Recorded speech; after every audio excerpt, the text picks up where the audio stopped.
in a galaxy far, far away. Oh, hello there. This is Mark Thompson. I narrate a bunch of the Star Wars audiobooks, and I just want to take a moment to ask you if you would please contribute and listen to the PODATHON. They're doing this to benefit Make-A-Wish Foundation. It's a great cause. They're great guys, and I hope that you'll support them today. Do or do not? There is no try.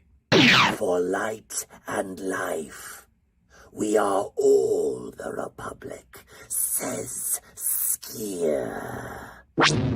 This is Grand Admiral Thrawn.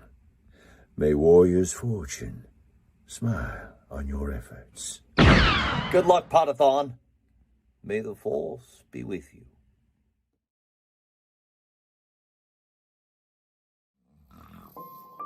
No, Princess Leia, I'm married. Dad? Oh, leave me alone. Dad? What? Come on, wake up, Dad. Today's PODATHON. That's not till November 6th. Today's PODATHON. Today's PODATHon.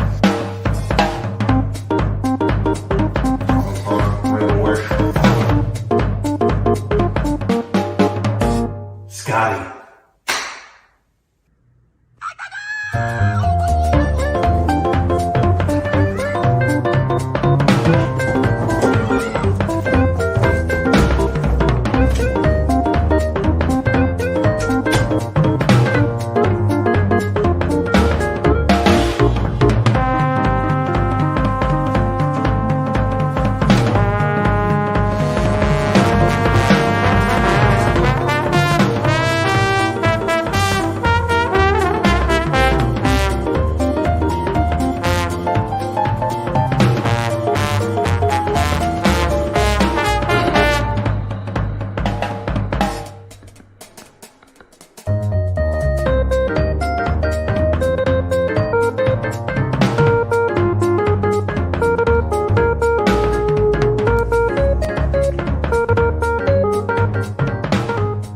I think it's time to stay bomb bed.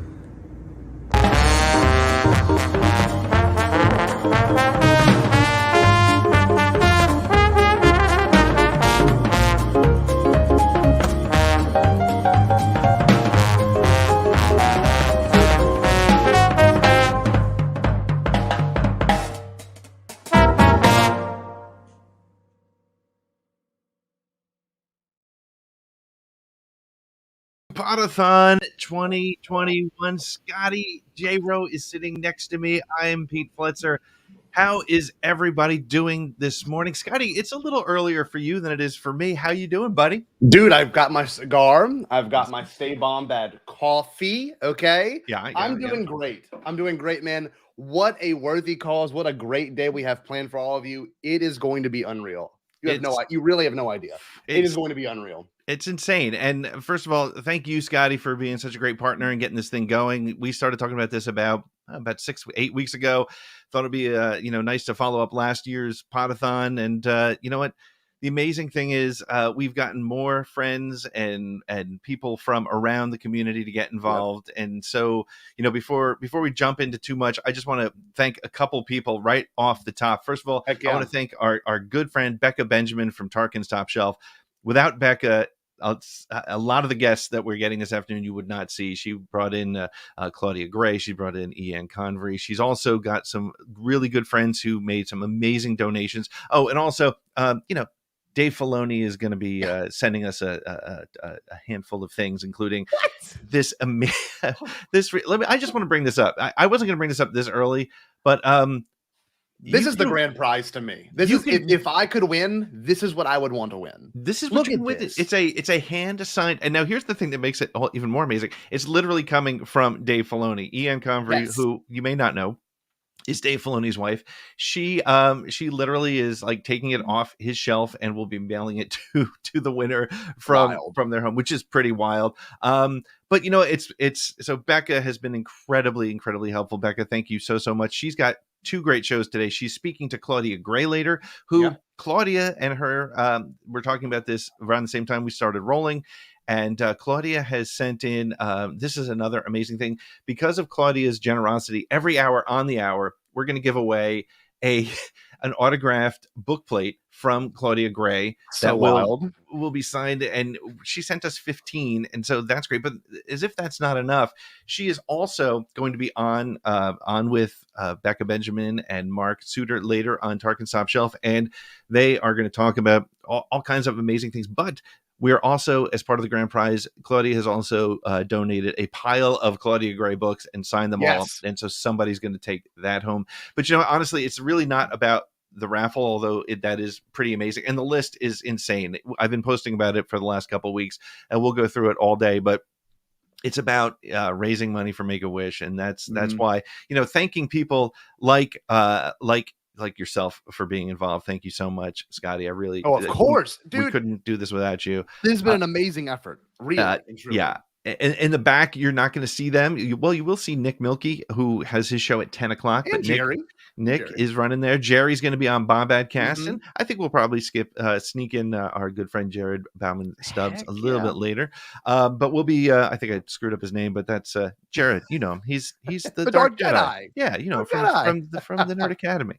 But so Scotty, we have been upping the goal every couple days. It feels like we had initially, So initially, Scotty, tell us. Initially, we were trying to raise what? What was our initial goal? First goal, and if you were donating really early ahead, and you would have saw the goal was 1,500, which is great. Yeah, and which is great. We thought we wouldn't be able to cross it, and we've not only crossed the river, we now own part of the river, and we have just crossed 3,000. Now, I'm not checking the updates live. I will be checking them in the next moment to see where we're at currently. But since before this stream started, we were right at 3,000. So we doubled what we expected.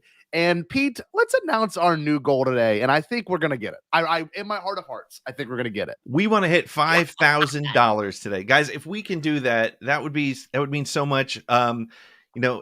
Every single dollar from Make-A-Wish and everything that we collect over the next 15 hours and beyond, I think we'll be able to leave it open for a day or two. The money goes directly to Make-A-Wish, which means it goes directly to making a wish come true for a kid. Exactly. So quite honestly, none of it. All we do is we monitor what we see on screen, and your money is going straight to Make-A-Wish. So it is fantastic. Now, we did talk about prizes. For every $5 you donate, you're going to get entered into a raffle. And that raffle we have 45 prizes to give away today. Starting in just a minute, we'll give away our first set of prizes.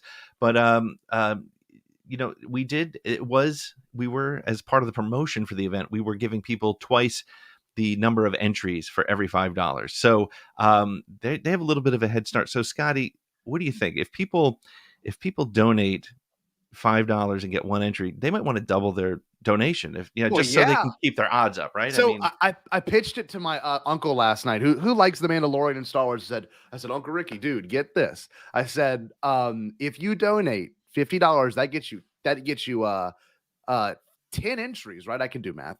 10 entries into this event. You could win a signed poster by Dave Filoni, a book by Dave Filoni. He's like, oh man, I love that guy, and I love what he's doing for Star Wars. I'm like, okay, well look, if you send in $50, you could get that. And so that being said, you never know who's going to win it, just for that reason alone. So donate as much as you can or as little as you can, entirely up to you. Yeah. I just hope you know that it's going to a good cause and it's not going through us at all. It is going directly to Make-A-Wish. And you'll see you can use your PayPal, you can use your credit card information. It's a worthwhile cause, especially for dreams that should come true for kids that definitely need it. I mean, and it's really easy to do. We made it as easy as possible. You can either do the bit.ly that you'll see down over here somewhere. I can't really point well on the screen, or the QR codes.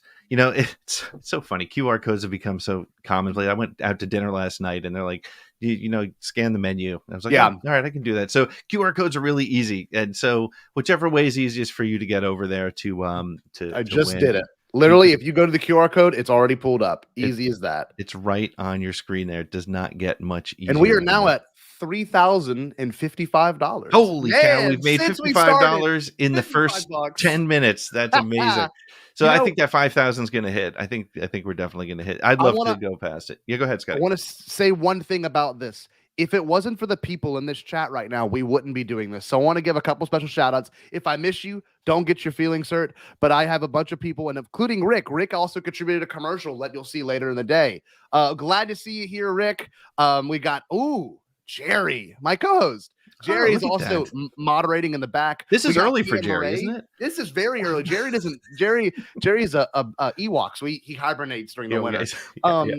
We've got Cam Ray, who has an hilarious commercial you'll see around 12 Eastern today. We've got Framey, all ARS Michael. Man, he donated $100 before, so he ended up getting what would be? It was that's 40 entries. 40 entries. Yeah, 40 entries. He donated $100 and he got double it. So it's amazing. We've also got David Amaletti, who you will definitely see in the next probably 7 minutes, which is very exciting. Yes. We've got William, big fan of Bombad, also loves ATG. I mean, today it's jam packed. Semper Fi Danny. Semper Fi Danny morning. She's in Canada. Yes, how are you? She came in last year and saved the day last year. She did. She was our hero last year. Yep. Galanorian Saber. We got D. Raven Spencer, who's going to close the show. Okay, yes. Going to close the show. Pete, speaking of closing the show, can you please pull up the schedule we got today? Why don't we go through one by one what we're looking at for the day? Because we have such a packed schedule. Why don't we just talk through these couple shows as we go? We start in about 10-15 minutes. Officially, we're going to take my Disturbances in the Force show that I've been doing for the last couple of weeks, and we're going to make it live with you. And it's a nice little reunion with our buddy David Amalotti. We're going to do a news show. We haven't done that together as a group in forever. I'm so excited to get Dave back in here, hanging out with us, talking about the news of the day. At 10 o'clock this morning, or 7 a.m. if you're on the West Coast, we have our first celebrity guest, Paul Sun-Hyung Lee from The Mandalorian. You know him as Carson Teva. There he is. He's going to be hanging out with our good buddy Nick. Then after that, we have Pink Milk. The boys from Pink Milk are getting together, boys and girls, and they're all getting together for they're going to be talking about how the Star Wars toys bring children together and families together. That's going to be a lot of fun. At noon, this was our last minute updated guest. Scotty, feel free to comment if I'm talking too much. No, you're doing great. Dude, this guy right here, I have seen him at Celebration. Yep. I have seen him on the Galaxy's Edge special on Disney Plus. Yep. I don't know how. I mean, I probably do know how. David Jesse's got some good connections, but literally this guy is in charge of all Galaxy's Edge. He's the executive creative for like the Disney park. So like, you got to realize that is a unbelievable pool, and he's going to probably have some good stuff to say, maybe even about Galactic Star Cruiser, which has been kind of mysterious. So that's at noon. And when you get through to 1 o'clock, we have the good folks at Space Waffles. They're doing a fun little game. This is going to be cool. You know, we all know FMK, I guess is what it is, but they're doing Kiss Mary Airlock. And that's going to be a lot of fun. I can't wait for that. And they're going to make it open to all of you paying attention in this chat. They're going to get you involved. That's going to be fun. At 2 o'clock, Scotty, I'm just going to let you talk about this. Oh my God, this is a dream come true. Force Center, Ken Knapsack and Joseph Scrimshaw will be coming on Bombad, two of the people that inspired Bombadcast to begin with. And we're going to be talking about my literal favorite Star Wars movie of all time, The Phantom Menace, its implications, what it did for Star Wars, but not only Star Wars, what it did for pop culture, because now this movie's getting some love, and I think it's the right time to talk about it, especially for a charity event. And especially with those guys. Yeah, absolutely. Oh, the best.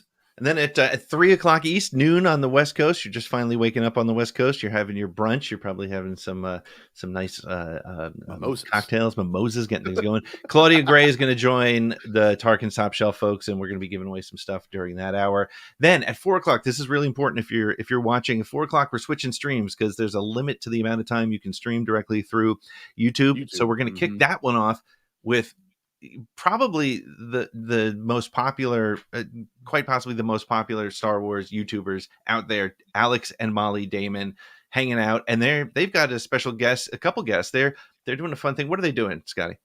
Oh my God, they've been doing an improv show with actually a voice actor from the show Archer, who has his own podcast, and a couple other people that have their own podcast in the improv community. See, this is something I'm very eager to do. I'll be producing this segment, so I'm very excited because Alex and I, we go back. We've been friends for a while now, and I'm just stoked that he wants to be a part of this and contribute, and so does his wonderful wife, Molly. And it's going to be one heck of a show. It's going to be a blast. Then at 5 o'clock, we have the Imperial Senate with Claire and Charlie are joining us from Imperial Senate. That's going to be a blast. Then our next celebrity celebrity guest comes in at 6 o'clock. We hit this like this. This is the hot time for the show. This right? This is where it's building. I mean, 6 o'clock. Charles Soule is going to join Bro Axiom. He's been dropping comics. We just saw some stuff around Crimson Reign. I can't wait to hear what they have to say. Then at 7. Oh, we got to roll. Banthaverse. Yeah, the Banthaverse. For those of you not familiar, Banthaverse has been doing these AI scripts, Star Wars scripts created by artificial intelligence, and they're hilarious. And hey, I think you're going to see Scotty and I as part of that read. Yes, so that should indeed. be fun. Then things continue. We bring in E. Ann Convery, Woo, and that's going to be highlight. This is going to be so much fun. She wrote the story Bug in Clone Wars Stories of Light and Dark. And she's also, you can see she's married to somebody who you may be familiar with. But thank goodness for them. We're going to be giving away later in the raffle 3 signed versions of that book, signed by both people you see on the screen there. Then at 9 o'clock, we have my interview with Matt Martin from the Lucasfilm Story Group. And I'm sure he's got some fun stories to tell, some interesting insight there. Then we'll do the raffle, the end of day raffle at 9:45, followed by bounty hunting. Classic Holo Chronicles that kicked off last year with one of the funniest moments of all of last year's Podathons. Yep. And so they're going to take care of that. And then at the end of the day, we have Force Connect coming up. And they are going to Force Connect, which is Force Connect, which is going to be an after party. We're going to send you over to their stream, and that's just going to be that's where you get trashed. That completely gets out of our hands at that point. That is where all bets are off. But we're gonna have a really special reunion right here in just a few moments. Yeah. I've been eager to talk to this guy for a minute. And I don't know if you see him, Pete, but he's wearing his trademark look. Yeah, we're going to get a good look at Dave. I can't wait. I'll tell you what, why don't we get to that in a minute? Why don't we raffle some stuff off first? Our first 2 raffles, and then we'll get into the rest of the day. This has been a really fun intro, and let's get to it. Hey, what's your name? I'm Lucky. In my experience, there's no such thing as luck. Looks like you're having a good day. I'm a lucky guy. We'll let the fate decide.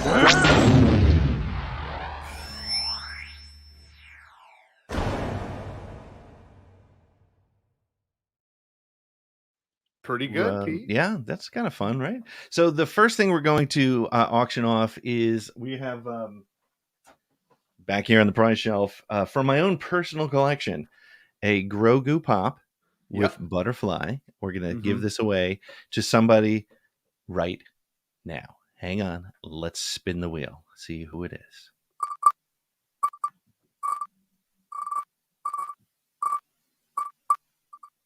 It's so suspenseful. It is. JD Sleesman. Hey, all right, JD. I hope JD. So you don't have to be here to win it either. I hope you know that. You do not have to be in the chat to win it. You can be at home, and we will send you a personal email with whatever email you provided to win this giveaway. So that being said, congrats, JD. That is awesome. Pete, what's the next thing, man? The second and last thing before we get kicked off with Disturbances in the Force is one of those Claudia Gray book plates. So let me go ahead and hit this wheel again and see who's going to take home an autographed Claudia Gray book plate. Let's see. I'll say one thing after we're done seeing who wins this. I gotta say one thing. All right. Alden Diaz. All right. Way. A contributor. He helped make a commercial for Podathon. So you will see him later in the day for the commercial. But I'm going to reach out to him in just a few moments once we're done with David this morning. And I will let him know he won a Claudia Gray signature. That is dope, man. That's a great way to start your day. Pete, I want to say one thing. Yeah. Whatever you donate, okay? Like I said, every $5 gives you a chance to get into the raffle. But you can keep winning. We're not going to redact any names if you won. So let's say you, for some reason, you feel extremely generous and you want to donate $500. Okay, you want to donate $500.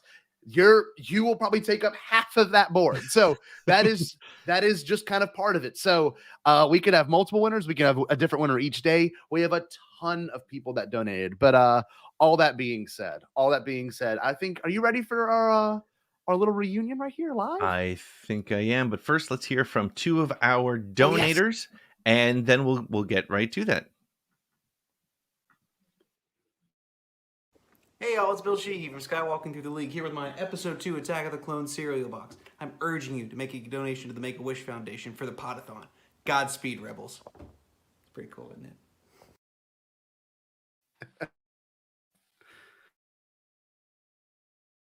Hey guys, this is Trey Mitchell with Skywalking Through the League, and I urge you to support Make-A-Wish through a donation to PODATHON.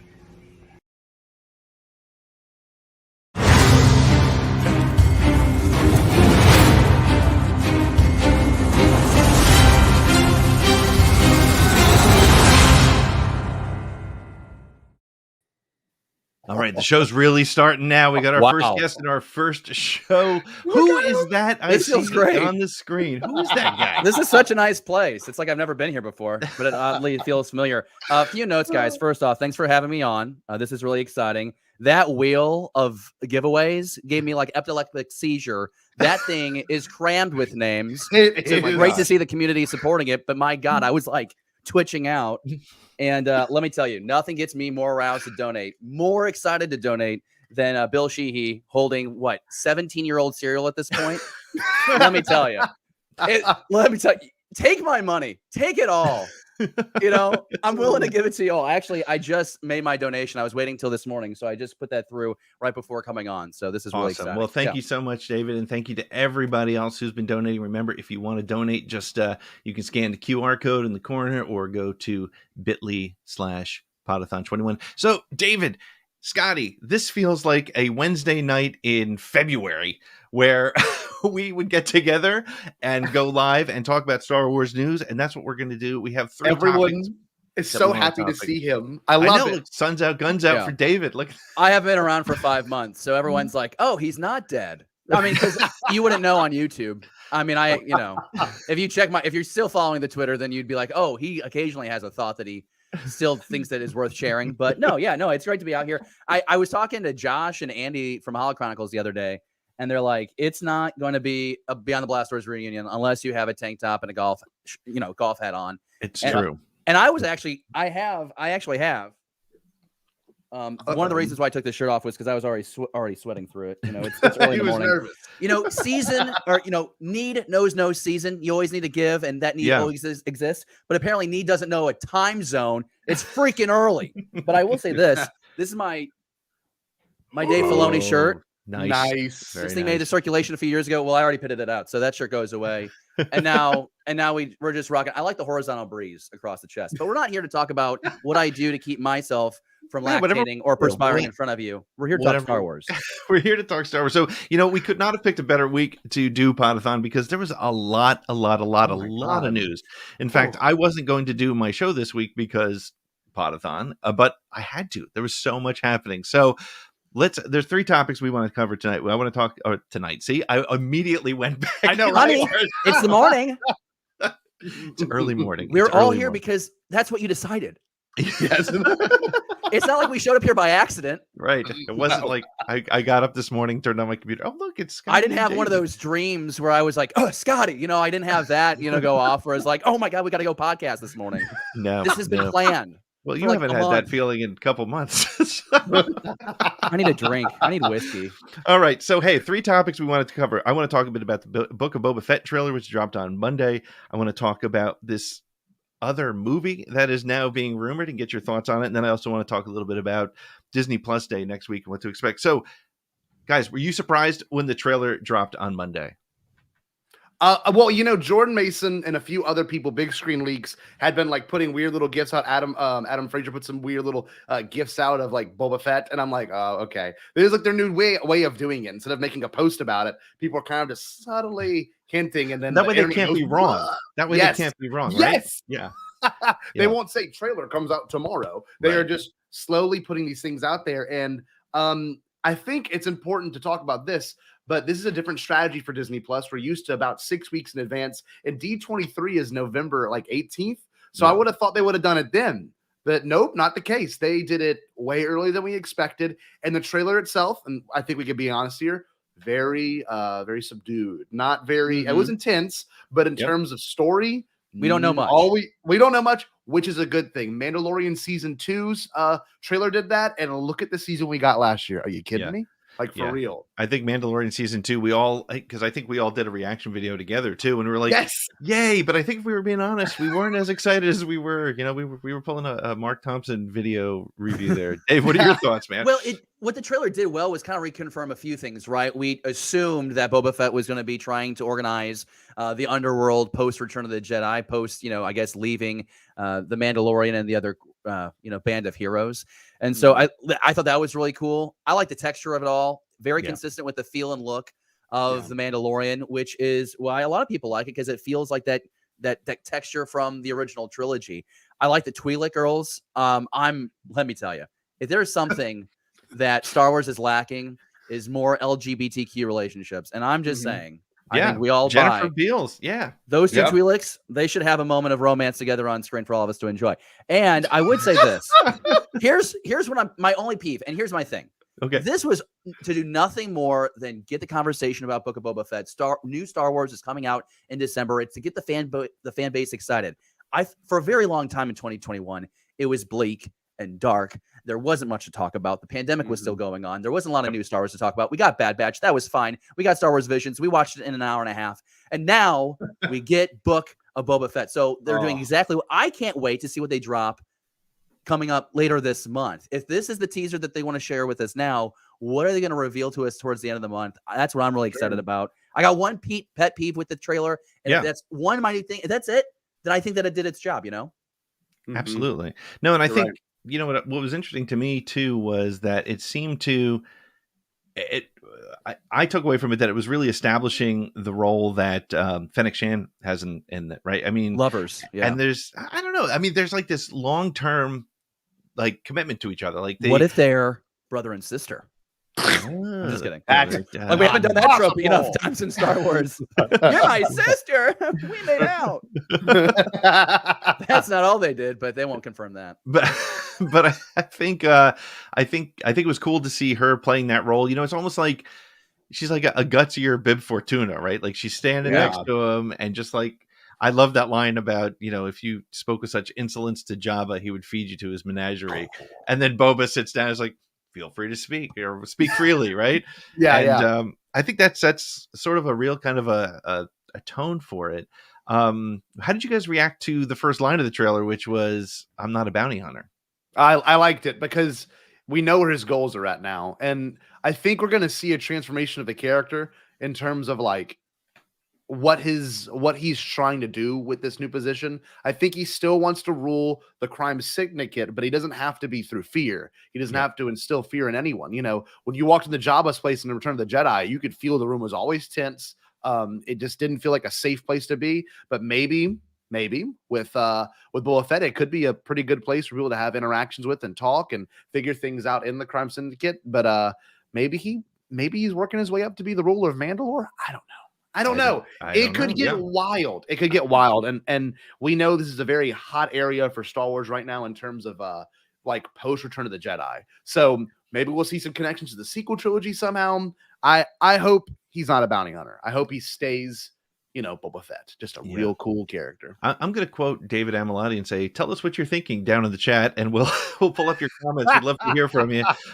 Dave, I learned it from the master. I learned it from that seemed like a real professional transition there. Was that good? Did you like that? It felt natural until you proclaimed it, but it was good. But we got what we got. We got Michael right here. He said, "I'm excited to see Boba's criminal faction. I'd imagine he'll try to unite the underworld like Maul did with the Shadow Collective." That is true. That would be really interesting, wouldn't it? That'd be dope. But at the same time, think about this. He is still going to answer to himself before anyone else. That's the whole magic about Boba Fett. There's no outside agenda. You pay him, he does the job, and then he moves on. He doesn't really have an allegiance to anyone, but we've seen this kind of trustworthiness developing between Fennec Shand. It's almost like they were Boy Scouts together or something. And so I'm kind of curious to see how that progresses. I think it fails. I think it has to fail. I think he's doomed to fail. He kind of gets this chance at rebirth, getting out of the Sarlacc pit, being able to get the new armor and the new ship. And I get a sense that Boba Fett is positioned to ultimately fail. I could get proven wrong, and that's totally fine. But I don't know. I have that sense, and I wish I had something more concrete to give you, like a real concrete reason.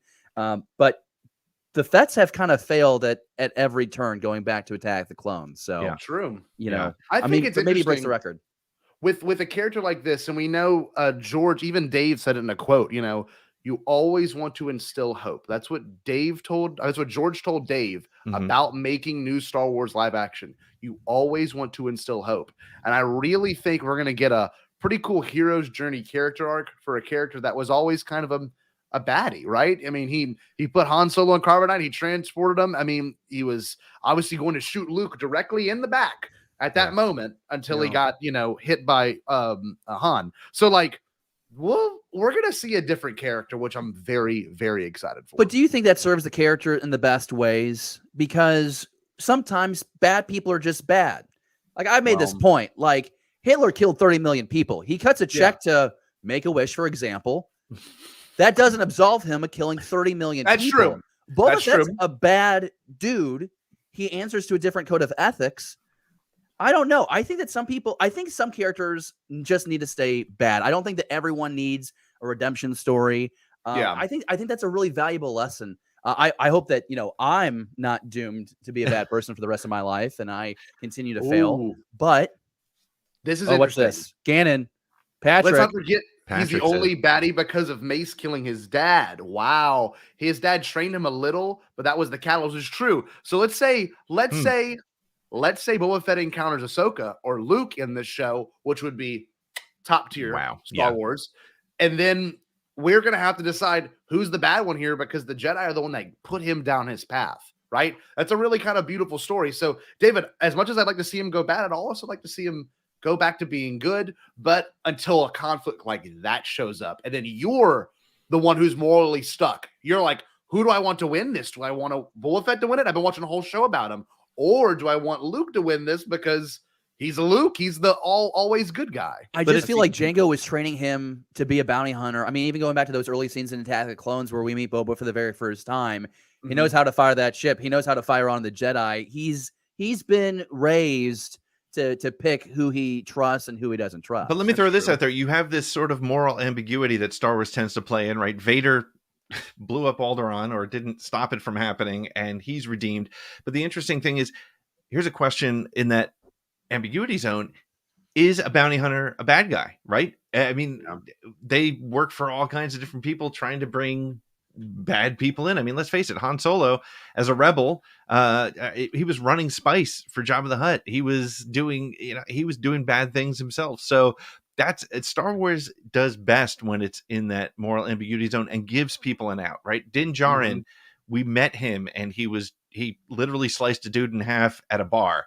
But he redeems himself through his love of this little green Grogu guy. So that's true. Star Wars lives there. And so I wouldn't be surprised. You know, I think there's going to be a lot of interesting things that happen around him. And Scotty, I think you said maybe goes on to rule Mandalore. Look, I think that's where this is going to go to. It's kind of disappointing that we heard nothing about Mandalore in the sequel trilogy.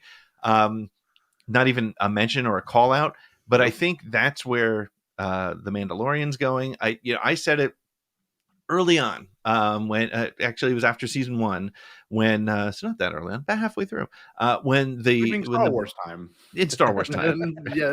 Streaming Star Wars. Right.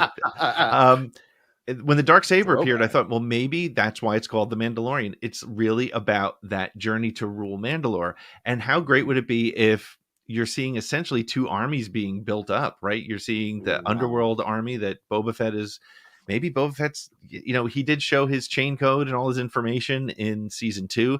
There's a pride in being a Mandalorian. That's why he went back for his armor. He could have just made other armor, but he went back for his armor, which is sort of that Mandalorian tradition. So maybe maybe that's where this is all headed. And maybe Thrawn gets involved in that war somehow. I think that's really interesting. And real quick, I'd like to get your guys' take on this. Does it bother you that in this trailer, and this is the pet peeve that I had, you had all these cool species that we've seen across the galaxy, and that especially that scene where they're around the table, and they're all speaking basic, like the Trandoshan's like way up here and having a great time talking about how we want to make sure we unite all the underworld. I just was hoping that we would get what this series could do is you get more alien dialects. You get more different languages. You're incorporating, subtitles. Does it take anything out of, as far as like an immersive perspective for you guys, when everyone's just sitting around the table talking basic? I just think we mentioned we mentioned Jabba the Hutt earlier in this conversation already. Something that made that whole sequence so intimidating is there was this language that I had never heard of. We had to have subtitles to understand what he was saying. It was a language that sounded maniacal. It's like when you hear someone speaking actual German, they could be having the best time. They sound pissed off, And I'd like to see that happen with different aliens in Star Wars. And, I feel like there were some missed opportunities to do that in the sequel trilogy. Am I wrong to have this peeve? I just think it'd be I would like the galaxy. So it's an interesting thing because one of the pet peeves of the sequel trilogy was it was all new aliens. We didn't see guys we'd seen before. We didn't see Rhodians. But what we're seeing in this is that. So the Ithorian, I think, and this is totally, it's too early in the morning to be this sweaty nerdy, but the Ithorian probably, I think we saw he had that collar, that translation collar, and we heard a little bit of that sound. But I do agree, hearing the Trandoshans speak English and the Aqualish speaking English is strange, and it does perhaps take away a little bit of something. However, I wonder if there's some sort of market research that went into people have a difficult time, especially if it's for kids, right? Like when I took my son to see Eternals the other night, which is a whole other conversation. I had to read like 3 or 4 paragraphs to him just because it went faster than he could keep up with. So that's a good point too. Yeah. But so I don't disagree. I think it's not a bad comment. Did we see a comment come up, Scotty? So there was one thing I liked. It said, there you go. My favorite about all the Disney Star Wars Plus series is that all the background OT characters are getting more story. I'm ready for Yak Face to show up with Minor Burns, which is what we could get, right? This show, and this is crazy. Even Robert Rodriguez has said on record, he said that this show is going to blow away all your expectations, which is terrifying because no Star Wars creator ever, not even George, has said that. Right. So I'm ready for that opening episode. And there's one trim that Eric, my buddy, my Star Wars friend, always talk about. Every first episode, the very end of every first episode of a Disney Plus, live action series so far, Mando season 1, Mando season 2, the ending of every first episode is absolutely a banger. Right. We got Grogu, which changed literally pop culture wise, but changed everything for Star Wars. It felt, honestly, Star Wars felt more interesting and back than it did when the sequel trilogy was coming out. It just felt insane. It was being posted all over social media. What is this? I don't understand this. And then, of course, we got Boba Fett at the very end of season 2, episode 1, with a huge episode already. So I'm in anticipation for maybe a Cad Bane, somebody. Sure. It's make Cad Bane happen. Make Cad Bane happen. Make Cad Bane happen, baby. Hashtag that Duros. God bless that guy. Now, if you're talking about a bounty hunter that's better than Boba Fett, Cad Bane in Bad Batch was perfect. He's not going good.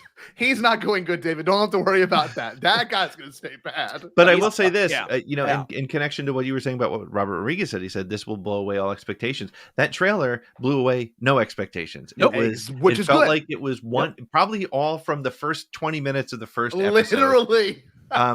Which is good. And so one thing, I was having a conversation with somebody about this, and it's interesting because one of the things that when you think about streaming services, their commercials, their promotion is for very different things. They needed to make that interesting enough for 80% of the people who may or may not be Disney Plus subscribers, because we're going to watch it. And as I said on one of my episodes of Around the Galaxy, Visions was technically as successful as The Mandalorian, and technically as successful as Droids, because they got your $7 or $9 or $12, whatever it was that month, whether you watched it or not. So if they're bringing trailers, and that's one thing that's interesting, is trailers for this are very different, because if you don't, the quote unquote normies, if they don't get to watch Book of Boba Fett till March and they watch it all at once, that's what a lot of people do, and that's fine, because they're not worried about spoilers, because they're not on Twitter at 6 a.m. like we are, seeing what's happening. Is that like the Harry Potter equivalent of a Muggle, a normie? Jerry coined that. Jerry coined that a long time ago. I love that. Okay. But it's interesting because of that fact, whereas a movie, is not successful if its opening weekend sucks, and which is why they have to push it. And so when people try to compare the trailer, say, "Oh, the trailer was nothing." The trailer was fine. It showed Boba Fett in his armor. It showed you that Ming-Na Wen's coming little banged back. up armor. Yeah, a little bit. Yeah, exactly. Yeah, and it showed more than it was before. Yes. So it should be. It's going to be. I think they're in a good spot. Why don't we move? If you guys are cool with it, why don't we move to the next topic? Oh yes, I'm excited. So yesterday, Big Screen Leaks, which is an online source, they tweeted out yesterday morning, there's a Star Wars film planning to shoot next year. It's not Taika's film, Feige's film, or Rogue Squadron. And this has led to multiple rumors from different people, different sources, saying that Matt Robinson, who wrote The Invention of Lying, Edge of Tomorrow, Love and Monsters, is putting together a script for a Lucasfilm project about the Old Republic, which will come out in 2023. Do we believe it? What do we think? David, you said something yesterday on Twitter, which I thought was interesting about having heard this before. What do you think? We've heard Old Republic rumors, I mean, going back to 2015 and before. I mean, ever since that video game came out, people thought that would make a great film adaptation. Now, there's, of course, some people who've never played the game, therefore they don't have any interest. I saw someone that said nothing seems more boring as a movie than the Old Republic. And that just tells me that maybe you haven't explored such rich storytelling, because honest to God, that might be, I mean, if you're thinking original trilogy, if you're thinking Clone Wars, maybe you put The Mandalorian just as its own category of great freaking Star Wars ranked. Yep. The Old Republic has so much to offer, and it's such a safe sandbox to play in because it's thousands of years in the past, even though the technology seems more advanced than the original trilogy, but we won't touch that. We've heard this before. Could this be more probable, more possible? Maybe, but I think a film coming out in 2023 as we wrap up 2021 is a bit of a stretch. I guess I can buy a Disney Plus series starting production in January and being able to drop on Disney Plus in December. I see that, but a theatrical release, that seems unrealistic. So do I still have hope? Absolutely, because I think that that seems like a really great place to play in the Star Wars galaxy, and that is made for the screen. Hundreds, if not thousands, of Jedi and Sith battling on fields, new starships blasting through the galaxy. That's perfect for on the screen, and they can market that probably pretty well. But again, until I have someone at a Star Wars celebration or on a Disney investor call say we're going to do this, then I'm just not going to allow myself to get there. This rumor circulates to the point that's been made. Every 6 to 12 months. Yep. Before we continue, Scotty, I want to hear what you have to say, but I just want to let everybody know that we are now up to $3,325. We've gone up $325 since we opened up the stream. Remarkable, everybody. Thank you so much. You seriously still go ahead and, of course, you can donate. You got till midnight tonight to donate, but don't wait too long. Let's hit that 5,000. Maybe we can get creative. If anybody in the chat has some ideas as to what happens when we hit 5,000, as long as it's within reason and legal, just go ahead and put it out there. Scotty, go ahead. What's your thoughts on this? Same as Michael Nip. I'm not even kidding. I've never played the games. I've never read a single book. As a kid growing up, I would find YouTube videos like when I was in high school, and I'd watch those that explained it. Star Wars Explained is a great series where he explains it. He's showing up later today. So literally looking at this, I'm like, this is me. Tell me what they want. It's going to make other people upset when it's not exactly how it is. And if Lucasfilm's ready to open up that bag of worms, then by all means, let them do it. I'm looking forward to a show like this. I want something that takes place really far away. I want to go to a different era. We heard Taika Waititi's movie is going to do that. Is this going to be maybe the first Star Wars movie that comes to Disney Plus? That's where I was going to go with this. I'm convinced. So we have had, we're still coming off a year and a half of really tight restrictions due to pandemic, and they're still very, very tight, which means filming a major motion picture for Rogue Squadron or Taika Waititi. These things are happening, but they're not happening as quickly or at the same pace. Mm-hmm. So it's my belief. Here's where I'll go out on my claim. If this is happening, it is going to be a straight to Disney Plus movie. And it will maybe kick off another piece of the franchise that only lives on Disney Plus. Exactly. And I think that's where it's going to go. Bantha Milk movie leaks are built Books on are hope. built on hope. You're I eager, want- aren't you? I want Scotty to have to shave his mustache off at 5,000. I'm seeing this in the comments a lot. And Hey, I'll do this. I don't I'll think do Scotty's that. going to shave his head, but that stash can go away. I will shave this stash. Yeah. When we cross 4,000, I will do it live in front of everyone. When you cross 4,000, okay, that's coming Yep. up, man. That's gonna be like before Let's your lunch. Do it. Let's do it. We have so much planned for today, but I think we should talk about one thing, boys. Yeah. I think we should talk about our final little segment too, because the Old Republic is still a huge rumor, right? Yep. It's not really concrete yet. And I believe, if I'm not mistaken, our last segment is going to be about our huge day next Friday. A week from today, we'll have all the knowledge. But as of right now, which I love about Star Wars, is they've been doing a weird thing recently. It used to be Celebration where they were like, bam, bam, bam, bam, bam. And David can recall from last year, that we did a live stream at the last Disney Plus investors call or investors stream. Yep. And that's when they gave us visions. That's when they gave us the first look at Kenobi logo, the Andor, BTS. They showed us Bad Batch trailer, which was insane for Star Wars. But I'm kind of liking this marketing campaign where they drop everything all in one day and they don't say anything for 11 more months. It's kind of exciting. But next Friday, y'all, I had hopefully no one at work's watching. I took off the day to watch that.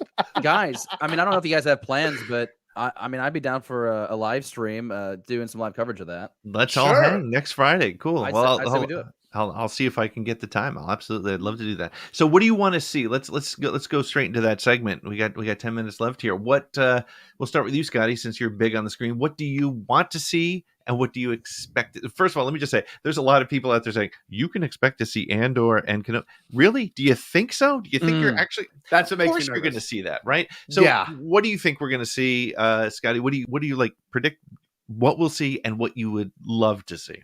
I think they're going to keep Kenobi really tight to their chest for the most part. I think the most important thing is we're going to get drop dates, which is what everyone has been wanting to know. Yeah. When is this going to come out? Is Andor first? Is Kenobi first? Or is Bad Batch coming first? We're going off by the end of March. Book of Boba Fett will be done. Okay. Yep. And keep this in mind. Celebration is going to be exactly 10 weeks away from March 2nd. Okay. 10 weeks away. And I know I'll be there. I know Pete will also be there. I'm sure several people in the chat will also be there. But in terms of what they're going to drop, we're going to get dates. We're going to get probably promotional images that we haven't seen before. Yep. I'm thinking Kenobi. I'm thinking 30 seconds. Just 30 seconds of him maybe doing something cool, maybe walking through the sands. I don't think we're going to get We'll get a hello there. I think we'll get a little hello there, and people will lose their minds, right? That would be dope. That would be dope. I think it'd be great if Ewan McGregor walked out on stage. I think that'd be cool if he walked onto the screen. Kind of like when we saw the Rise of Skywalker trailer at Celebration a few years back. Yes, you had the Emperor himself walking out on the stage. Yep. I think it'd be cool if we just had Ewan McGregor right there. What Did about I say Liam Neeson Hayden? earlier? No, you said Ewan. You said Ewan. Okay, what thank about God. What about Hayden Christensen? That would be incredible. Fandom, everyone would start crying. If you have 30 seconds of video that you're going to show from this, and you can just afford 5 seconds of a camera panning upwards, and you've got the wind blowing the robes of Obi-Wan Kenobi and Anakin Skywalker in the heat of battle. There's a little Duel of the Fates playing in the background. That would be exceptional. But if you just go based on what's trending on social media, what's getting published every week, literally, if Ewan McGregor sneezes, there's a new article about how that might be tied into the Kenobi series. That's true. So I would think that the Kenobi thing is the most anticipated. There's recent rumors that there's an animated Maul series. Okay, fine. If it's like the Clone Wars animation like we got with Bad Batch, that could be something really intriguing. Have Sam Witwer come back and voice that thing. That'd be super cool. But I think Kenobi is where it's at. Andor is there as well. It's just we've heard about these projects for so long. We've heard about this Kenobi. The Kenobi movie was supposed to be a 6-episode miniseries. We've just heard about it so much. Let's get some concrete visuals on those things. And to Scotty's point, let's lay out what's happening. When are we going to get Mandalorian season 3? Because Book of Boba Fett is going to be probably very enjoyable, but it's also buying time. Let's see what happens with Mandalorian season 3. We believe at this point that we're still only getting 4 seasons. any kind of update on the Rogue Squadron movie? That'd be great. Woke Squadron would be Woke awesome. Squadron, sorry. Woke leader here. Aaron Rodgers can show up and be like, "Hey, listen, guys, I talked with Joe Rogan about ivermectin, and it works." No, if that happens, I'm pulling out. The only update we're hearing on Rogue Squadron is that's why there's this other film coming, because that's true.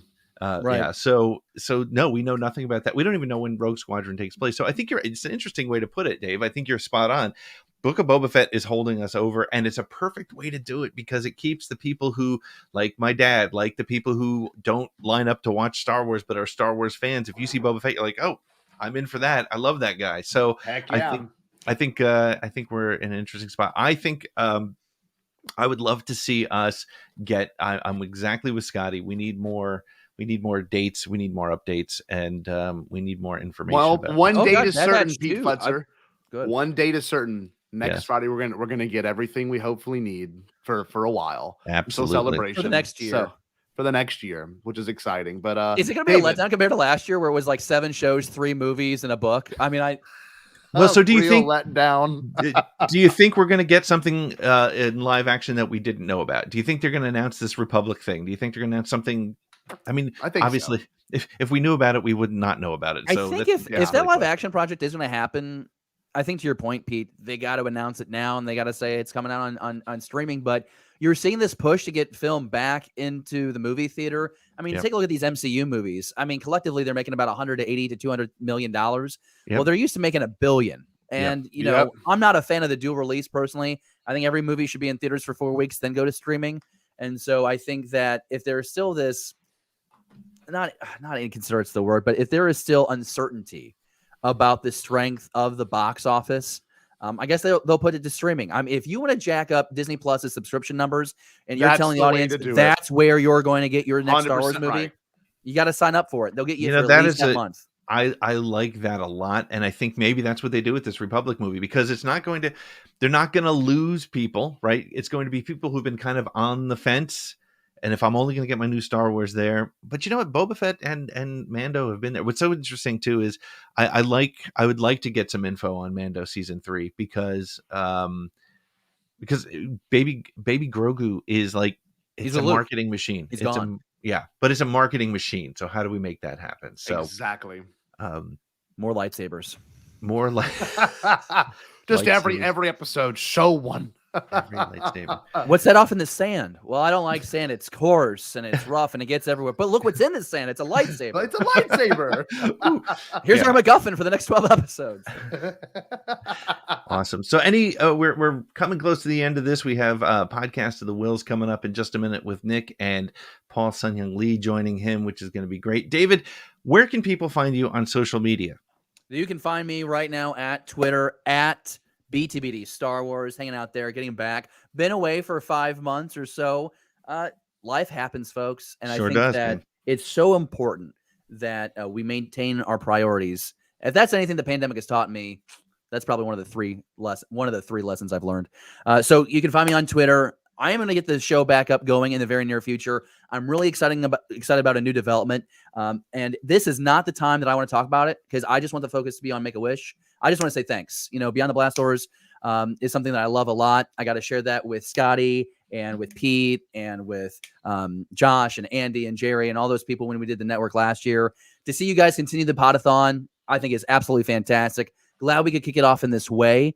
And I'm hoping that our next Star Wars conversation is not too far off in the near future. I promise it's not. And David, without you and I hooking up on Facebook accidentally 3 years ago, this wouldn't have been happening. So this is 100%. Fantastic.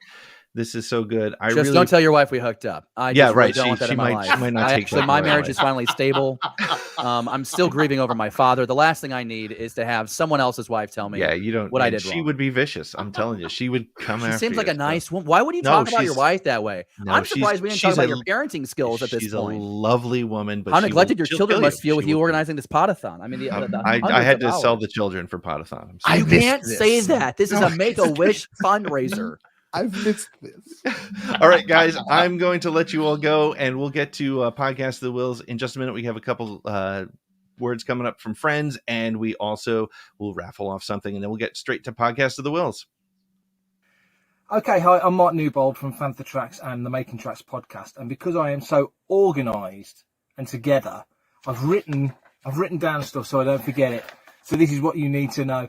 We're urging you, and I say we, the royal we, Fantha Tracks and everybody in the Star Wars community, we're urging you to support Make-A-Wish by making a donation to PODATHON 2021. We were part of it last year. We had a great time and raised $2,000 plus. So it made amazing money. But this year, they've got some incredible guests. They've got Sun-Hyung Lee from The Mandalorian. They've got Matt Martin, awesome Matt Martin. They've got authors Claudia Gray, Charles Soule, E. Ann Convery, Mrs. Filoni, but that probably shouldn't be said. She's an author in her own right. Anyone who listened last year, you'll know you're in for a treat. So get giving, set your calendars. It's coming up on the 6th of November, 2021, 9 a.m. Eastern.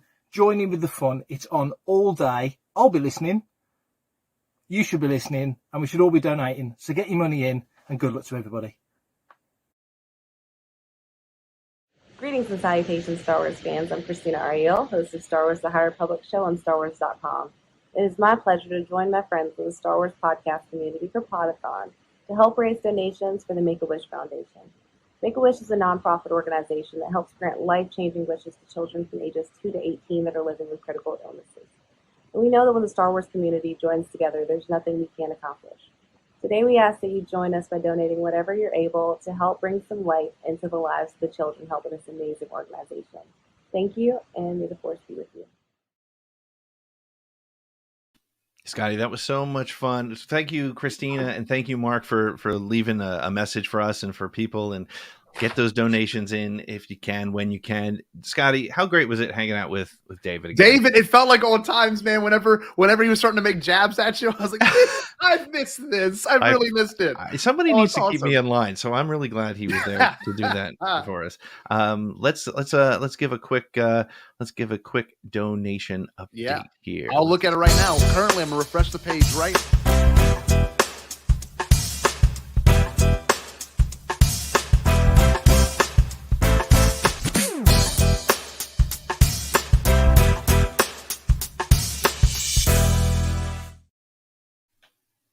$33.45.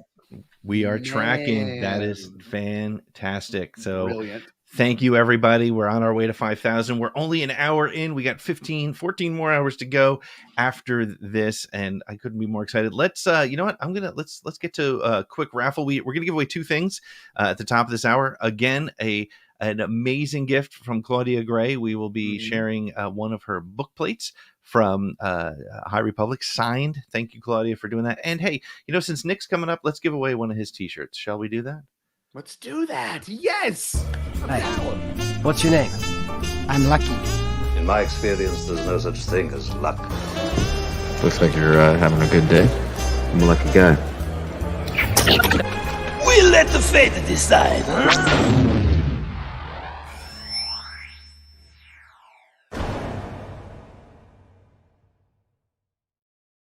Oh, let's raffle off one of Nick's shirts first for him. Shall we do that?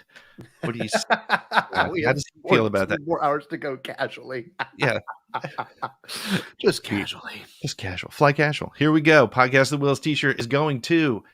Let's see, it's so exciting. I'm so pumped. Here we go. Who's getting the Podcast of the Wheels? Hopefully, they listen to his show. They will after they get a shirt. Let's see who it is. It's Lauren Romo. I'm guessing Lauren probably does listen to his show. I think I've seen her around on the show. We need to get her on his show. That's maybe the next point. That's beautiful.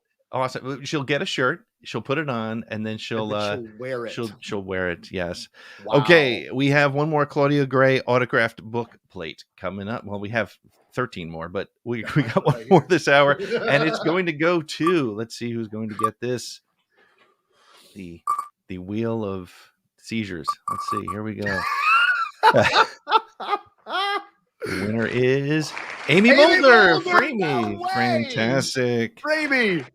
That's brilliant. Awesome. That is so good. We are very excited to get that stuff out there. So I'm super excited. Let's answer this real quick. Yes, if you donate, every $5 increment you donate, it could be 50, it could be 100, whatever you donate, you get an entry into the raffle. Pete will be entering those in all day, and that's exactly how it's going to work, starting now and starting a couple weeks ago when we started this thing. So keep donating. By the end of the day, you could win a signed Dave Filoni picture. But speaking of Dave Filoni, this next person's been directed by him. So yes, excited to see how this goes. He's been an X-wing wingman to Dave Filoni. It's crazy. Well, let's stop talking and let's get Nick and Podcast of the Wheels in here.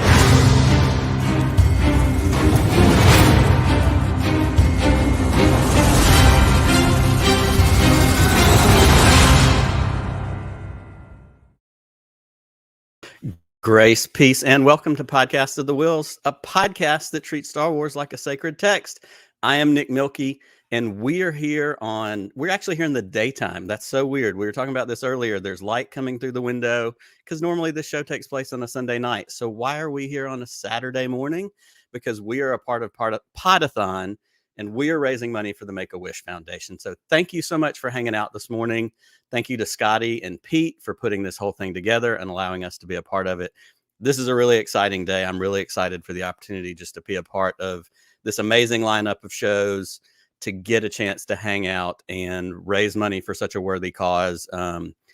I think so many of us know somebody who is connected to Make-A-Wish. Actually, one of my best friends, his daughter is actually a Make-A-Wish child. And so this is a really important cause to me. It's really important that we get to do this because Make-A-Wish has such an impact on so many families around the world. And it really is an honor to get to be a part of this day. And we're already over $3,000. That's unreal. And we're just getting started. So thank you for hanging out with us today. Thank you for coming in here. And this is even more of an honor. Not only do we get to help raise money for Make-A-Wish, but I get to talk to a really amazing person. I'm going to go through this, and I have this written down because I don't want to miss the important details.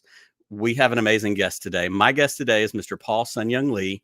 Paul is a Korean-born Canadian actor, writer, comedian who has over 65 credits on his IMDb page, a few of which include his most recent role in a Hallmark Christmas movie. So if you're not a Star Wars person, but you're a Hallmark movie person, he was in The Boyfriends of Christmas Past, which just came out like 2 weeks ago, I think.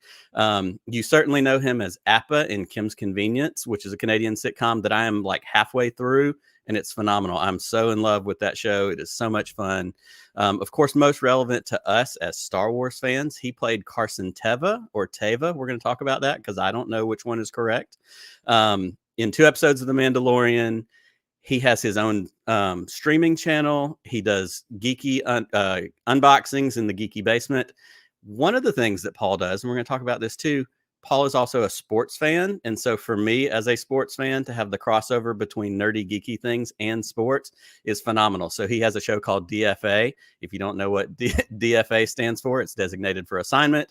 Those are great streams to hang out in to get to talk a little bit about sports. He's a fan of so many different genres, things, not just Star Wars.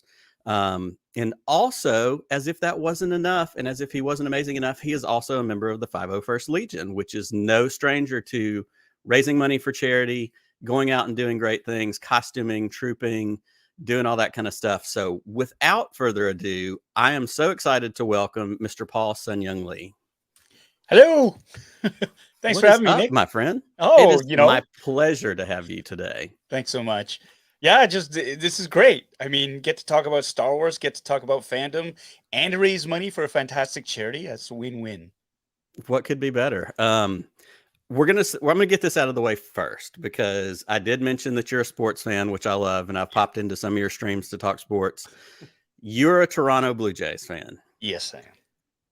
I am an Atlanta Braves fan, and while I am riding a high right now, I will not lie in saying that I still live with the sting of the 1992 World Series against the Blue Jays and Joe Carter.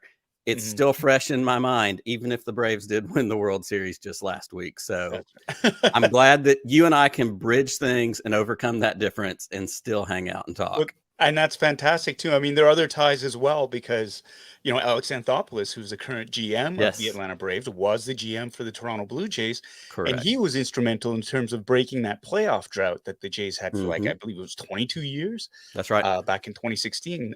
So, you know, there's a lot of ties to Atlanta with these two organizations. We've shared great players. Josh Donaldson was a Blue Jay, was a Brave. That's right. You guys have George Poulis, who is the trainer for the Blue Jays for as long as I can remember. So seeing him leave with Anthopoulos was a bit of a heartbreaker too. No doubt. Congratulations. But yeah, it's a lot of fun. Absolutely. It's been a long time coming. I tell this story a lot. I lived in Central Illinois until I was 10 years old. So I grew up a Cardinals fan, and then we moved to Alabama in 1988. And thanks to Ted Turner and TBS, the Braves were always present, always available. And it was something that we as a family did as we watched baseball together.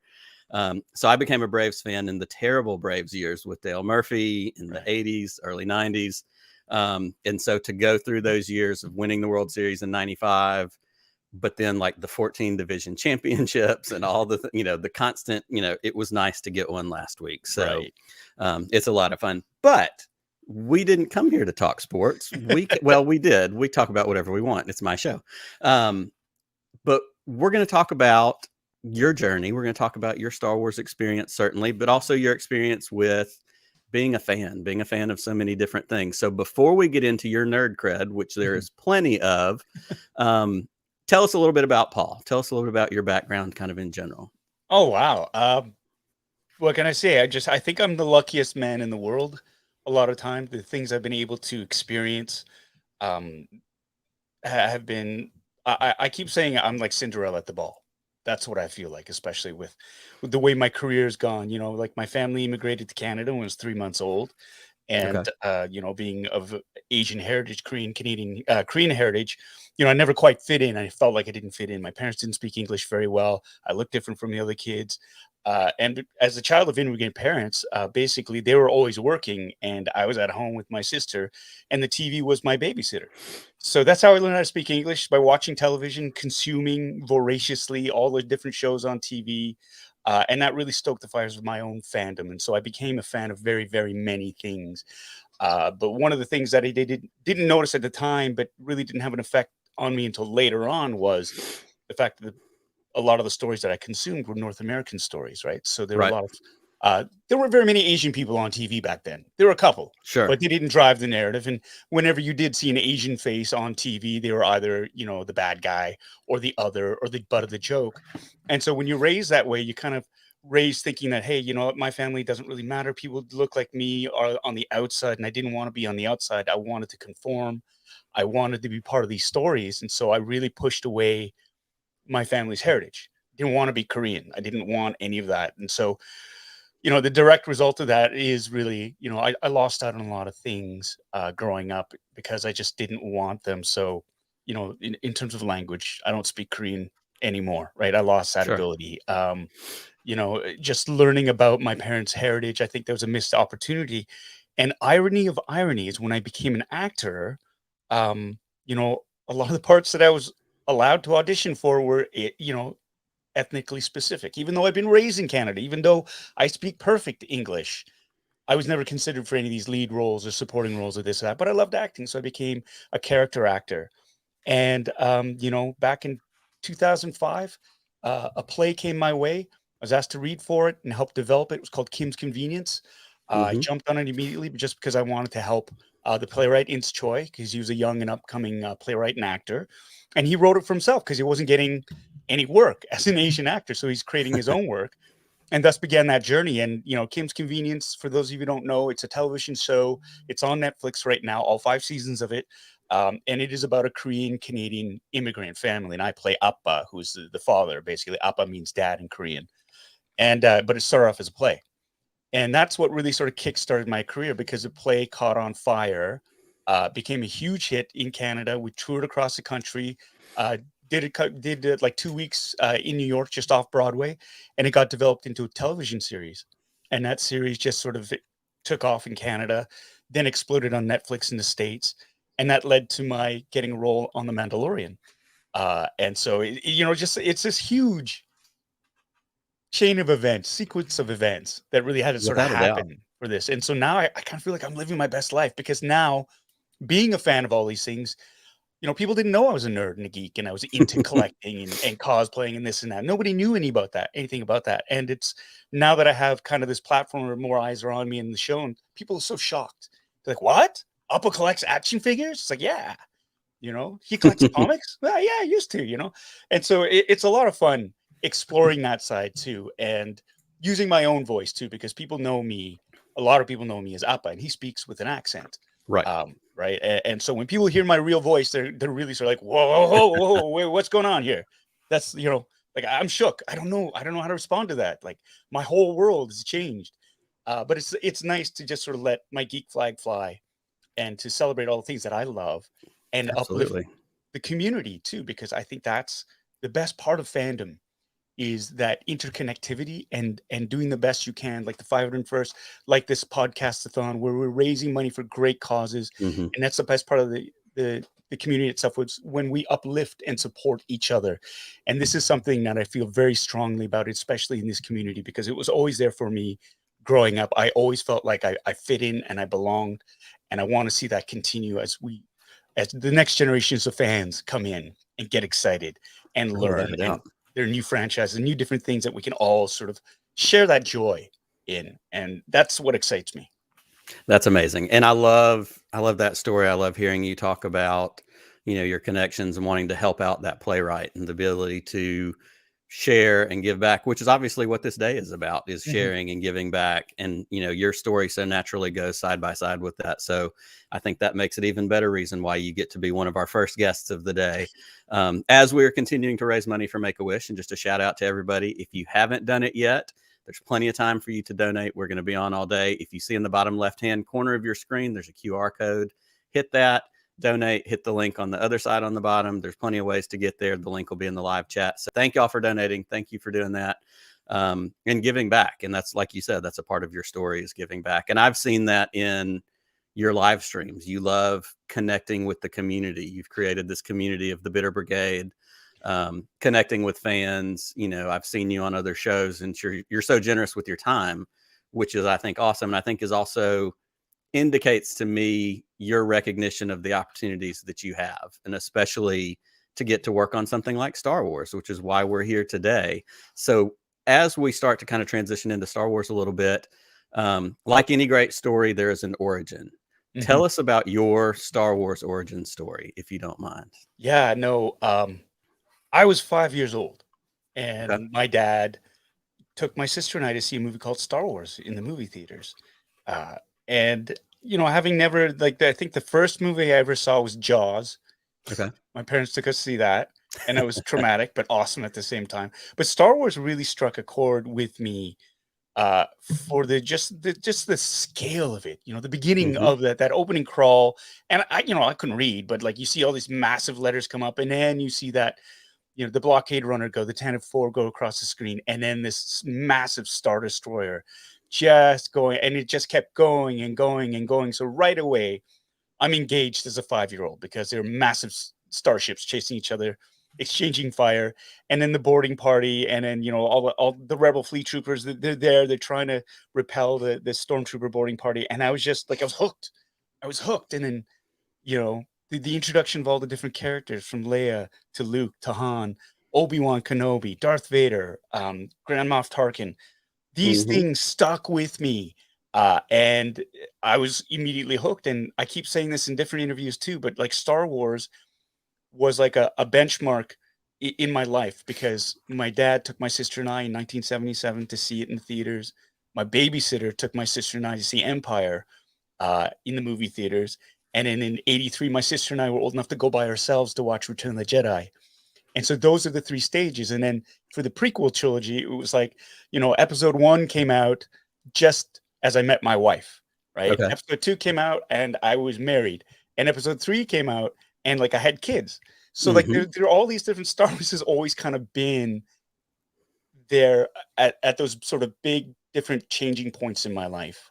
Absolutely. And it's always captured my attention, and I've always been a huge fan, and of many other genres as well, and different shows. But Star Wars has always kind of, it sticks with you.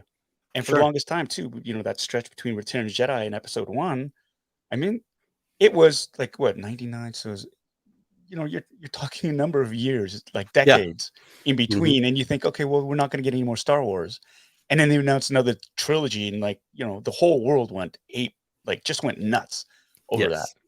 Absolutely. So it's that excitement of like, oh my God, they're making more. And as an actor at the time too, I thought, oh, maybe I'll get a chance. Maybe. No, they're shooting in England again. Right? There's a little Canadian actor.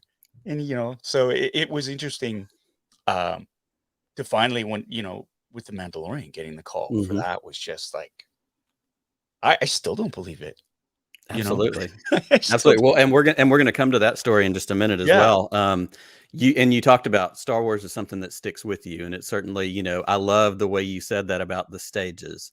Star Wars, Empire, Jedi, then the prequels and the different things. And I've been in a similar vein. I'm just a tiny bit younger than you, but I remember seeing Return of the Jedi at the drive-in movie theater in the back of my parents' station wagon as a kid. And then I was halfway through college when the prequels came out. And then when the sequels came out, I have kids. And so there's those different modes. And like you said, just getting to see it or going to see, Last Jedi or Rogue One or Tross with myself as the nerd who's not going to miss the first showing, but then going back a day or two later with my kids and watching them watch these movies and having that connecting point. I pulled my kids from school. Good for you. I did something my dad never had a chance to do. And I was like, you know what? This is you'll learn more from this than from school. Whatever you're learning today in school, you'll remember this more. It's not that important. That's right. Yeah. And it was just like, and it's something that I never got a chance to do with my dad other than the first time. And I think that's why it sticks out too, because my dad, it wasn't my mom and my dad. It was just my dad. Okay. My sister and I to see that. And so, there's that part of me. It's sort of like, yeah, you know what? I'm going to, because my parents always worked so hard and they rarely had any time off. So whenever I did get a chance to spend with them, it was something, rather, it was a big sort of event. Yeah. Going camping or this or that. So to be able to do that with my boys and play hooky, pull them from school. And I'm bald-faced about it. Like on the phone, you're supposed to call the school and let them know why they're not going. And I was just like, we're going to go see a movie. That's right. We're going to see the premiere of Rogue One. And we're having family time. Deal with it. Exactly. Okay. So we talked about Star Wars and how it sticks with you. Before we keep going on Star Wars, what are some of your other big fandoms? What are the other big things that I know there's a million, but and especially if you watch any of your unboxings, like you cover so much territory, but maybe even, I guess, just from growing up, you talk about being an 80s kid as I was as well. What are the big rocks? I know you're a Ghostbusters guy. You've got your own proton pack. That's a huge thing for you. What are some of those other ones before we keep on our Star Wars path? Back to the Future franchise is always a huge one. I think I got like 3 or 4 DeLoreans back there.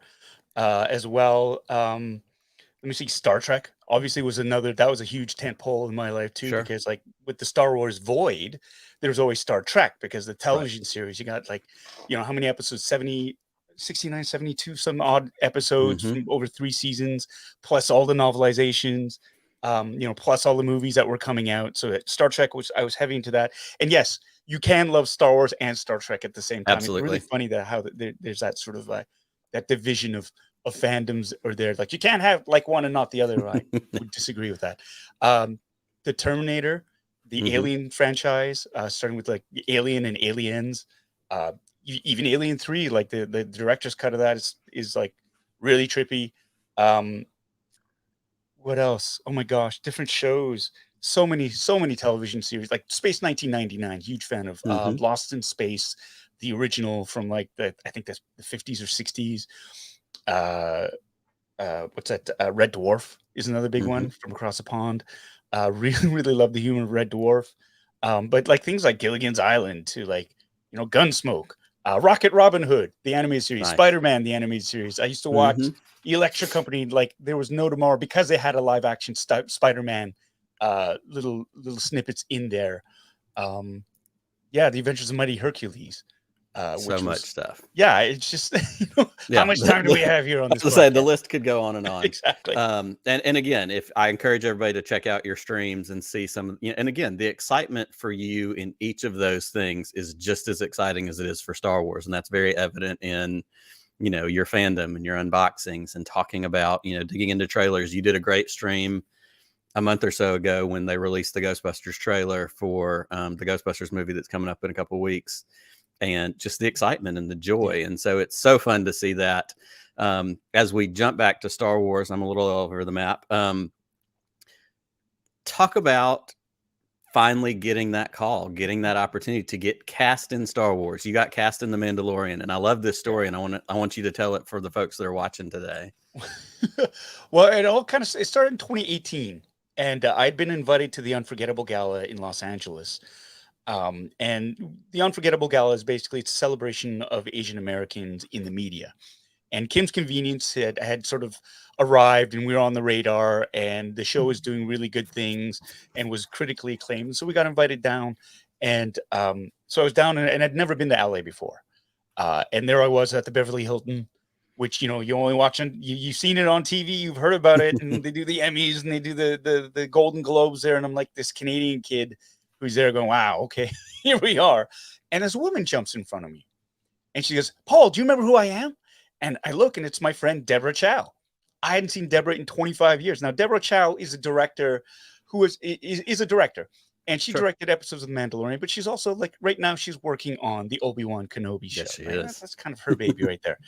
So that's her cred. But Deborah and I, 25 years ago, worked at the Factory Theatre in Toronto, Ontario. It's a small theater company that was going bankrupt, basically. That's how we met. And she was an aspiring filmmaker, and I was an aspiring actor. She asked me to be in a short film of hers. I agreed. We shot it. She disappeared.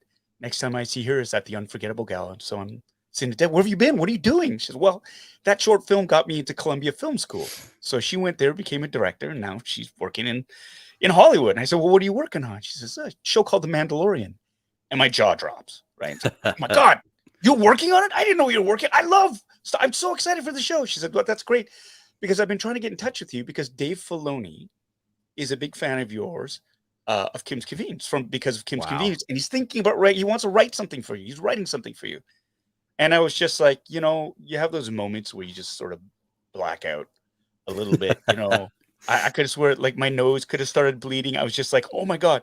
And so, that's when I grabbed Deborah's elbow very gently, but I said, you do realize I have like 8 Star Wars cosplays at home. She's like, what? And I said, so I show her these pictures on my phone and then costumes for the 501st, basically, and some for the Rebel Legion. And Deb's like, oh my God, I can send these to me. I'm going to send them over to Dave. So she texts them to Dave, and Dave right away responds, says, well, you could just wear his costumes to work. Exactly. You're ready to wear. You're ready to go. So it was great. I got invited to the set for a season. Had to fly back from LA to LA like a few weeks later, and I got to the set, and I got to meet Dave, and I got to see Deborah work. And Dave work as well. I met Jon Favreau. I saw The Volume for the first time. I saw Baby Grogu for the first time, and this was like, what is that? What is actually going on here? I know. It was like, Alice in Wonderland, Cinderella, all these, that peek behind the curtain at Oz. You're looking at all the machinations. Seeing them work on that was just so trippy, because as a lifelong Star Wars fan, to have access like that early on was just mind-blowingly awesome. And then I had to sit on it for like months, right? Because it's all don't tell anybody. But Dave was a consummate host as well, because like he gave me a backstage tour of all the the costume department, the arts department, the props department, and I stayed and I sat in that props trailer for like an hour and a half. Like that was, they would have had to drag me out. Man, so wizard. It is, you're there, and I'm talking with Josh and Yang, and they're showing me. So I got to hold a blaster that was used. I think it was one of the blasters that the Skiff Guard used in Return of the Jedi. I can't remember the designation. It's not DH-17 or something like that. Close, or DL-17. Anyways, it's based on an air pistol, basically, right? And I'm looking and going, oh my God, I know where that's from. I know what that is. And then I went home just like completely stupefied by the whole event. Like my life could have ended there, and I think it would have been good. It would have been like, yeah, I did it. That's cool. A few months later, I'm at an Earth rally, across the globe. There was that big thing where every Friday, their major cities were shutting down. Right. They're protesting, we need action on climate change. Sure. And I was part of that. And my phone rings. And that was a surreal day to begin with. My phone rings and my agent's on the line. She says, so Lucasfilm called and asked for your availability. And again, the moment of like, I just blacked out. Right? It's like, well, yes, I'll be there. I'll be there. I don't care what I'm doing. I will change it. And that's how it got started. So it was an offer, from Lucasfilm to play the role of back then they had code names. So it was like Foodie Pilot 1. It's like, who the heck is what is that? I didn't understand. And that became, for me, an introduction into the world of, the Cloak and Dagger world of disguising names and productions and characters to prevent leaks from happening, right? So, yeah, it was incredible. It was that's so wild. And you tell a story, and I've heard you tell this story before, and it's going to kind of connect to one of my questions. But one of the deals with Podcast of the Wheels is we always say we treat Star Wars like a sacred text. So a lot of our episodes are, and I think I explained this to you in one of our emails, a lot of the times we'll dig into the Star Wars canon, and it's essentially like we're having a Bible study, but instead of the Bible, we're using Star Wars, and we're pulling out what are the lessons, what are the things that it's telling us, all that. So one of the questions that I love to ask my guests is, what is your Star Wars spiritual experience? What is the thing that, it hit you in such a way that it was more than just like, oh, this good thing happened to me today? Because, of course, you've talked twice about blacking out while hearing good news. But if I were to guess, I would say easily one of your potential Star Wars spiritual experiences would have been the story I've heard you tell about the helmet. Yeah. That's exactly it. I flew down to Los Angeles to do to shoot. It was one of I had 4 days of shooting. They fly me down to Los Angeles from Toronto. It's like a 5-hour flight. I land, I look out the window. There's a jet that's wrapped in Star Wars colors. One of the airlines had done that, and I thought, wow, that's a great omen, right? And I land, absolutely. I get whisked away right from it was such a short period of time. I got whisked away right from the airport straight to the costume department. And I built this costume before, I have it. I have my own cosplay, my Rebel pilot cosplay. And so I'm very familiar with it. But this one was a tailor-made jumpsuit, which is just like, whoa, hey, look at that. It's great. And putting it together. And there's another side story about how I helped the costumers figure out the ejection harness on it. And my head is spinning because I'm actually there getting fitted for an X-Wing pilot helmet costume. And, helping them put it together, which was awesome. And they said, okay, well, we need to take reference photos now. So we know, how it's supposed to look. So the day on set, but we don't have your helmet because it's being painted right now. So we've got the stand-in helmet. And I pull out this Rubbermaid tin, bin, not a tin. Yeah. And there's a helmet in there. And I'm looking at it. I'm like, it's not Luke's helmet, but I know the design. And I stop and I go, is that what I think it is? And the wardrobe people are like, yeah. It's like, that's Biggs Darklighter's helmet. So how did you know? And because I'm a nerd. How do I know? This is what I do. And I said, so is that the actual screen used helmet? And they're like, yeah. And put it on. So I pick it up and I look inside and it's got, it's old. It's old and the foam is it's all yellowed and it's sort of eaten away. And it's got this little sticker name tag in it. And it's, Garrick Hagon. And that's the name of the actor who played Biggs Darklighter. Absolutely. And I started to cry. Because like I said before, I was 5 years old when I saw that movie. It had such an impact on me. And I did not expect on that day that I would, let alone be wearing it, the touching or seeing something that was up on the screen that affected me so immensely. And I had to put it on. And I had tears in my eyes. And it was just such a transcendental moment for me because,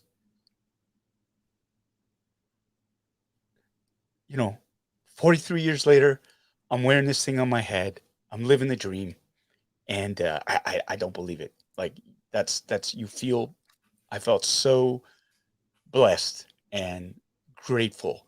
And I was not expecting, I kind of, it's going to be cool. We're going to have lots of fun. And this was just I did not expect to get that emotional. And that was not the first time I shed a tear while I was on that set, and I don't think I'm the only one to ever go through this because the wardrobe people were saying, yeah, this happens. It's unbelievable. And I can't begin to imagine what that experience was like. And I love, like you said, this is cool. We all think this, we get to go, hang out and you're going to have a good day at a costume fitting and you're going to do this thing. But then that impactful moment happens. And like you said, every little bit. I love how you describe the deteriorating foam, and like, you know, immediately when you see it what it is, and it just hits you in that way. That's truly the definition of this spiritual experience question that I love to ask my guests. And that's it. That's the actual embodiment of that. And that's so amazing. And that's, you know, that's when it really hit me. This is real. This is actually going to be happening.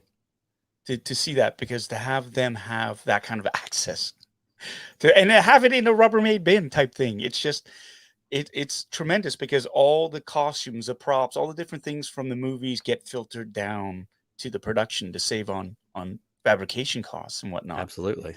And I remember, because it was for season 2 and everything was so secret, you know, I only knew my lines. I only had access to my scenes. But in the wardrobe department, I'm looking on the shelves, and I was building at the same time a Mud Trooper costume from Solo. And I look on the shelf and go, oh, they have a bunch of respirators from Solo there. I wonder why. And then you find out later on in the other, oh, okay, they've repurposed a lot of these, like the armor and the costumes from the Mud Troopers to transport. They repurposed them as transport drivers. Yeah. So that was really, it's really neat how yeah. So, okay. So you have that experience. And at that point, like you said, you could have just been done. Like, you don't even have to go shoot the show, but you get to go shoot the show. Yeah. And be in this. And especially, you were directed by Carl Weathers, which you have also spoken about how cool that was, because again, Carl Weathers has been in some of our favorite, you know, movies and nerdy things over the years as well. Talk about the experience of shooting, being on set, working with Carl, that kind of stuff. Well, I mean, he's OG Hollywood, right? Like, he is absolutely royalty, and there is a charisma and an intensity to him. He was just sitting. I remember the first time I saw him. I'm in my costume, and they make you wear these big black cloaks over them to hide the costumes, because they have you know, people on rooftops with telephoto lenses trying to take pictures and get spoilers, basically. So they're very secretive. And we're in the back lot, and it's lunchtime. And Carl's going to be directing the episode that I'm in. I have a scene with him. And I figure he's sitting there all by himself, and the crew is all sort of leaving him alone, which should have been my first clip.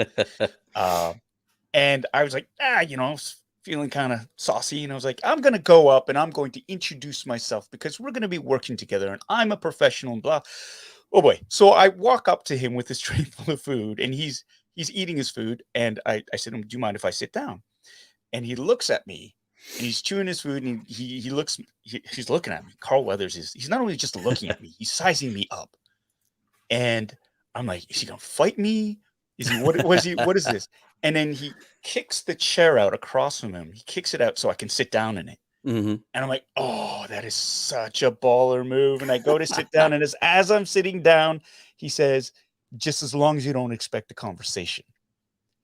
And there was I kind of stopped for like a nanosecond. There was that moment of, oh no, but I'd committed. Got to sit down now. So I sat down, and I thought in my head, I'm like, just chew your food with your mouth closed. Don't make eye contact, finish, and leave. Don't talk, don't do, and just eat your food. Just be cool, man. Yeah, it's fine.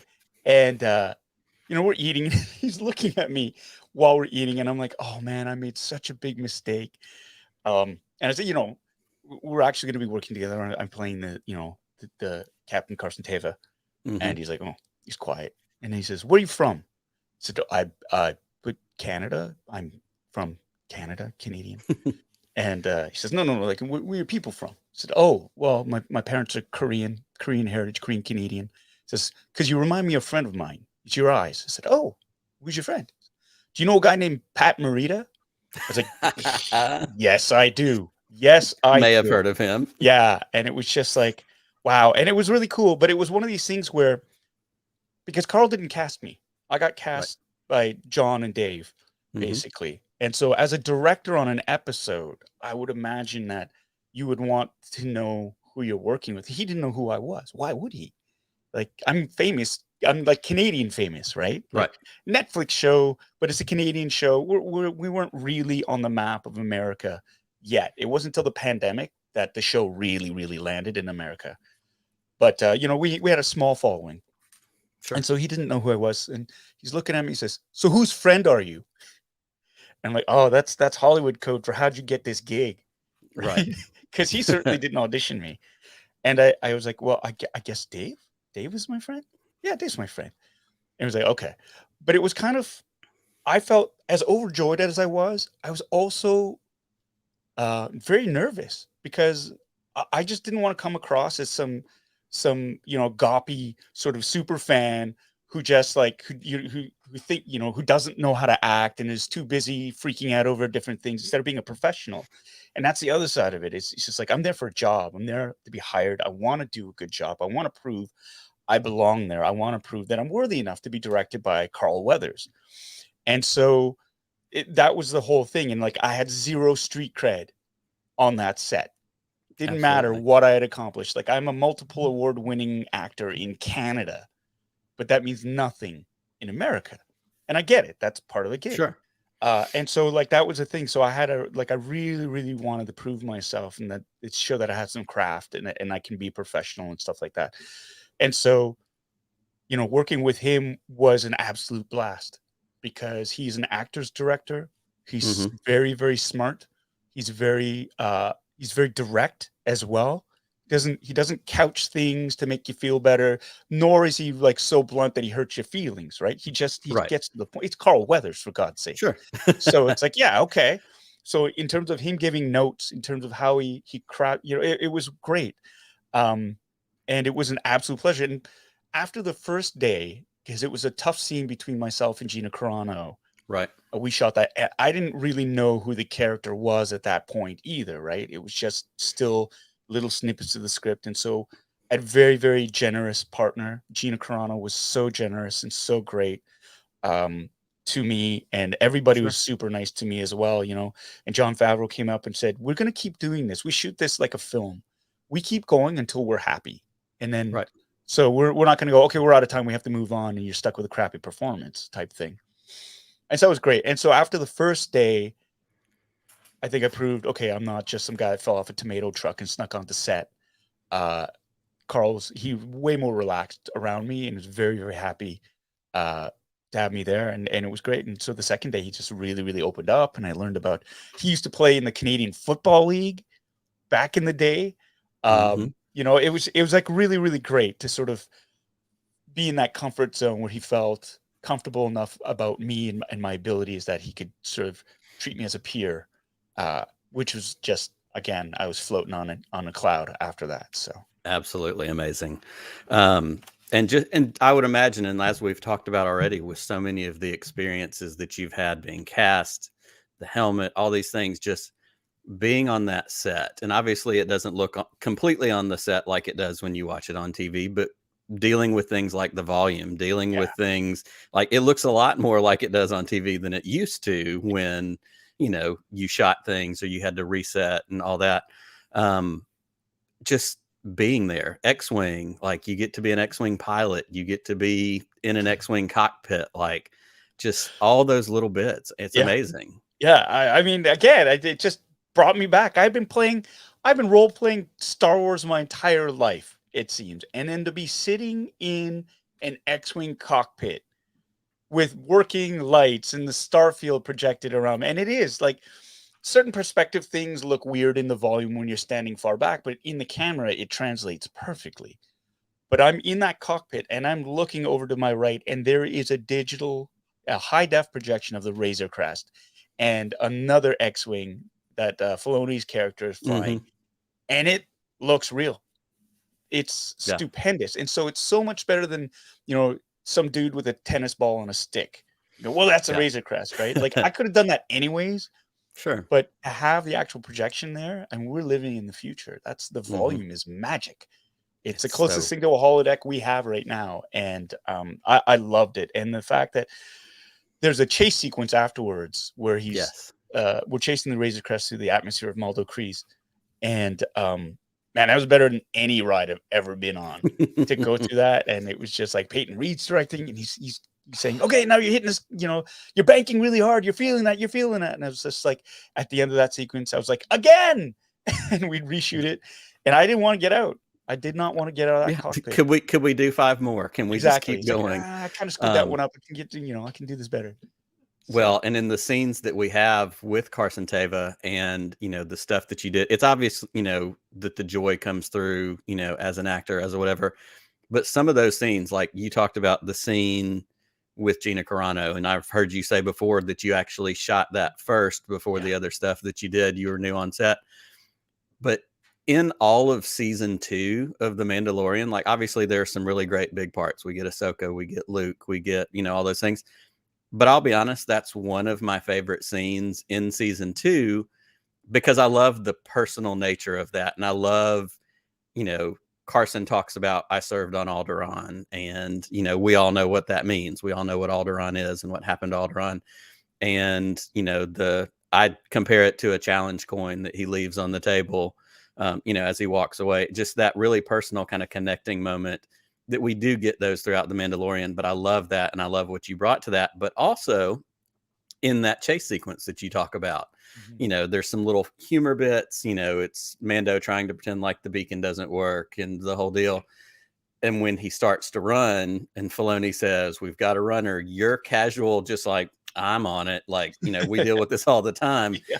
There's a little bit of a swagger there, which I thought was awesome. And, certainly is a character choice. So what is any of the backstory or what you've created for Carson in your head? What is your headcanon for Carson? Well, first of all, like the cool, calm sort of nature of the New Republic pilots, that's all Favreau. He's like that's how he kind of described them. Like it's scarier because they're so nonchalant about things. Right. Like if you look at season 1, when the 3 X-Wings just roll in, they're so it's like they're making toast or coffee. Right. They're just like, we're on it. So calm, ice cold blood in their veins as they deal with it. And so there's very little to go on. I mean, I joked with Dave earlier on. I said, yeah, so Carson, what I was asking about his background so I could fill it in. I said, and I jokingly said, what if he's that one guy that for whatever reason kept missing all the big battles, right? The Battle of Yavin, right? He missed because, he was in the bathroom with explosive diarrhea. The Battle of Hoth, he missed his transport. And so like, he never got to Hoth because of, all these different things. And Dave was like, no, which is great. But, he said, it's a big galaxy. It's a big, there are a lot of commands or different outposts that are there, and not all of them could get to these massive battles. And part of what I like about Teva is he's street smart. Like he knows you can't follow the book. You can't go by the book. You need to be realistic and pragmatic if you're going to survive, especially in the Outer Rim. So I like that. He's like this wizened guy who's been around the block a few times. He's made his fair share of mistakes as a rookie, probably, but he's really learned from it. And he knows because he has limited resources, he can't do it by himself. And the smartest thing to do is like win hearts and minds and get the star systems on his side to work together. That's the only way they're going to survive. And I love that element of him. He's a survivor. Yeah. He survived Alderaan. He's surviving on his own in the Outer Rim with a small group of pilots, limited resources. He's kind of like, in my mind, I reckon him to like the old U.S. Marshals, where the reputation really preceded them, and things could get bad. But when they came in, you knew there was going to be trouble, type thing. And I love that mystique around the New Republic outpost at Adelphi that's there. I just love that. So that's how I see him.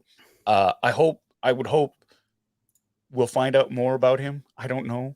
It's above my pay grade type thing. But those are the things that I filled in as well. It's just more of not maybe specific details, but just an overall sense of where he's coming from to just sort of give him that weight and that gravitas of having been around the block a few times. I love that. I love that so much. Another question I have, because we as Star Wars fans say this all the time, we are living in a golden era of Star Wars content. Yeah. We've got the trailer just this week for Book of Boba Fett. We know that there's a Mando season 3 being worked on, Ahsoka, Kenobi, Andor. Those are all just TV things. We know there's movies down the road, animation. There's some rumors this week. Disney Plus Day is Friday. You know, there's a bunch coming down the line. What are the things that you're most excited about? Obviously, it's all of them, but if you could pick a couple at the top of your list, what would they be? Honestly, Obi-Wan is one of them, just because I want to see what Deb does with that series, sure. and because of all the delays from beforehand, I know she's going to knock it out of the park, and I'm just so excited to see what they're going to do with that and how they're going to work it, and with Ewan McGregor reprising that role. And absolutely, you know, it's been confirmed that Hayden Christensen, another Toronto boy, there you go. You reprising his role as Anakin and Darth Vader. I'm so like, what are they going to do? How are they going to have him there? That obviously, Book of Boba Fett, just because it's so close. I think December it's coming out, and just the reemergence of Boba Fett as a relevant character is stunning. I'm so excited to see what Robert Rodriguez is going to do with that character as well, and of course with Mina Wen as Fennec Shand. Yes, that's a wonderful tag team. You look at that, and I want to see what that's all about. They dropped the trailer, and I was just like salivating over that one. Mandalorian season 3. Obviously, I think we have to wait till. I mean, they're shooting it now, and I think we have to wait till next year to see any of it. Like if they follow that schedule, it's a while away, I think. But again, and then the Ahsoka series. Yeah. Of course, right? Bad Batch 2 and Visions and it just piles on. It's a slippery slope. Yeah. Right. You say a couple and then you just start listing the rest. I totally get it. Exactly. Well, we're getting close to wrapping up. We've still got a few more minutes, but I have a couple more questions, things. One of the things that I want to ask you, and of course I don't want to get you in trouble, and we would never ask you to say anything that you can't say. But I'm hopeful, and surely you are as well, that we're going to get some more Carson in Star Wars. I hope that that's on the radar, and surely you are. You know, do you have any?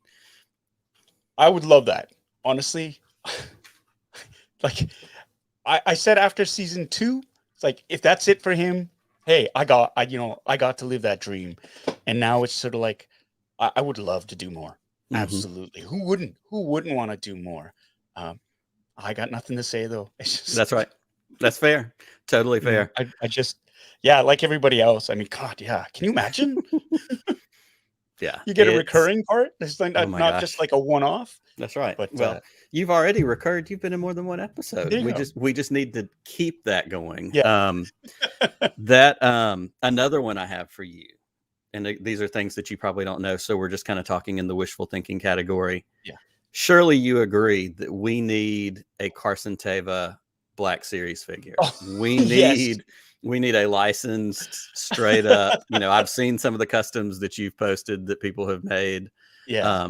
But we need that figure. We need that to be a part of all of our collections. Yeah. No, I would honestly, I would love that too. I would love that too. I have actually the Trapper Wolf one behind me. Nice. And Dave was kind enough to sign it for me as well. So it's just like, yeah, I would love to have that matching set. But I think that's a Hasbro decision. So that's awesome. So we are circling in. We've got just a few minutes left. I want to thank everybody for tuning in and hanging out with us this morning. It has truly been a pleasure to hear your stories, to hear your excitement, which is so obvious in all of this. I want to encourage everybody that's watching to keep donating to Make-A-Wish. If you haven't had a chance to donate yet, there's links on the screen. There's QRs on the screen. I know that we are raising a ton of money today, and we are just getting started. This day is going to keep going. We have so many amazing guests. We have so many people that we're excited to hear from today. But it started with Paul. So, Paul, first of all, thank you for being here today. Oh, thanks so much for having me. This has been truly a pleasure for me, and I love your involvement in your story. It's so great. Tell everybody where we can find you, what you've got going on, if there's anything that you want to plug. We did mention Boyfriends of Christmas Past is one of the hot tickets right now, Hallmark Christmas movies. But plug anything else you've got going on, where we can find you. Yeah, I have a YouTube channel called Bitter Asian Dude Inc. And basically I do Funboxing Sundays. I unbox a bunch of geeky collectibles. I do a half-assed review, and we chat. It's a lot of fun on that channel. It started about 1.5 years ago. It's grown tremendously, bigger than I ever thought. It started off as a lark, and we're at 14,000 subscribers and growing, which is fantastic. And so it really is about building up the nerd community and having fun, and just chatting I also do have a number of different streams on that channel. DFA is one of them, the sports ball chat that we have. That's a newer one. And I've got some other side streams with my boys. We have one called Game On with my eldest son, where we talk about video games, and another one with my youngest called Wonderfully Weird Wednesdays with Miles. And so they're basically drawing contests that my youngest and I have, and we just sort of chat with people. You can find me on Instagram at Angry Uppa, where I just released my first reel, and it's about talking about the difference between an Anovos helmet, Mando helmet, and a De Nuo Novo helmet, which took over the license from Anovos. And on Twitter, I'm on Bitter Asian Dude, at Bitter Asian Dude on Twitter. So yeah, those are the big things. I have other things in the work right now. I'm not allowed to talk about any of them, but keep your ears to the ground, because there's going to be an announcement fairly soon regarding one of them, and it's a big one. So I'm That's really fantastic. excited when that gets shared, but we'll see what happens. Well, we are thrilled for you. And again, I can't thank you enough for hanging out today. This truly has been a pleasure for me. Thank you to everybody who has hung out and watched with us along in the live chat. And thank you to everybody that's donated. Keep donating, keep hanging out. And that's going to wrap it up for us. I'm going to say thank you to Paul. Thank you to Scotty and Jerry for organizing this and letting us be a part of it. Thank you to everybody that's watching, and may the force be with you always. Okay, see you. Hey guys, AJ here from Holonet Marauders, and I'm urging you to all donate to the Make-A-Wish Foundation. It can be any amount, or you can grab one of those sweet Star Wars PODATHON t-shirts. All the proceeds go to the Make-A-Wish Foundation as well. I'm not sure where my other Marauder pals are, but let me try to get a hold of them.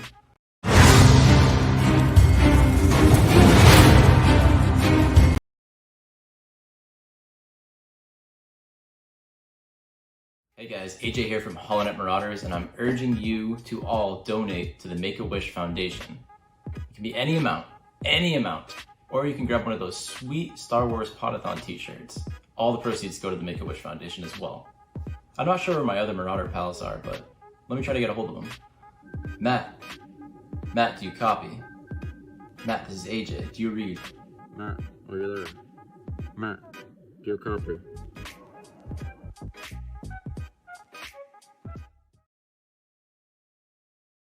Greetings and salutations, Star Wars fans. I'm Christina Ariel, host of Star Wars The High Republic Show on StarWars.com.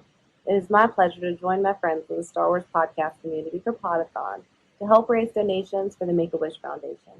Make-A-Wish is a nonprofit organization that helps grant life-changing wishes to children from ages 2 to 18 that are living with critical illnesses.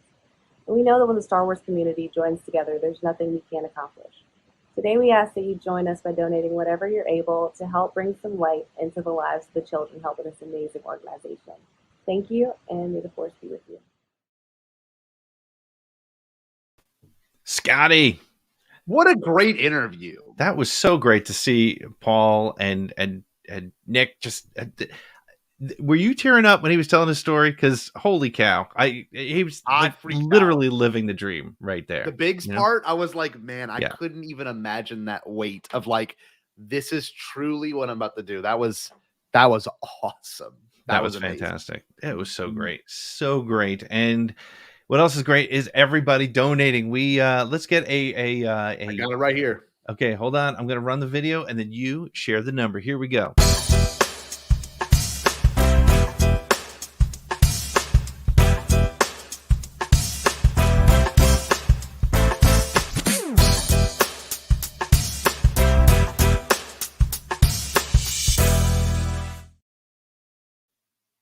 $36.60. Holy cow. Guys, I'm glad we moved past 4,000 because we are going to hit that, maybe by lunchtime. Who knows? We might have to up the thing to 6,000. Oh, this is way bigger than we ever expected, and I'm so thankful, especially for what we have coming up next. Some of my favorite people in the fandom, some amazing representation is going to happen as well. But absolutely. I think we're also gonna have a couple of giveaways. So let's do our first two, and then we're going to bring in the host of the next show to do a giveaway as well. Okay, hang on a second. Let's get there. Hey, what's your name? I'm Lucky. In my experience, there's no such thing as luck. Looks like you're having a good day. I'm a lucky guy. We'll let the fate decide, huh?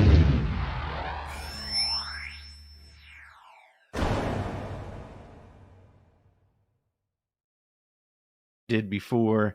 We have a we'll start with a Claudia Gray signed bookplate. For those of you who are just joining us, let me just show you a quick picture of that. Let's see here. La la la. I have so many files, so many great things to show you. And if you want to donate, scroll. Yes. If you want to donate, see the QR code right down the bottom left of your screen. You can donate there, and you could have a chance to win one of those. One of those with Pete just showed. Go back to it, Pete. Oh my goodness. Yeah, look at that. Look at that. So Claudia, first of all, so generous to bring all this stuff to us and for you folks to win. So let's give away one of those book plates right now, shall we? Let me hit the button. See who it is. We've been adding names all through the day as they come through. And let's see who wins this Claudia Gray book plate. Mike Fatum. I hope I'm saying your name right, Mike, but congratulations. You are the winner of a Claudia Gray autographed book plate, which will come out to you just as soon as possible. And, let's bring in our host of our next show, because he's going to help us give away and tell us a little bit about what we're going to be giving away for his Hello there, Brian. There he is. How's it going, man? It's going great. I now feel like I'm a contestant on the Wheel of Fortune. I could be possibly doing my Vanna White. Here we go. Oh, and knowing we didn't tell you this yet, but you're also going to be in the next season of Survivor because you did sign a contract. So I'm just wait. That's going to be. I'm here for it. I will be the second gay guy to run around naked on Survivor. on Survivor. On Survivor. Yes. So, Brian, Pink Milk has brought together a really cool package. I'm going to show it up on screen. Tell us a little bit about it, and then we'll give it to somebody lucky, and then you can just take the show. Hold on. Let's bring this up. Tell us about this. All right. So this is from Zia Records. We are celebrating our 41st year. Yes, a brick and mortar record store around for 41 years. We have 8 stores across the Southwest between Arizona and Las Vegas. So we put this together. We have a tote and a shirt designed by yours truly. And we have a $25 gift card, which is going to be perfect time for our record store Black Fridays coming. Zia Records has a bunch of exclusive vinyl coming out. There's like over 160 RSD exclusive vinyl with cool colorways, all that sorts of stuff coming in. And then Star Wars specifically, we have a little baby Grogu with We All Love Us some blue Oreo cookies and a bucket hat, because the 90s are back alive and well. And who does not want a corduroy baby Yoda bucket hat? Cool. And I do. So let's see who's going to get this lovely little gift. Hold on one second. Not little. I mean, geez, it's. I'm going to reach out to you personally, Brian, because I want to know what's in your record collection besides the ones that you sell for the company you work for. So we'll talk about that later. Let's see who wins this pack here. The Wheel of Craziness. There's so many names on it. It's like you can't even turn. The winner is Amy Rickow, author Amy Rickow. Amy is awesome. And you know what I love about Amy? What other than many things? When I had the opportunity to have her on Around the Galaxy, and I promoted her as Star Wars author Amy Rickow, she wrote to me and she was like, I still can't believe that I get to be called Star Wars author Amy Rickow. So she's just a sweetheart and just a great person in the community. Glad she won it. And so, hey, you know what, Brian? We're going to turn this over to you. So first, we'll run your little intro, and then it's going to be all you. Take it easy. Thank you for doing that.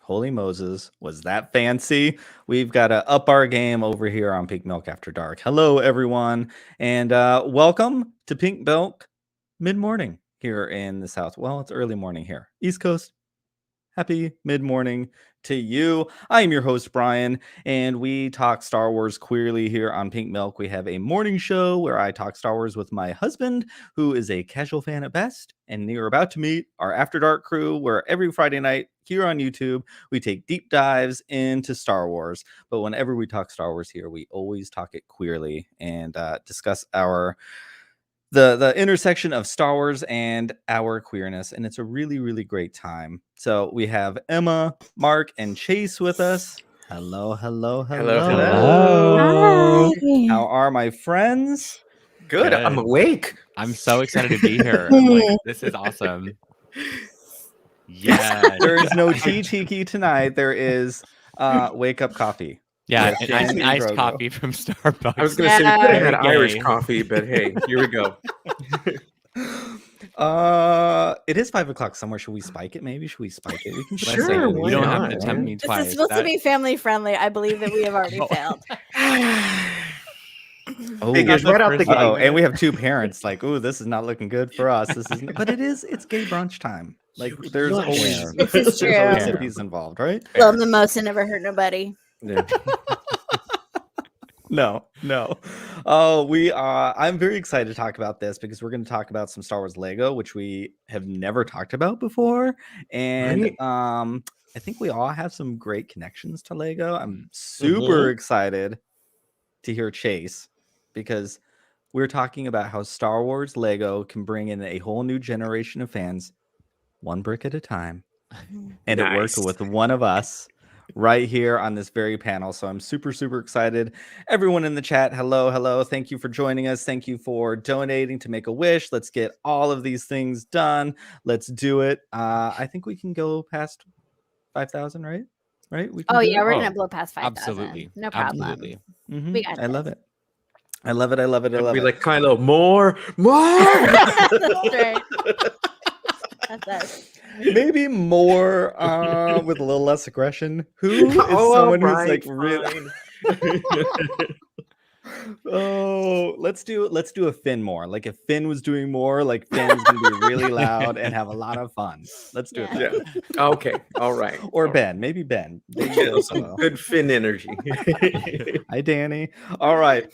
So, first question for us here. What is our first Lego memory? Emma, I want to start with you. Yeah, so I was raised by hippie parents, and so Legos were an ideal toy because they're not gendered and it's not violent. So I got to play with Legos a lot as a little kid. Like it was a really big part of my upbringing. And like I got lots of Legos as toys as a little child, and my dad was a woodworker, so he also would build extra things for me. So like he built me like a wooden castle that had hinges on it so you could open it up.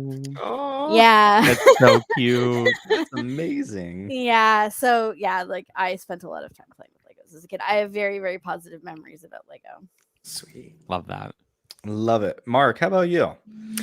For me, I mean, it all starts from Star Wars, my fascination with space and Star Trek 2, Brian, as well. But I have to say, just my earliest memories are buying the little space sets that were out then and making little ships and building upon that, and so it was just so much fun. And of course, I played with my little brother and my mom because my mom, she would buy all these little sets with us and play with us. And so it's like we all grew up together with Lego, you could say. So those are my earliest memories. I love it. And still, this big kid still loves Lego. Yes, I know you do. We can see the raised a little crest bit, right there. yeah. Do you Yes. think I actually think for with Chase. season 3, do you think you should do one of those videos where you like take it up like a flight of stairs and throw it off the top? So it's That like the video Razor gives Crest. me so much anxiety. So it's like show accurate. Too soon, Mandalorian fans. I Too soon. know. Every time I saw a clip of it the other day, and it still broke my heart. I'm like, oh, come on, dude. And then I never know anything about cars, but Lord knows I care about a shift knob more than I ever dreamt I could possibly care about a shift knob. and then pulls it out a little wreckage and there's all right, Mark. Okay, do you remember? Because we're similar in age, so we didn't have. There was not a lot of choices for Lego back in the day. But do you remember when? I want to say it was probably like 86, 87. There was like that first space set, and there was like the villains, and there's like the aliens, and they had all the black Legos. Oh no, I don't remember that. It was That my sounds favorite thing. Really cool though. Yeah, it's like I remember sets here and there, you know, but yeah, like the first one was like a medium-sized little one, you know, that was one of my favorites, but I loved it. Yeah. It was so I cool. remember I had like this because I thought it looked like the Death Star, and I feel like it was very expensive at the time, but I don't remember. But like it was like a circle, and it like opened up. And I've now looked at pictures on like Google Images or whatever because Yeah, back then yeah. my mind was blown, and now I see what Lego does, and I'm like, oh, Well, of course. those, You know, as with those- everything, you know, just like the first iPhone was everything, and then you look back and you're all like, "What is that brick I was holding?" You know, it's like literally just like 2 weeks ago, I still have my first iPhone. That's like, you know, because it's old and fun. And Jack, our oldest son, was in my closet, you know, looking through things. He's like, Dad, what is this? I'm like, that's the first iPhone. He's like, oh my God, this is so ugly. Oh my God. Like, well, at the time, it was very cool. Right. Like to them, it's like the equivalent of the rotary phone at this point. So. I don't think my kids would know what a rotary phone was. I literally think they'd look at it and have no concept of what it was. Like, is this to make waffles with? I don't know. All right, Chase, how about you? What is your earliest memories with Lego? With Lego, I'm from San Diego, so being raised in SoCal, I went to Legoland a lot as a kid, and so my earliest memories of Lego specifically is Legoland itself, which was always fun, but it also ties into Star Wars because it was still like a 40-minute drive to get over there, and me and like my friends in I don't know, probably like I don't know, just like young. We were young, and we would watch. He had like a little TV in his car, and he had the VHSs of all the prequels. So we would watch like Phantom Menace again and again, like to take up time going to Legoland. So that was like it's so weird because I mean, cool. and I'll, in the next sort of stuff we talk about, Lego and Star Wars for me have always been very intertwined. I was introduced to both of them at the same time. You know what I mean? And they've always just been like wrapped up with each other. From the very beginning for me. Oh God, I love that. That's really It's pretty cool. This is like perfect for today's conversation. I love it. I love it. You know, for me, like Lego, I was always, I mean, I'm whatever. We all grew up with Lego. Everyone did because they're amazing. Like, I've talked about this before, and I'm kind of embarrassed to say how like segmented I am, and I never really totally crossed like Star Wars and Lego together, because I don't know why. But I never was a big fan of Transformers toys. I love Transformers, but I always thought toys were kind of like not cool. And hashtag more hot takes. I was a bigger fan of GoBots. Oh, Brian, I'm done with you. Oh no! If you're an 80s person, you know how sacrilegious that statement just was. But I used to make Transformers with my Legos. Like I would have to draw these little blueprints, so I'd know how to like take them apart and put them back together. And then I got really into it, and then did like the Constructicons things, where I'd build the whole like the big one. Oh, I played alone a lot as a kid because if they didn't use their blueprints, I didn't let them play with my Legos. Oh. Do you, Mark? Let's start with you because I know currently you're a big Lego fan. I know there's Chris Ryan's gasp. Yay! Sorry, I still kind of like. Oh yeah, GoBots is a lot of fun. Thank There you, we go. Cam. Thank you. I feel justified. I feel seen right now. I feel seen. Thank you. Mark, what is your favorite Lego set? Of all of them? Of all the all Star of Wars them. sets that have come out? Mhm. You know, I probably have to say though, even though I don't own it, that ultimate the collector's edition of the Millennium Falcon is just, it looks like it could be a table itself. It's so huge. Yeah. That's the dream set that I would love to have. Well, I'll put that out there. But then the ones that I've owned that I've put together, that I have put together before, would be the Executor set, which a friend gifted to me because he was moving. He had to get rid of it. And he goes, I don't have any space for it. Not that I do either, but I was not going to turn that thing down. I don't know that I'll ever be able to completely like finish building it because, probably take up the room, the whole place, but it's beautiful. I have a question. Do like adult Lego people, do you like super glue them? Or no? I don't. And I know people that do, but I mean, I just think that at some point, especially if you have to move, you may have to break it all down and then put it away, and then you can organize them in little bags so that when you put it back together, it's easier, right? Yeah. But and then you have fun rebuilding it again if you have the space again. I find it very therapeutic when I'm having a really stressful day. Yes. When I go to sit down to like play with Lego, it just totally calms me down. And I didn't realize it was doing that until I was like really stressed out and I started doing that and I had forgotten what I was doing because I was so focused on trying to make sure this all got put together correctly. I love it. And I guess if it was super glued, you wouldn't be able to recreate the Razor Crest season 3. Well, there you go. Exactly. So it's gonna be a hard. Now we just have a knob. That's all. Emma, how about you? My favorite set? Mm-hmm. Oh, it's so predictable. It's the Island Training set because I bought it and I modified it. So if you want to take a look, I recreated the hand touch scene from The Last Jedi. Oh, that's so cute. Yeah. Yeah. I love it. I love it. So with the porg judging them on the side. The porg's into it. Yeah, yeah, exactly. There's no judgment. The porg is watching. The porg is sitting there saying, "Ship who you want. All ships are valid." Exactly. And you can also see that I made it screen accurate because if you look at this side, Kylo is wearing his glove, and on this side, he is not. Check you out! Like even the attention to detail is super cute. That is so cool. Oh, look at that! And of course, the flame is like pointed towards Rey, as it should be, right? Well, yeah, that's where it belongs. So good. Symbolism. So yeah, Danny, we love it. We love it. Raylo is now Lego canon. And you know what else you can do, Em? What?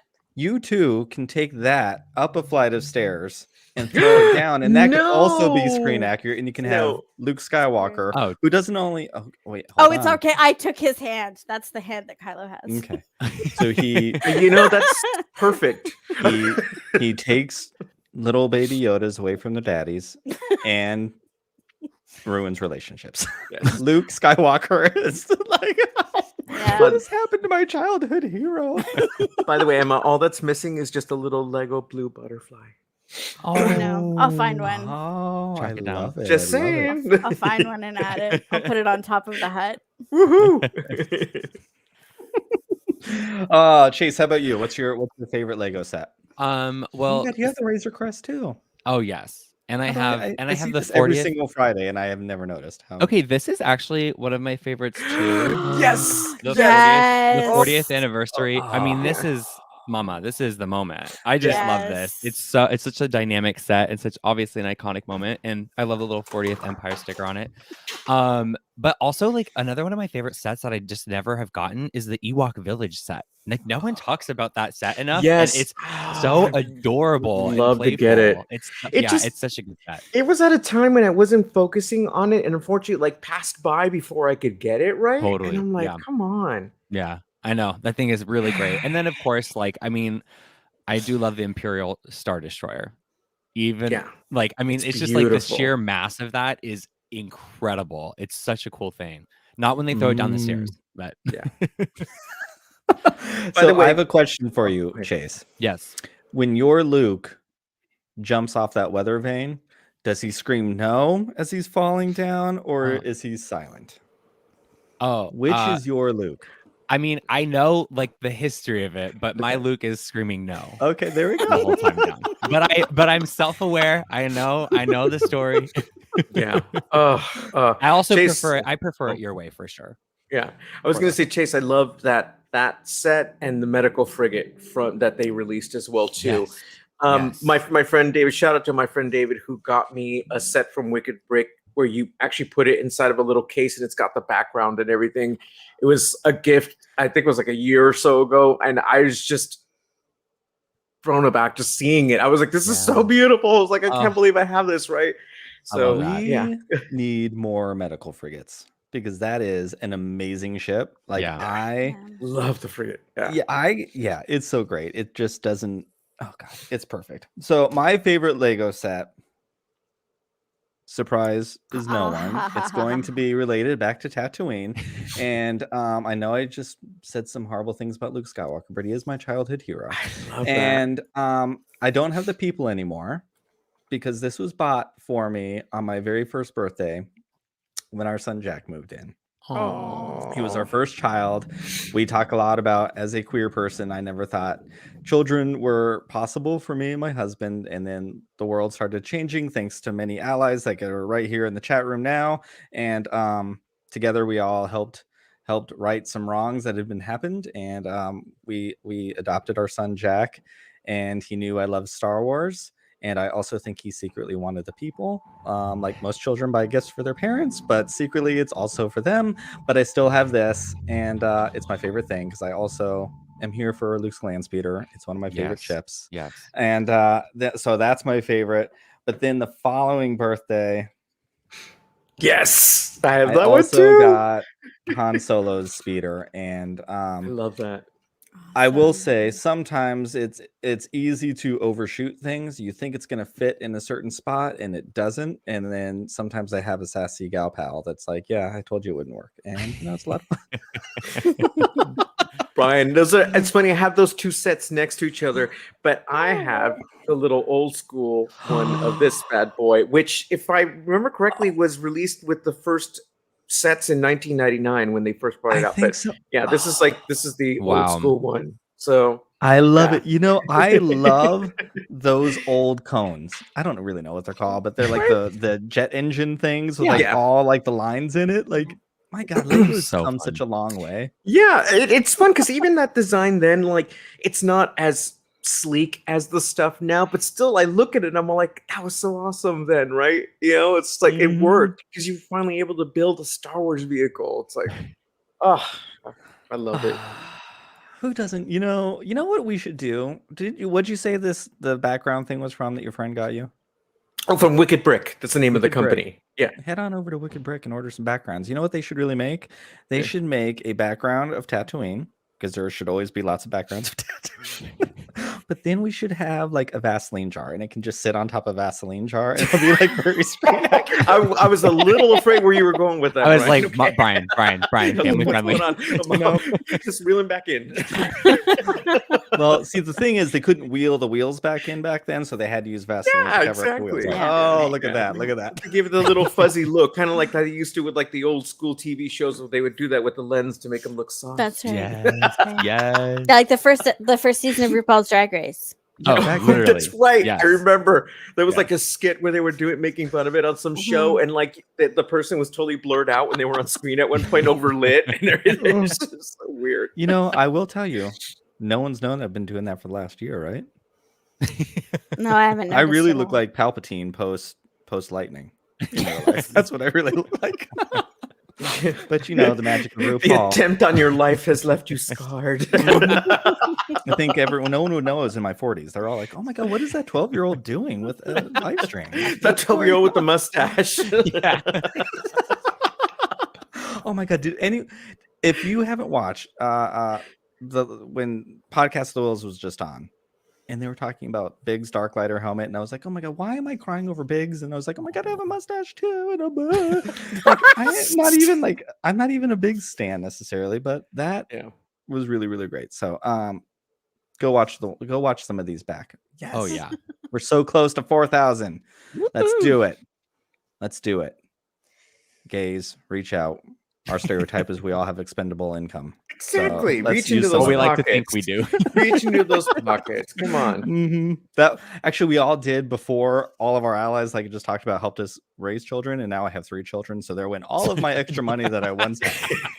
Oh yeah. It went to a good cause. Sometimes, actually, probably every parent, 8 gallons of milk a week. 8 gallons. Oh, yeah. Gallons of milk a week. I can't believe how much milk I buy. Buy a cow or a thalasiren, something. Literally. Okay? Oh my god. Okay, hang on. We are on a Star Wars podcast. Let's talk about blue milk. You know, I buy like 6 gallons of blue milk and 2 gallons of green milk every week. It's just really, really crazy. I don't know what's going on with those Bantha factories, which we live near some. Just so you know. A follow-up question to our favorite set. Emma, let's start with you. What would a dream set for you be? A dream Star Wars set. Oh man, a dream Star Wars set. I feel like I need more like iconic moments from Princess Leia's life. Ooh. You know, because I haven't really seen any of those out in the wild. Like it would be kind of cool to have like an Endor speeder chase, maybe. That'd be so fun. Ooh. You know, one of my favorite things, you know, and I talk about this a lot because I'm basic and simple, as I also mention all the time. And I like some of my favorite moments in Star Wars are like things that do not matter at all. But the way the puppet Leia like looks up from her head when she's like, I just love something about the movement just makes me so happy every single time I see it. Yeah. I'm with you though. Justice for Leia. We need more Leia. Or like, and I mean, I know it's not quite as like action oriented, but also what about like Padme's speech to the Senate? Oh my god. It would also just be awesome to have a whole Senate like floor like set. That'd be so fun. And it could be one of those robotic Legos that like the little thing can like lift out of the thing, you know, like those have like a hydraulic kind of thing happening. Em just gave me an idea about what I'm going to talk about. Thank you. I would have said Vader's castle, but they already did. They did that. That's right. Yeah. It's pretty rad too. It's very expensive. It's very expensive. I like to look at it as a hotel now, personally. After Lego. It is. It's an Airbnb. That's right. Luxury resort. A lava B&B, an LB&B. Yes, there you go. Thank you, Grabala. Shout out to his family. Thank you for redefining what a hut can be. You know, representation matters. Let's break the stereotypes. Let's break the chains. Break the chains like Leia did. Come on now. All right, Mark, how about you? What is a dream set for you? So Emma inspired me. So I would want Yoda versus Sidious with like the Senate chamber with like one of the pods, I think. And then if they could have some of the background along with it would be great. Or especially the part where it rises up would be kind of cool, actually. Where the pod rises up and then you get like the big wide shot. Oh, yes. As Chase said, I live. So Isn't this the other thing? Isn't this what you can do now? Right. What's that? Feel like I'm squeezing a little Lego head. Yeah. I love what Joey from Krypton to Alderaan said to a Luke and Leia training set would be awesome. That would be so Danny fun. Exegol. I mean, live.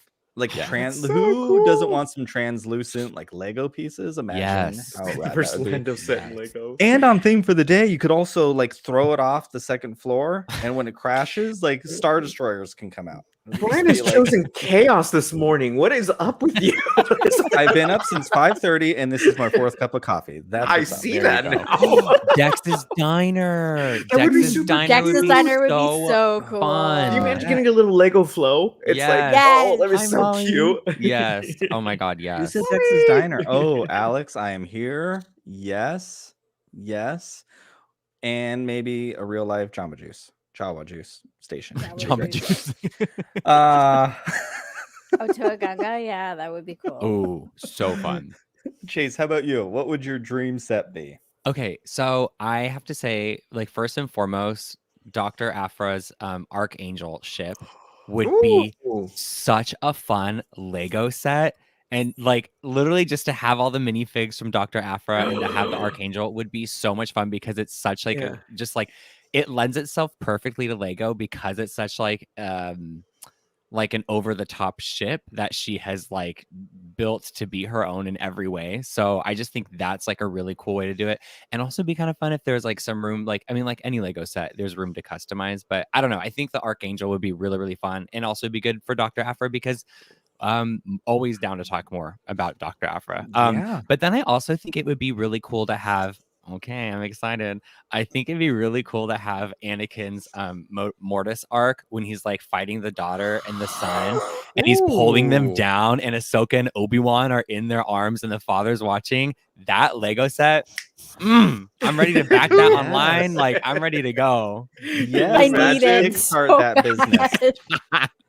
You know what? Oh my God, I need it. Good choice. While you're talking about Afra, have you Yeah. seen the new like the Mario Lego things, and they have all these interactive sets that you build, right? Yeah.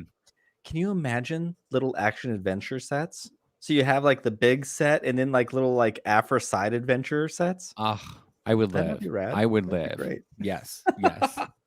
Welcome, Molly. Thank you for joining us. And real quick side note, has nothing to do with Star Wars. Thank you for the nightmares from your Instagram Halloween.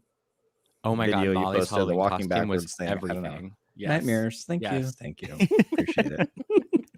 Let's see. I'm going to be on brand, and this will surprise no one. But I want one of those big fancy Lego sets that are like 4,000 or 5,000 pieces of Max Rebo's organ. Oh my God. That would be super cool. That'd be great. And I want awesome. and let's just put a pillow on it. Let's have like original puppet design Max Rebo, which is just weirder when he doesn't have legs and a diaper, and it's just like like Sebulba hands. I'm here for that. I like those Ordillions. I like those ones a lot. I like them. Cute. Yeah. Okay, Chase, I want to jump to you next for this next question. You mentioned Legoland and all those things, and I know Star Wars Lego video games are really big. Yes. What is it about Star Wars Lego video games? Because the video games came first, right? The video games, and then that spun off into TV and movies, correct? Yeah. So what is it about Star Wars Lego games that slaps for you? I think it's the self-awareness that the video games have like within the Star Wars universe, and it's not afraid to pay respect to Star Wars, but also not take it too seriously. And there's something in that like uncanny valley that is just so camp and so gay, and it's also really fun too, because I don't know, I always say like I watched a lot of the prequel trilogy when I was a kid, and then I was like around like 11. I didn't even see the original then I watched Spaceballs for a few years, and then I still hadn't even touched the original trilogy. I hadn't seen it until I played it through on Lego. So I watched those movies for the first time through A, Spaceballs, and B, Lego Star Wars video games. So it was like, I think it was the 2006 GameCube game is what I was playing. And to answer your question, another part of it that I think is so endearing is like, it's such a good multiplayer game. It's so much fun to play with other people, and me and my little sibling, like we would just have so much fun, and we would just play for hours and hours and hours, and it's just fun. It's just so fun, and it's really good community building too. I like it. I like Star Wars Life Debt here mentions High Republic sets. I'm here for that. Can you imagine a High Republic and someone said Lego Drangear? That would be fun. How about a High Republic Star Wars Lego video game? Like, let's get who these voices are and all of that in Star Wars Lego. Like, that'd be super fun. Yes. Yeah. Yes. And I can't really say spoilers to the High Republic. Never mind. Trying to stay on theme for the evening. Mark, how about you? Are you a Star Wars? Yes. player, right? So here's what happened. Like that same, was it the Star Wars saga when it all came out on Lego, like the last version, I think is what you were referring to, Chase, that I played that too. And I hadn't gotten into games for a while, right? And then what happened was it was just, I started playing it. I was like, oh, this is cute. But then it's like you're saying, it's just so crazy, so chaotic that it's effervescent. It just captures the spirit. And then I got to the end of Return of the Jedi, and the Falcon is, flying out of the Death Star, as it explodes. And I was in tears because it just brought out all the emotion of actually being in the ship and making this happen. Yes. And then I realized, I was like, this is so well done. It just totally just reeled me in and got me into the moment and made me emotional, made me love Star Wars even more. So when I think back at the Lego video games, that particular moment is one of my favorites because I just love the reaction that just came out of me as I was playing it. It was so exciting and emotional. Love it. Absolutely. And we have a visitor, one We of my do. favorite people in all of Star Wars. What's creation up, everybody? land. I am so sorry to jump in here, but this No. was a big one. We've crossed $4,000. We're at $4,150 right now.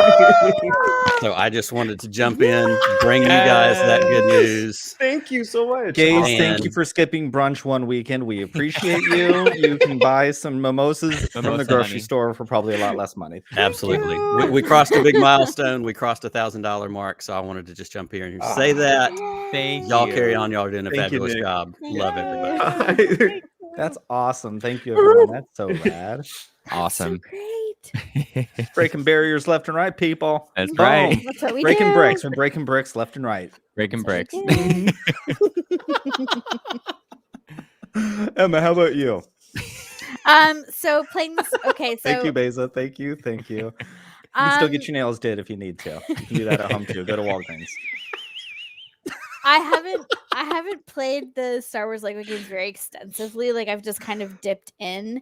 I do think it's something that I would enjoy more as a multiplayer, because I find like it's just one person trying to manage like everyone's different skills and do all the problem solving, and I find it like it's very chaotic and I find it very noisy. So I don't know, maybe I'm just old. No, like I'm it's- that's fair. old and That's a I'm like fair I'm too accustomed to like my FPSs where you're like stealthily like creeping through, you know, like Yes. I don't know.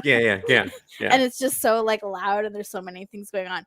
But I mean, like obviously, like I'm here for the fact that there's so many people that these games connect with and who love them, and it's such an important part of their Star Wars journey. Like more Star Wars is always better, and whatever brings you to it and helps you to enjoy it, I support that fully. Yes. 100%.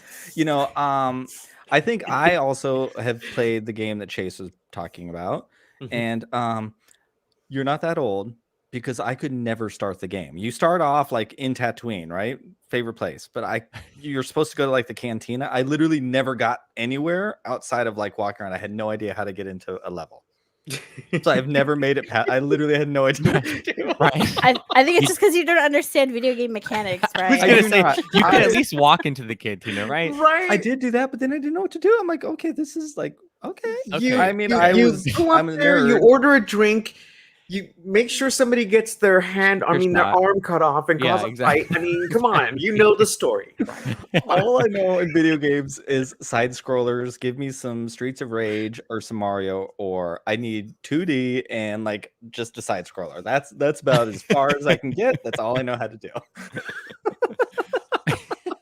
This is why you look online for like the guides and walkthroughs, because if you get a little lost, good point. you go and look, and you're like, oh, this is the clue I needed, and then cut it off there and continue going. And that's why you play with Michael. You like Yes, you play okay. multiplayer with your kids. There we go. Yeah, There Mark, you go. I'm not proud to admit this, but you know the stereotype of like I would never ask for directions because I know the way. I am possibly maybe that person, and I'm working on it. I'm working on it every day because I know. Yes, I'm with Molly. Also, give me some duck. Oh my god, Duck Hunt was my No, favorite game. Oh my god, I loved that game. But in 2021, let's play the disc version. No Oh, ducks yes. should be harmed in this. So Yes. let's do right. Is that what they're called? Discs? The like the white things that you Yeah. shoot off? I Yeah. don't know. Yeah. We'll go with Sounds that. Oh, Mark, what is your? Do you have a favorite Lego like TV show or movie? I mean, I've seen a bunch of them. I'm trying to think. I think the Christmas specials have been a lot of fun, because when I think of it, it may not even be so much about me, but I think about that's going to be someone's like, and I don't mean to compare them because one is super, super classic, but to somebody else, that's going to be their first intro to Star Wars, to Lego Star Wars. And it's going to be like, that's my Christmas memory. When they get older and they look back, that's going to be their Charlie Brown Christmas. It's like, oh, I loved watching that. Like I watch it over and over again every year. So to me, that's the lens that I look at it through, right? Because it's not all about me anymore. I think about like, this is so cool. Somebody else is gonna love this, and it's gonna open up a whole new world for them. Yeah, I love that. Totally. And we got to see Finn training as a Jedi. So like, Yeah. And we got more Rose. What a Like, gift. let's do it. Let's do Yes. it. Emma, how about you? Oh yeah, no, I love the Lego specials. Framey, you're not wrong. You're not wrong. Lost was one of my favorite shows. Maybe that's why. Maybe I related to 5 seasons of going nowhere, but kind of going everywhere at the same time. Like yep. We could call the show "Going Nowhere" with Papa Smurf. No, I would be like in the world between worlds. I'd just be hopping in. It'd be like one of those things where I'd go into one portal and come out the other side, and I would just be on this endless loop of that little like how you play video games. just walking in circles, not really going anywhere. This would be like the Raptors hitting the gate. There's going to be a way out one somewhere or another. Okay, Emma, what's your fave? Oh no, I love the Lego holiday specials. I mean, the Halloween one did come out more recently, so it's a bit like more shiny. But I mean, the Christmas one was just so sweet, and it was great, and especially because it was sort of our first introduction to Lego doing holiday specials for Star Wars. Like, I had a bit of trepidation going into it, but it totally like blasted all those aside. Like, it was just such great fun. It was. And I even like make people who don't like Star Wars in my life sit down and watch it because it's so cute. Okay, question for you is, because we talk a lot about especially the sequel trilogy being a very we're in a very meta time of Star Wars, like while we're like in this new era, and it's very meta, and I'm here for it. So these friends that you make watch it that might start like this, are they just like everyone in the thing when Baby Yoda comes on and everyone's like, oh yeah, for a hot second? Oh, okay. Universal moment. Absolutely. He has a grip on all of our throats. Truly. That little baby Grogu. Truly. Maybe you could have gripped a little tighter on one for a little. Yes, exactly. I wasn't going to say it, but yes. I said nothing. Sit, Brian.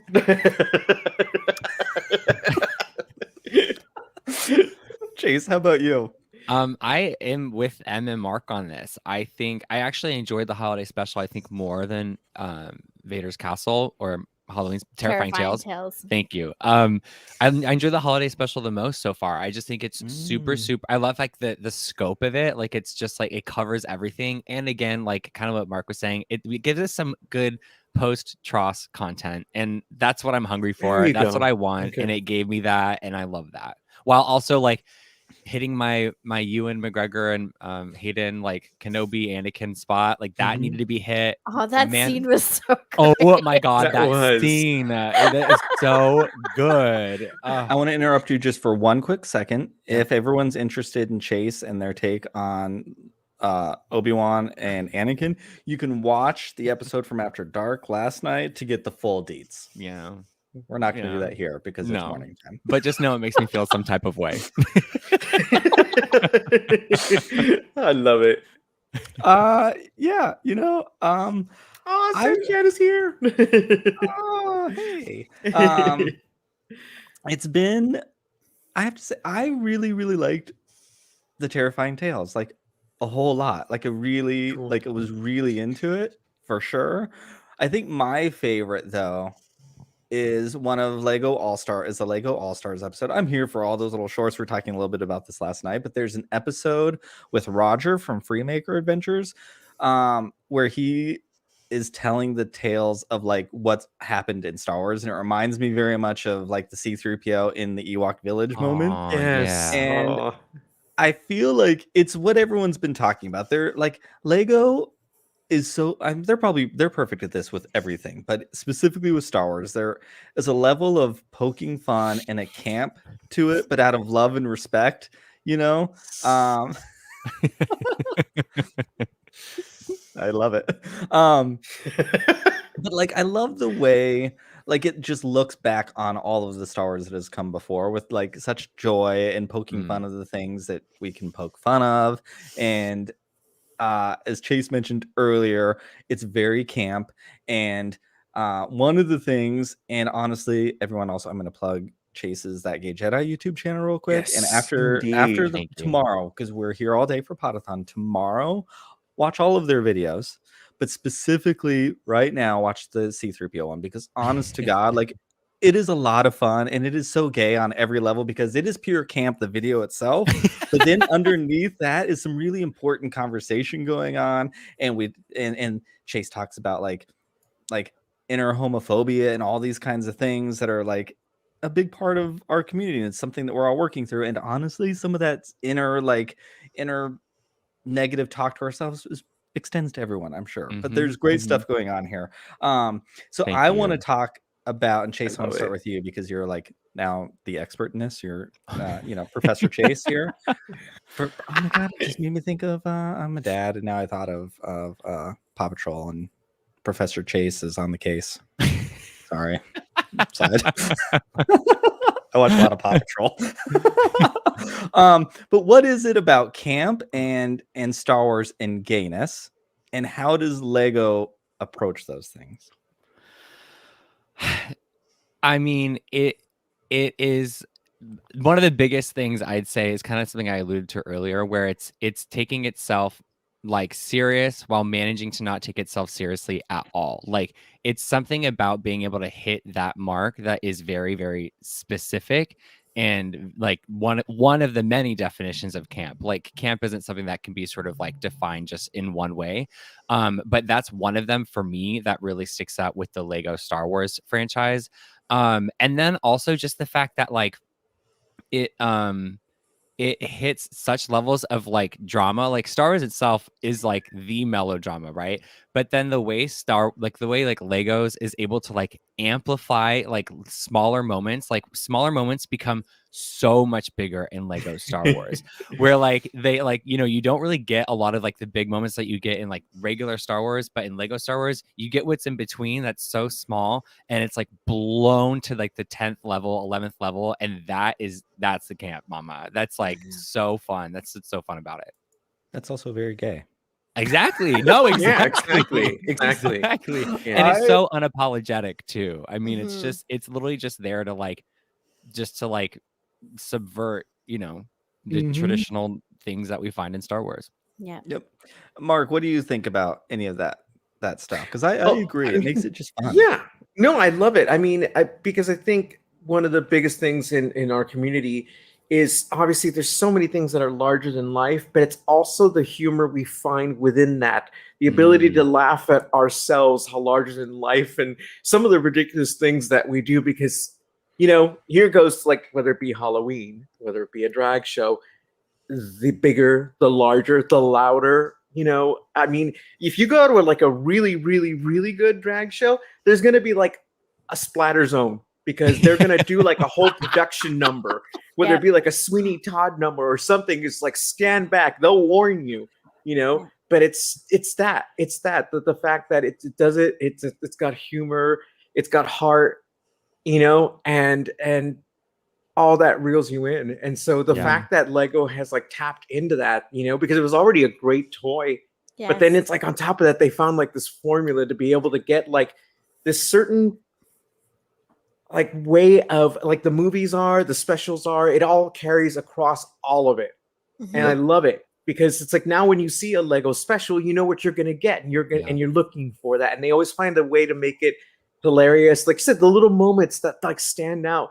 It might be a ridiculous little tidbit of something that you've seen, and it just like makes it even funnier and only adds to the lore that one may have in one's head of that particular character. Literally, like in Terrifying Tales, when Palpatine is just like throwing around one of the guards and just like spinning him in the air because he can, and he's bored, and he's Palpatine. Like, that is like one of those moments where I'm like, of course.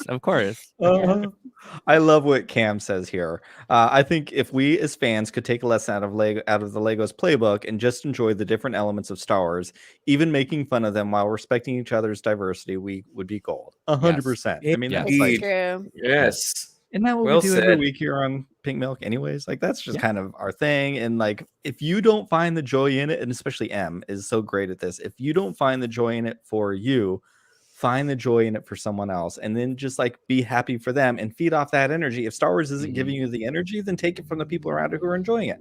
Hop on Twitter, and instead of like, find the joy and go, you know what? Their happiness is making me happy, and I'm gonna just let that be. Emma, how about for you? Yeah, I love. Well, the thing is, I remember. So I'm old, and I remember when I'm people oldest. when people were talking about the Lego movie first coming out, and there was all of these jokes about like how are they going to make a movie about Lego and make it interesting, you know? Mhm. And nobody understood. And then, but then, of course, you know, like what nobody knew was that they had these incredible writers and they had this vision to do this tone that was Mhm. playful, campy, self-referential, irreverent, Yep. and meta, you know, Mhm. and like, and that is really the key as to like what has kept it interesting. And yeah, like Mark has said, you know, it's become their brand. Like, you know, that that's what you're going to get. And that's why I was so excited and elated when I heard that they were doing a Lego holiday special for Star Wars, because I knew, like, because, you know, I'd seen the Lego movie and like I knew what kind of jokes I was going to get. Yeah. You know, and I knew that I was going to get like those little references and callbacks, and it was all just going to be in the spirit of playfulness and just being really irreverent and fun, you know? Yes. Love it. Yeah. Love it. You know, I think as we're wrapping up here, I want to bring up something else that we talk a lot about here on Pink Milk. We on After Dark, the four of us really talk about found family in the queer experience. And on our podcast with Tom and I, we've adopted 3 children through the foster system. And so we talk about found family in a different way, but so much about found family is built into the DNA of Star Wars. Mhm. And this is not Star Wars, but we talk a lot about representation for foster children and what that kind of family looks like. And like, let's change the narrative a little bit and show a more positive side to that. I think the best movie I have ever seen on the experience of adoption and fostering is the Batman Lego movie. Like, it is so good. That is like, yes, when Jack first came, he had a hard time, like a lot of kids do, understandably so. And that movie came out and really, really helped him. And I would read the book, and Jack was a little baby 7-year-old and was like, I understand what Robin is feeling. Like, I understand it. And I think it's just really, really beautiful. And I think it's a really important story, and it is by far the best Batman story that's ever been out there, because that Lego thing, is irreverent and funny as it is, but this is what the best of camp can do. It can make fun of things and have a really good time and hit you because it's fun. This is the thing I love about Star Wars too, which makes Star Wars so camp, also gay, is like but like you have fun and you don't even know what it's doing to you, because you're lost in the fun of the moment. And you're walking away with all these deep, important ideas and messages that seep in slowly. Yeah. And they might not even wake up for a few years. You know, we're all like Ray sometimes. There's things inside of us and I just didn't know were there. And now they're awake, and it's great. But I would love a Lego Star Wars about a found family experience. Like, imagine how good that could be. Like, take after what they did with Batman. Like, oh my God, give me a Din and Grogu Lego movie. Like, give me a side story. Like, give me the minute right after chapter 9, I think it was. Was it 9 when he set the jetpack and like the cute little baby Yoda run, which we've talked about a lot and how important that is? Can like give us a little side adventure after that. If you want to bring in Cobb Vanth and have a wedding and all that, and, you know, I'm here for that too. Oh, thank you. We're hit it over 4,000 now. I love it. Sweet. So as we wrap up here, before we tell you where we can find us, all that stuff, make sure go to your computer screen and scan that little QR code. Donate some more, possibly win some raffles. We all want a Claudia Gray book template, because we all know Claudia Gray is queen. Truly. Queen of Star Wars. There's a lot of queens, but Claudia Gray gave us She's definitely an important one. Yes. I will never look at a napkin the same way again, ever. There you go. Well, thank you very, very much for everyone. Thank you for all the donations. Thank you to the Steam Queens who are here. We appreciate you. Thank you so much for showing your support to Pink Milk. We love it. If this is the first time you've seen us, we have 2 shows. We have a morning show where I talk with my husband about Star Wars, who's a casual fan at best. So it's really a show for us super fans and those in our lives who are forced to listen. And then every Friday night, we have a late night live stream where we take much deeper dives. It gets real thirsty. We also cry a lot, but we laugh a lot. And you can do that with the 4 of us right here on YouTube every Friday at 11 p.m. Eastern time, because we just moved it. So, before we go to and say where we are, I want to tell you what our pink milk mantra is. And this is literally what we build the show on every single day. And our mantra, and we can take this everywhere in life, everywhere else, and we will share it with you. But we are Star Wars fans. We support each other and we have fun. And if there is not anything more Star Wars than that, then that's what it is. And all of you here donating and raising all this money, we are supporting each other and we're having a lot of fun while we're doing it. So thank you for all that. We appreciate it. And it's fantastic. Mark, where can people find you if they want to follow your fabulousness and watch that video of you throwing the Razor Crest down off? Oh, sure. Yeah. No, you can find me on Twitter and Instagram at I am El Diablito. And on Friday nights with you lovely folks. Yes. Yay. Thank you, Jorge, for donating. We love it. We love it. Emma, where can people find you? You can find me on Twitter at Hutsleia, HUTTSLEIA. Ship who you want. All ships are valid. Chase. You can find me on YouTube at That Gay Jedi and on the Fear Queers podcast, as well as on Twitter at _That Gay Jedi. Yay! And you can follow me and the show at Serving Pink Milk on mostly Twitter, also some Instagram. And M is not the old one here. We're also on TikTok, but I don't know how to be a TikToker. And but there's like 1 or 2 things there. But you can find us on TikTok. Maybe I'll learn how to do it. I don't know. It's very young, and that is not me anymore. Again, thank you everyone in the chat. Thank you for all the support. We appreciate it. Thank you to Scotty and Pete for putting all this together. Yes, thank you for all the guests. Lucasfilm, thank you for everything you're doing. Make-A-Wish Foundation is a fantastic thing. Children are obviously a really important thing to all of us, probably, in my family for sure. I never thought I would have this, and my kids have given me absolutely everything in the world. And I know M feels the same way about little Silas. So Thank you. And until next time, come join us on a Friday night, right? Hell yeah. All right, Yes. let's do it. Are you ready?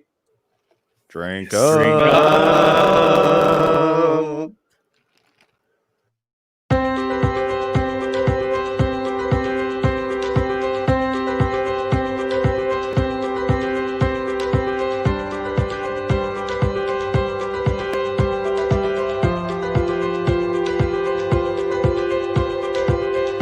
It's like running through an open door. It's like finding what you're looking for. We've been waiting. We won't wait no more. Every season, every memory made, all the dreaming led us here today. Can you see it? We got a beautiful story. Every moment on and on, we got a beautiful story, and we've only just begun. The best is yet to come. The best is yet to come. Never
Hey everyone, it's me, Panda Baba. I'm just kidding. It's Patrick Cotner from the George Lucas Talk Show. Thank you guys for watching the Podathon today. I hope you're having a fun time. Good lineup, real good lineup. A lot of good people on today. But also, you know, they're raising money for Make-A-Wish. You should donate to that. You should give, I mean, you could give anything. You give $1, you give $5, you give $10. You could give, I don't like $1,000. That's the highest number I could think of. I was trying to think of a higher number. I know there are higher numbers out there, but you could give $1,000 if you want. It's going to a good cause, you know. You should donate today. You should keep watching. I know it's going to be fun. I know you're having fun. I'm having fun. I don't know. Give some money. It'll be great. It'll make you feel good. Trust me. I know you're feeling bad right now. It'll make you feel good. Okay. Goodbye. Say goodbye to Panda Baba. All right. Bye-bye.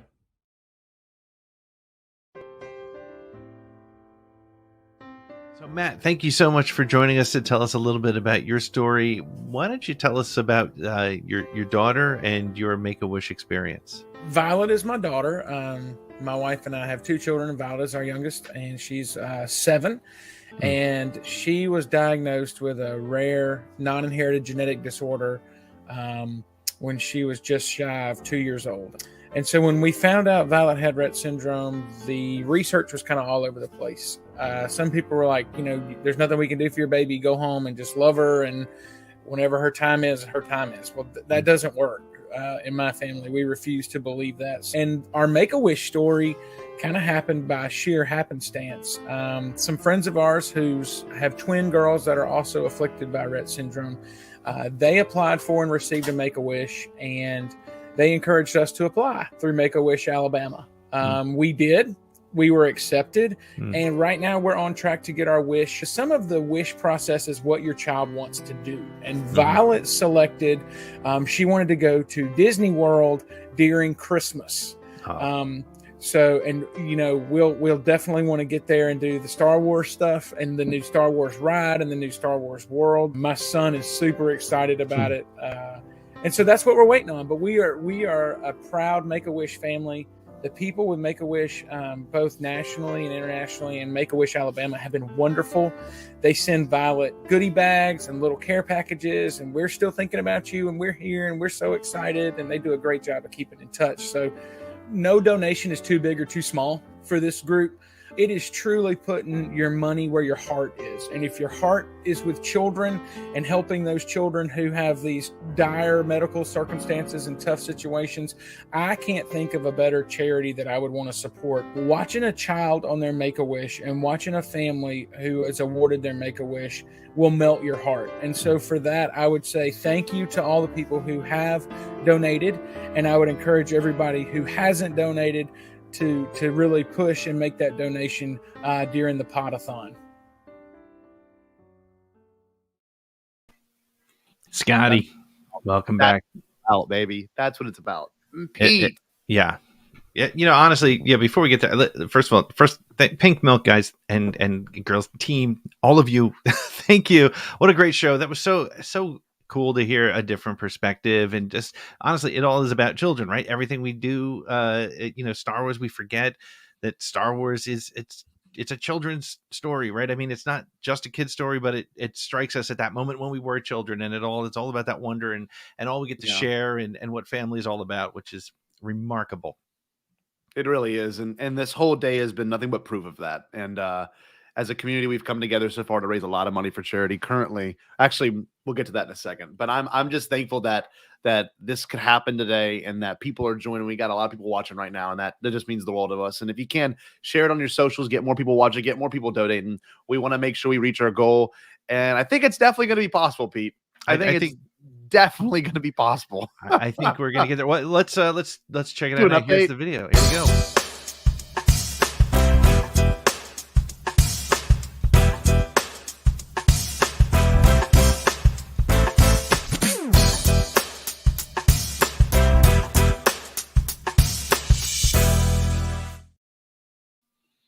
$4,185, and we are only on the what is this? The fourth show of the day? We are coming up to the fourth show of the day. We're going to do it, guys. We just need your help. So do us a favor again. Share on all your social. Tell everybody you know. Even tell people who aren't on social. You know, call your mom. Be like, hey, mom, you know what I'm doing today? She's going to be like, I hope something constructive. Well, kind of. I'm watching a bunch of guys talk about Star Wars all day. Great men and women talking about their favorite thing. It's just fine. And she's going to say, you're wasting your beautiful Saturday. And you should, no, I'm donating for charity. And you should too, Mom. And then put the guilt on. Return that guilt to your mother or your father or your family. That's what it's all about. Family is guilt, right? If I learn nothing else. No, that's not it at all. That's not at all. I do want to say I got a text from my dad a little bit earlier. I would share it, but doesn't. And he says, how do I get into the friggin' stream? So my dad is there. My dad has donated. So I'm excited about that. I hope he wins something because maybe I'll get it for Christmas. But hey, speaking of winning things, we have so much great stuff. Do you want to talk about what some of your, I'm not even going to ask you to, because there's so many things to win. I don't want to make you pick one. I'm going to pull up a couple cool things that you can win today. And this is just a handful of them. We have Seth Parnell, who's been a listener of all of our shows for a while. Yeah. He gave from his own personal collection. He sent us 4 of these Mandalorian posters. I said on Twitter, and I was only kind of kidding, that I was going to tell him lost in the mail. We didn't get them. I'm sorry. So, but no, these are going to be up for grabs a little bit later. Check this one out, Scotty. I don't know if you saw this one yet, but I want this. This is so dope. Look at this. Limited edition, signed and numbered Steve Anderson prints. Now, here's the thing. That Rebels one on the side, that's 40 inches long. So that's not like a little thing you slap on the wall. That's beautiful. And we're also going to give away the one on the right, which I think is 2 by 3 feet by 3 feet. So that's pretty wild. Let me just pick a couple other things here. I'm pulling from my own collection. I'm going to give away a couple premium bobas. And Lucasfilm. So Lucasfilm called us the other day and asked if they said, hey, are you guys still accepting donations? And I was How do we tell them no? We can't. I was going to be like, you know what? We'd love to, but we can't. No. So, but check this out. It's like one of these big, comfortable fleece blankets, a hat. I mean, it's perfect timing. So you're going to have a chance to win that a little bit later. Any ones that you want to talk about, Scotty? I want to see the one I want. I've been talking about this for weeks, and when we heard about this almost a week and a half ago, I was like, look at that. That is a rare, one of a kind. Okay, it's one of 100, obviously. Dave Filoni Bo-Katan sketches that is signed by Dave Filoni, and guess where it's coming from, Pete? I'm not joking. Coming from Dave Filoni, like legitimately, his wife is donating this. This is from his. We don't even know if Dave knows that she's taking this off the shelf. Like we know though that this is coming, and we're gonna get to speak to her later because we're also going to be giving away 3 copies of Stories of Light and Dark, signed by both Ian Convery and Dave Filoni. Yep. So that's great. Speaking of books. Claudia Gray, who's going to be on Tarkin's Top Shelf at 3:00 today. She is giving us not only the 15 book plates, but she's giving us a pile of Claudia Gray books that she's going to sign and send out. So that's awesome. Just amazing. And you know what? All this talk of giving away gifts, I think maybe it's time for a giveaway. Maybe we should give some stuff away. What do you think? Yes, baby, we got it. Pete, you would be. Let me find that magical. While you're saying that, I want to kind of plug this. So when it comes to doing these giveaways, let me teach you. When it comes to doing these giveaways, every increment of $5 that you donate is going to go into a giant, beautiful Wheel of Fortune where Pete is going to add the names in, and then it's going to be spun live on this stream, and you have a chance of winning. So let's just say you are feeling generous and you want to donate $100. Well, you get 20 entries into winning one of these things. And we've already had a couple of winners. We even had a Star Wars author be a winner. It's wild. We've had a couple of really good friends of the show, JD Sleesman win. We also have Alden Diaz, who is contributing to this event as well. He donated, and he is also winning some Claudia Gray book plate signatures. So it's just like this day is pretty hard to top in terms of giveaways. So just stay tuned, and you don't have to be present to win. Don't think you have to be present to win. You're going to get an email from Pete and I, and that is how it's going to be handled. So very excited. The only people that are obligated to be up for all 15 hours are Scotty and I, and our good friends in the back room. But otherwise, we're good. All right, so let's give something away. Here we go. Hey, what's your name? I'm Lucky. In my experience, there's no such thing as luck. Looks like you're having a good day. I'm a lucky guy. We'll let the fate decide, huh?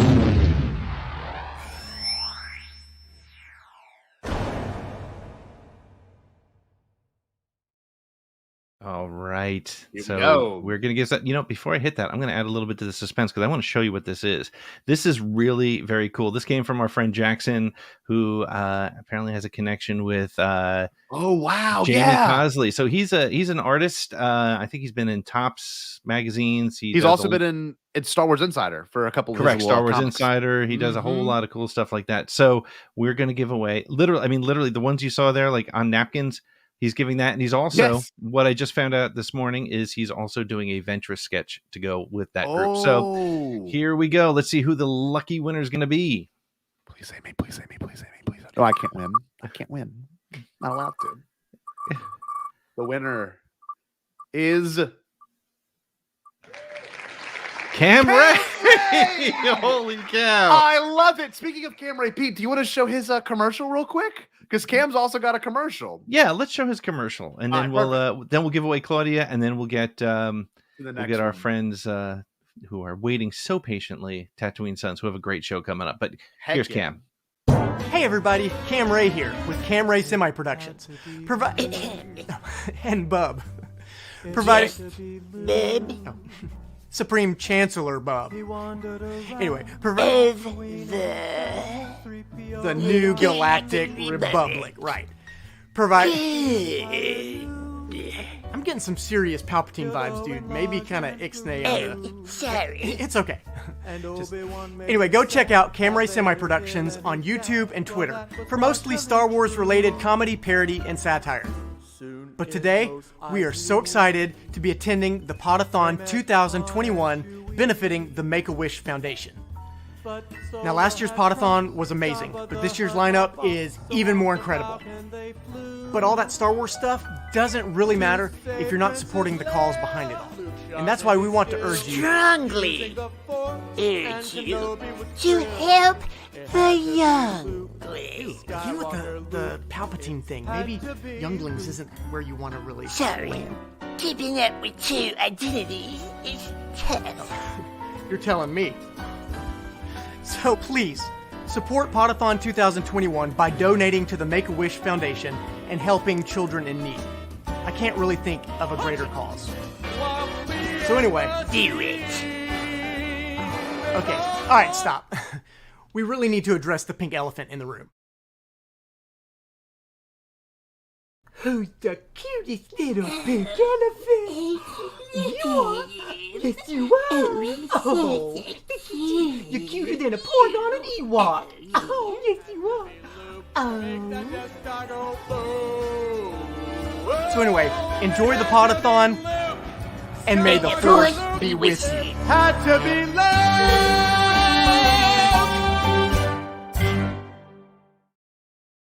Oh my gosh! Well, one of a kind. The only thing better than that, I think, would be giving away a Claudia Gray bookplate. So why don't we do that? Baby. Here we go. Who's it going to be? Who's the winner going to be this time? Claudia Gray. Thank you very much to Disney Books for working with us on this as well. And Becca Benjamin. Really appreciate it. John Leopold. All right, John. Leopold. Congratulations. I'm just putting your name in before we forget. Awesome job. Thank you very much for your donation. It means so much. Pete? Well, coming up next is the good people of Tatooine Suns. I've known them for quite some time. I was very lucky to be on their show, and they've been on my show. It's when you think about family and Star Wars, these guys exemplify it, and they've been doing they've modified their show over the last couple months where they're talking about everything from Star Wars and Marvel and DC and all kinds of amazing things, and they do great things for the community. So without further ado, they also have just Scott Trowbridge as a guest on their show. Just the guy from Disney Imagineering who's kind of responsible for, Galaxy's Edge and Galactic Resorts. So, no big deal. So without further ado, let's bring in our friends Tatooine Suns.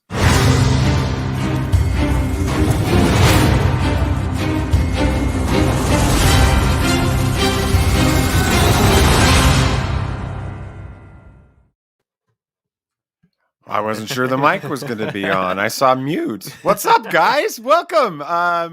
This is it's kind of a throwback. It is, to us. We're getting ready to celebrate our 4th anniversary in less than a month, beginning of December. Yeah. And our very first podcast episode was completely live.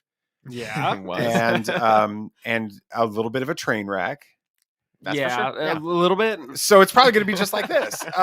No, actually, hopefully we'll have a good little conversation here going forward. But for those of you that are watching that you may not be familiar with Tatooine Suns, so I will introduce the Suns. We were on an interview yesterday, a radio interview, and the host actually asked, he's like, so are all of you the Suns or just you the Suns? And it's a question that we never really thought about before. So on the very far side over here, we have Nathan, which we call BB Nate, because he's a big droid lover. Oh, of course. Yeah. Is BB-8 your favorite droid? Oh, of course. Without a doubt. Without a doubt. Okay, Yeah, cool. you loved him from the start. Yeah. And then we have Sam Jesse. That's Jesse last name. That's all of our last names. Yeah, I don't That's know what why you had to happens clarify that. when you're family. Sometimes, but not always. I mean, Star Wars is all about family too. So I mean, and you could change your name too. I mean, you can go from Rey to Rey Skywalker anytime you want. So we could do that. Sam, he goes by Samuel the Hutt. We should explain. Yeah, the names are a bit confusing. Okay, really quick, go for that. Just real quick. Star Wars Celebration 2017. We had costumes. They were giant inflatable costumes. He was a giant inflatable BB-8. I was a giant inflatable Jabba the Hutt. We got to go up on stage with Anthony Daniels at the 40 Years of 3PO panel, and that cemented our names. And that's where they came up with their names. And so your favorite character is not Jabba the Hutt. No, definitely not. Your I'm favorite- related to Jabba the Hutt. There's In a a way, connection. It's getting more and more related. Exactly. Yeah. Who is it? Boba Fett. All day, every day. That's awesome. All right. And I am the dad. I go by David. If you interact with us on social media, I just want to let you know that you're not interacting with these two because they have a life and I don't. So I'm the one that's behind our Twitter and our Facebook and our Instagram accounts, which is why we don't do anything on Instagram because I don't have enough time. Anyway, and we have a show. It comes out twice a week now. Tuesday morning and Friday morning. Tuesday is our big show. Where we have lots of different segments. We talk about Star Wars, of course. Every episode we talk about Star Wars. And then we also talk about Marvel and DC Comics. BB Nate's a huge Batman fan, so we do that. And then Fridays, we just launched yesterday our interview series. We had an interview with Stephen Kent from Beltway Banthas, which was awesome. And actually, next Friday, we have an interview going out with the incomparable Pete Fletcher from Around the Galaxy, and we're going to talk about growing up Star Wars, and then having having kids that are into Star Wars, and how Star Wars makes us better dads, which is sort of a fun conversation for two Star Wars dads to have. But you're not here to hear us talk about any of that. You're here because we had an awesome opportunity yesterday. We pinch ourselves all the time that we get these opportunities. And so thank you to everybody that was involved that's watching right now that may be a part of how this happened. And the stories we can just keep going on and on about how we got to this place. But Scott Trowbridge, I have this big long paragraph in front of me that I'm not even going to read because what's the point? Scott Trowbridge is the guy when it comes to Galaxy's Edge and this new Galactic Star Cruiser that's coming out in March, and all of the amazing immersive Star Wars content coming to all of the Disney parks. The guy behind all of that is Scott Trowbridge. And you've seen him before. If you don't know who he is by name, if you've watched the Imagineering story, if you've watched any of the behind the scenes documentaries about Galaxy's Edge, he's all over it. It's like him and Matt Martin when they talk about Galaxy's Edge. Yeah. And Matt's going to be on later with Pete as well. So that's pretty exciting to do this. And so we were given the privilege and the opportunity to spend about 10 minutes with him, a little bit longer, yesterday, talking about immersive experiences and Star Wars and Galaxy's Edge, and even answered a question and maybe gave us a little bit of something about Galactic Star Cruiser. So before we talk anything more about Star Wars, let's go ahead and hand it off and let you guys watch that video from yesterday.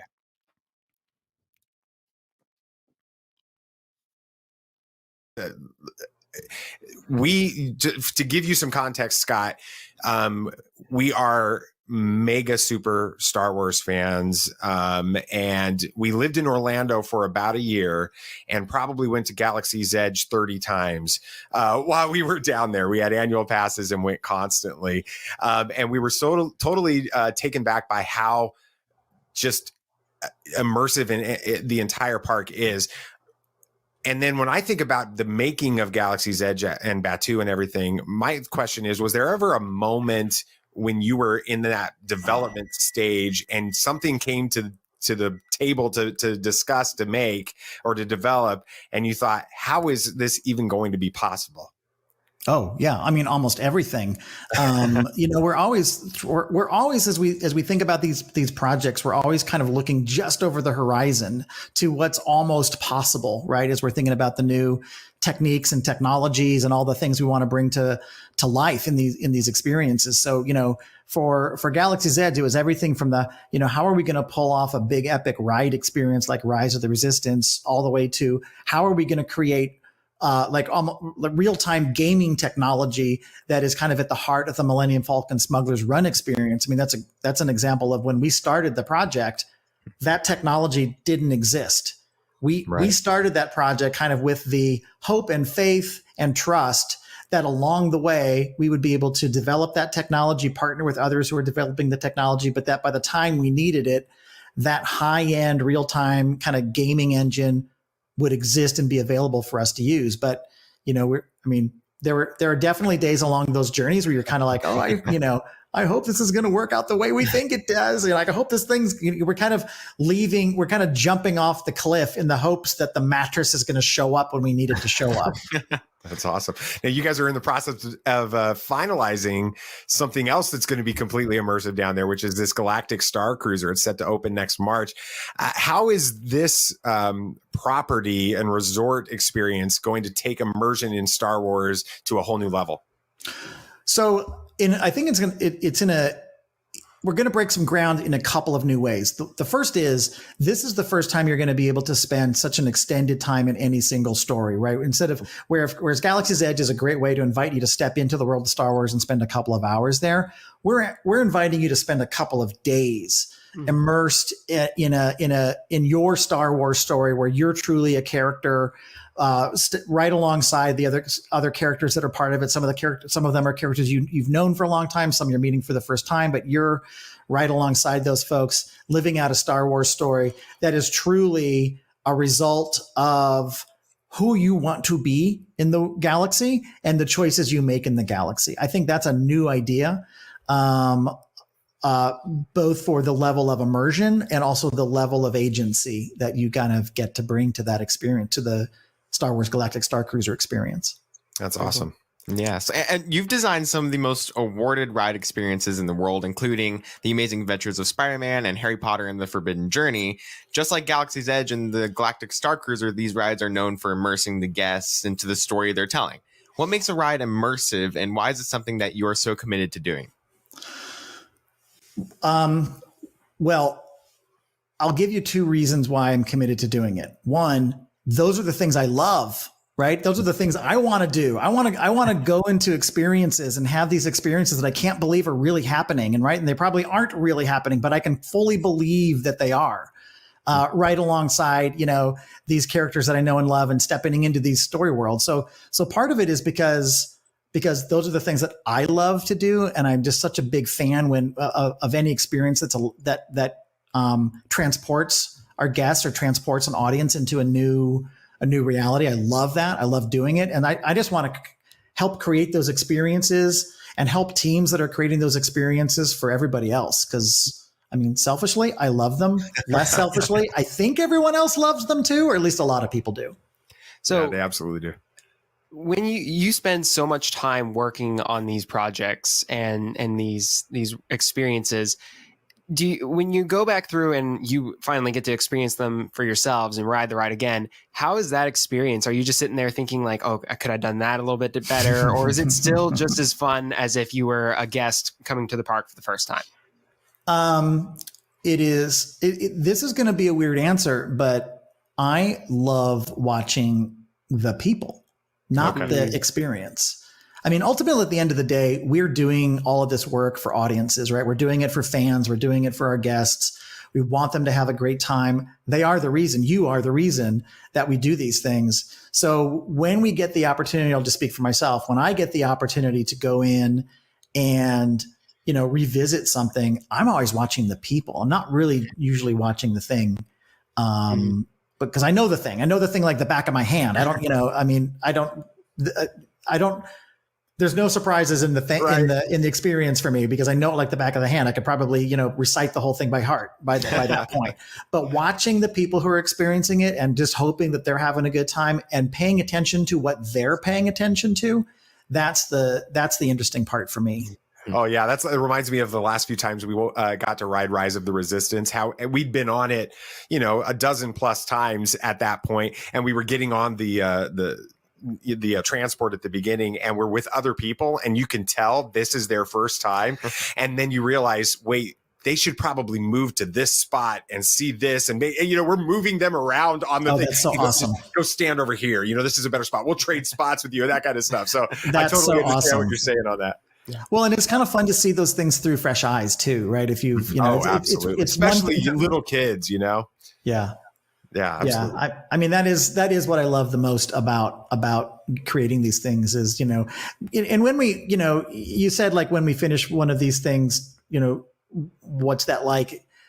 When we open something, I'm almost always going to be lurking around the exit, just watching people, like hiding behind a bush or a tree, just like, trying to watch people and kind of go like, what's the reaction? What's the look on the face, right? What are they talking about? Are they talking about this thing that happened or this other thing that happened? Or are they talking about nothing? That is ultimately the payoff, is being able to kind of experience it all through the eyes and through the lens of our audiences. They're the reason we do this. That's so cool. Yeah, we watched the Imagineering story like twice before we moved to Orlando, I think. And it was really fascinating to me because I'm studying to become a mechanical engineer right now. That's what I'm in college for. So it really spoke to me. But you're a part of an amazing legacy of Disney Imagineers. What does it really mean to you to be an Imagineer? Yeah, that's a great question. And it is really being a part of a legacy that goes all the way back to Walt Disney. When you think about Walt Disney Imagineering, or originally WED Enterprises, it was Walt's private think tank, right? It was kind of even lived outside of the movie studio and everything else. It was kind of his little private skunk works and think tank. And a great place for innovation to happen. When you think about even in those early days, that Walt Disney himself was such an innovator, whether it was thinking about new ways to make animated films or, what eventually became audio animatronics and bringing characters to life kind of in mechanical ways, or in the whole idea of an immersive theme park. There was such innovation that happened there. And then that legacy of innovation continued and continues to this day through Imagineering. You both feel the kind of the weight of expectation and, we have to get this right. You kind of feel those obligations and duties for sure, but also what amazing opportunities, what amazing potential. Like, what are we going to do next? Right.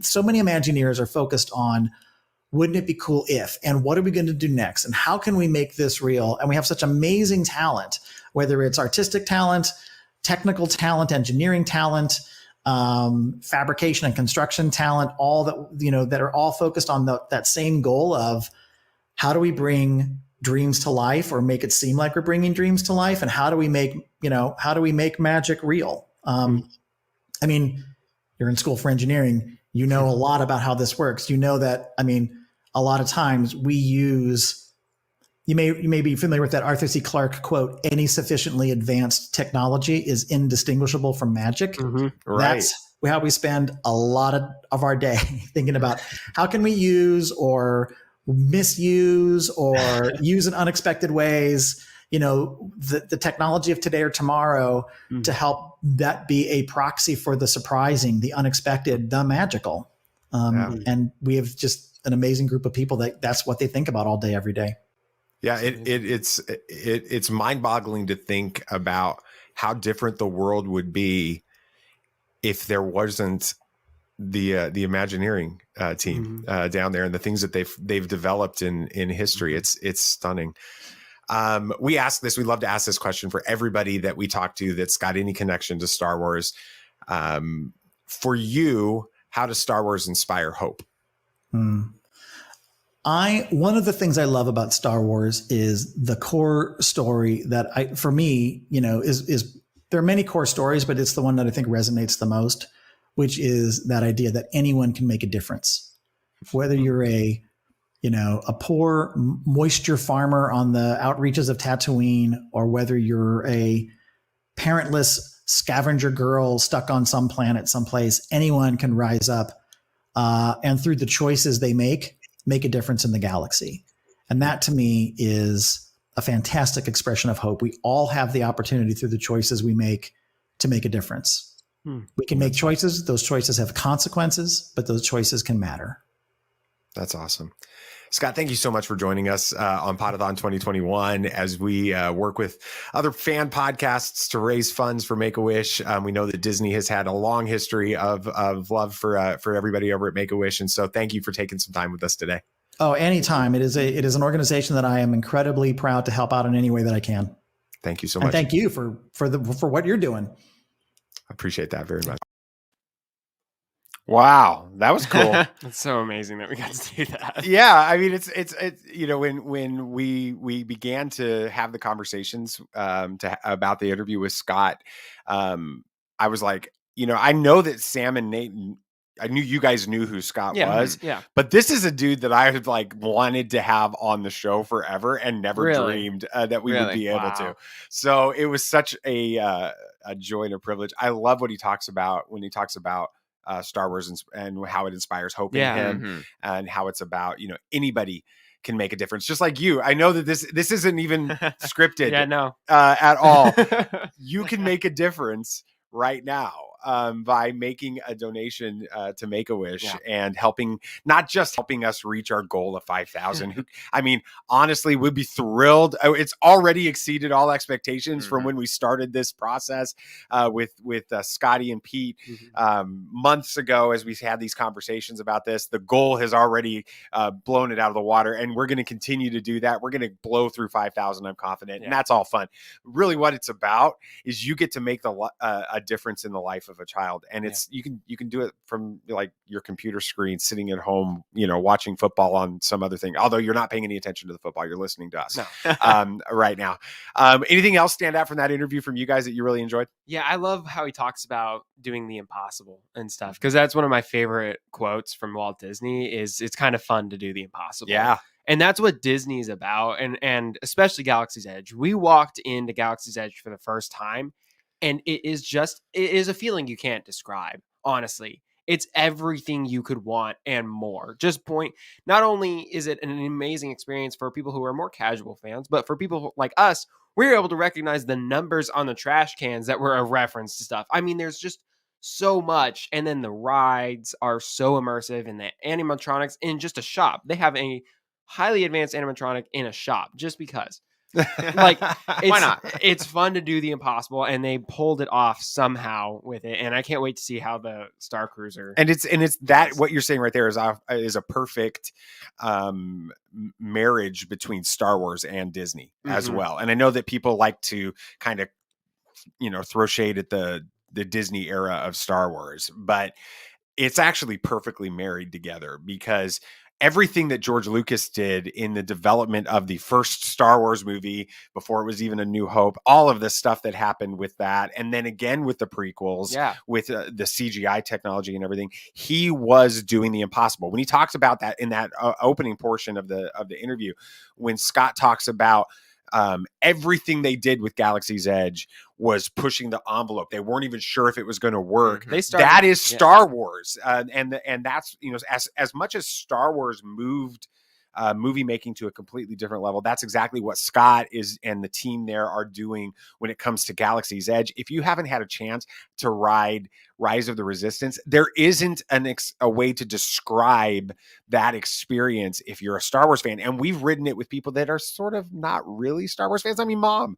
Yeah. She's not a Star Wars fan. It's like, I mean, Avatar's her favorite ride, but after Flight of Passage and Avatar, Rise of the Resistance is her favorite ride in the world with it. So it's super fun. Let's do this. We were going to, we talked with Pete a little bit about the possibility of kind of talking about the Eternals movie that just came out yesterday. And we're going to do that on our show on Tuesday.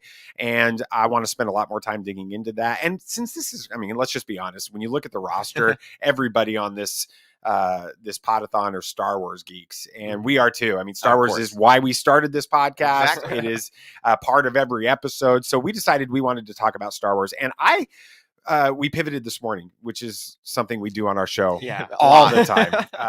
Okay, we're getting ready to record, and I just changed like 4 segments. We're going to talk about something completely different. Right.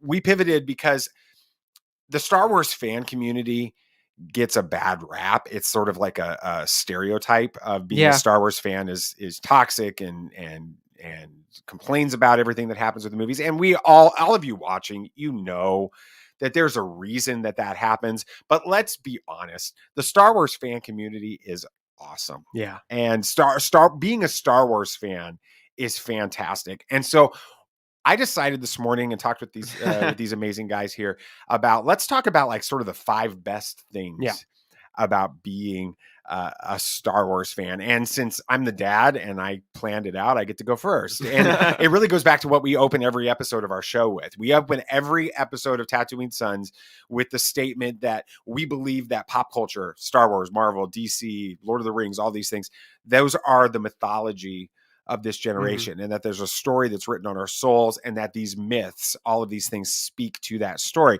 And that is why we talk about Star Wars so much, because the mythology within Star Wars, it's this big, epic, grand story that's not just about spaceships and droids and lightsabers and even the Force. It's this, all of it together combines to tell a story that grabs our hearts. It talks to us about, we talked about it, we joked about it a little bit earlier, but let's just mention it. Found family, right? Yeah. How, in the original trilogy, you've got Luke and you've got Leia and you've got Han and you've got even Lando with this, and the Rebel Alliance, they become a family. And you see that. I mean, Luke is willing at the end of episode 2 or episode 5, the second movie. In the original we all know trilogy. What this is. There you go. He's willing to like sacrifice his training to become a Jedi and go against what Yoda tells him and Obi-Wan tells him to do, to go help save his family. You see the same thing with Anakin and with Obi-Wan and with Padme in the prequel trilogy. Of course, in the sequel trilogy, which we love, the sequel trilogy, you've got that with Rey and with Poe and with Finn, with that. And so this idea of found family, that's a part of the mythology. You've got so many of these other things that are there. There's something bigger out there that's guiding things. We joke that if you can't explain something in Star Wars, you just answer with the Force. Yeah, it's the Force. But that's we believe that there is something bigger that's out there, that there is something bigger beyond just what we see with our eyes, and it does guide things in our lives. And we've experienced that so much in our own lives. We've experienced it with the way that opportunities have come to us with Star Wars and stuff. We believe that there is something bigger out there. And so the mythology of Star Wars is one of the things that I think makes Star Wars, being a Star Wars fan, so awesome. What about you guys? I mean, you have like the creators. Of course, we have George Lucas, who thought up everything with Star Wars, and everything he went through even to get Star Wars made is just shows that he had passion in this. And I'm sure that all the fans have almost the same passion as he did. And you, of course, have the directors that have started to take over in the sequel trilogy, J.J. Abrams and Rian Johnson, and they are passionate. They are fans themselves. I mean, we talked with Ryan for a little bit in LA at IMAX headquarters, and he was a fan, as big of a fan of Star Wars as we are. And so it was really, it's just awesome to see that with the actors as well. They always, are posting. I mean, you have just all these actors always talking about how they love being in Star Wars, and it's constant. And the writers and everybody that's involved. You have Scott, who's not even really involved in the films, but he's involved with all the parks. He himself is a Star Wars fan. We've talked with the creators for the Lego Star Wars Holiday Special. Yeah. and they are huge fans of Star Wars too. It's just and we were Star Wars Visions. You've got all the anime studios in Japan and all of these creators from They're like Star Wars, that are mega Star Wars fans. It inspired them to do what they do. Exactly. Yeah. And they're inspiring us to do what we do and to go and interact with all these fans and have this community of Star Wars. And that's amazing to see all these people do that. And what's cool is they're Star Wars fans, right? Yeah. But they realize they're in a higher position and they interact with other Star Wars fans too. You know, you see them interact on Twitter. Like even for my birthday, I got a birthday shout out from was it Steven Stanton? Steven Stanton, Sam Witwer, Ahmed Best for my 18th birthday, something like that. Anyway, so it's cool that they interact with the fans because they're fans themselves, but they understand what an impact that can make on. It definitely made an impact for us too. Yeah, I mean, what got us to do the podcast more. Yeah, and then even with what's going on in the right now with like the Mandalorian, Book of Boba Fett, Ahsoka, and all that, you got, you mentioned Dave and John Favreau and all those. They're super Star Wars fans. You hear them talk about Star Wars when you watch Disney Galaxy. What is it? Disney Gallery. That's what it is. Disney Gallery, The Mandalorian. And all of these actors and directors and crew are sitting around the table with Kathleen Kennedy, and they're having conversations about this. It's kind of it would be like we feel like we're part of that conversation because we're fans just like they are. And so being a Star Wars fan allows us, and then with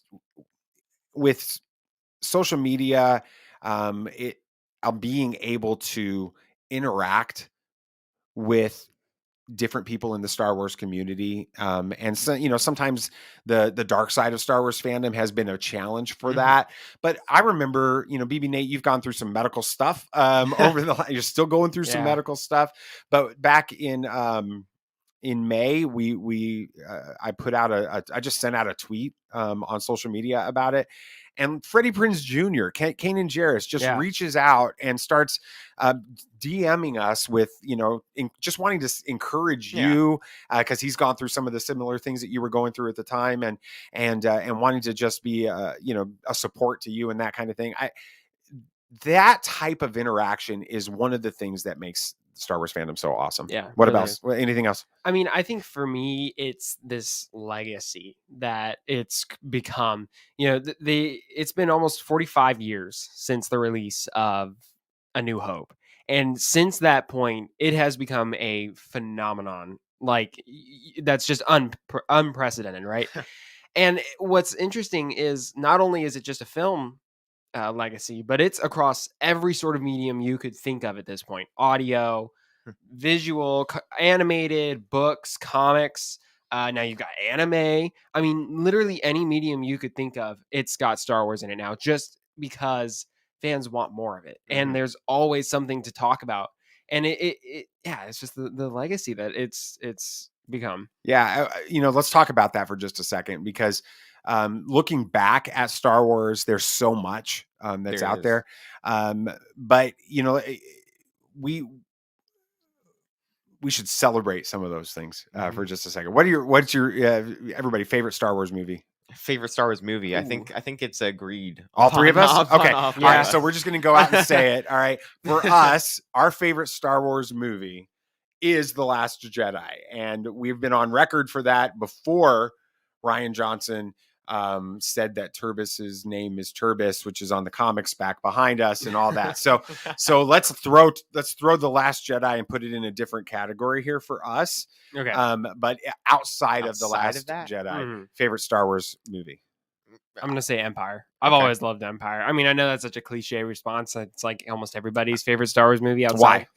I just think it's so classic. I mean, maybe it's just because of all the one-liners. I mean, I will sit there and I could quote that movie line by line as it goes through, just because there's so many good lines. But the story itself is interesting. I think it's why we like Last Jedi too. It's that second act story, right, where everything shifts and is different, and it doesn't end exactly the way you'd want it to. And it's got some of the most classic scenes, like the "No, I'm your father" scene and things like that. It's just about everything you'd want from a good Star Wars movie. Awesome. I think. Yeah. BB Nate. this is going to be probably one of the most uncommon ones, but I think that Solo. I was going to say be my favorite. Yeah. Behind Last Jedi. Why? I think it tells a story without having to rely on Skywalkers, which is something I've always loved. You know, because I mean Skywalkers are great, but telling the stories about other things in the Star Wars universe has always been something I've loved, and it's a very fun movie, and it feels like Star Wars, and the ending is perfect. Alden Ehrenreich does amazing as Han Solo. I absolutely love the movie. It's one that I can just put on at any point and I would just be fine watching it. And you said that you like it because it doesn't follow, the Skywalkers. And that kind of goes back to what Scott Trowbridge said, is that anybody can make a difference in Star Wars. Han Solo is just some, backwater slum rat or scrum rat, who became a war general and turned the tide of the Galactic Civil War.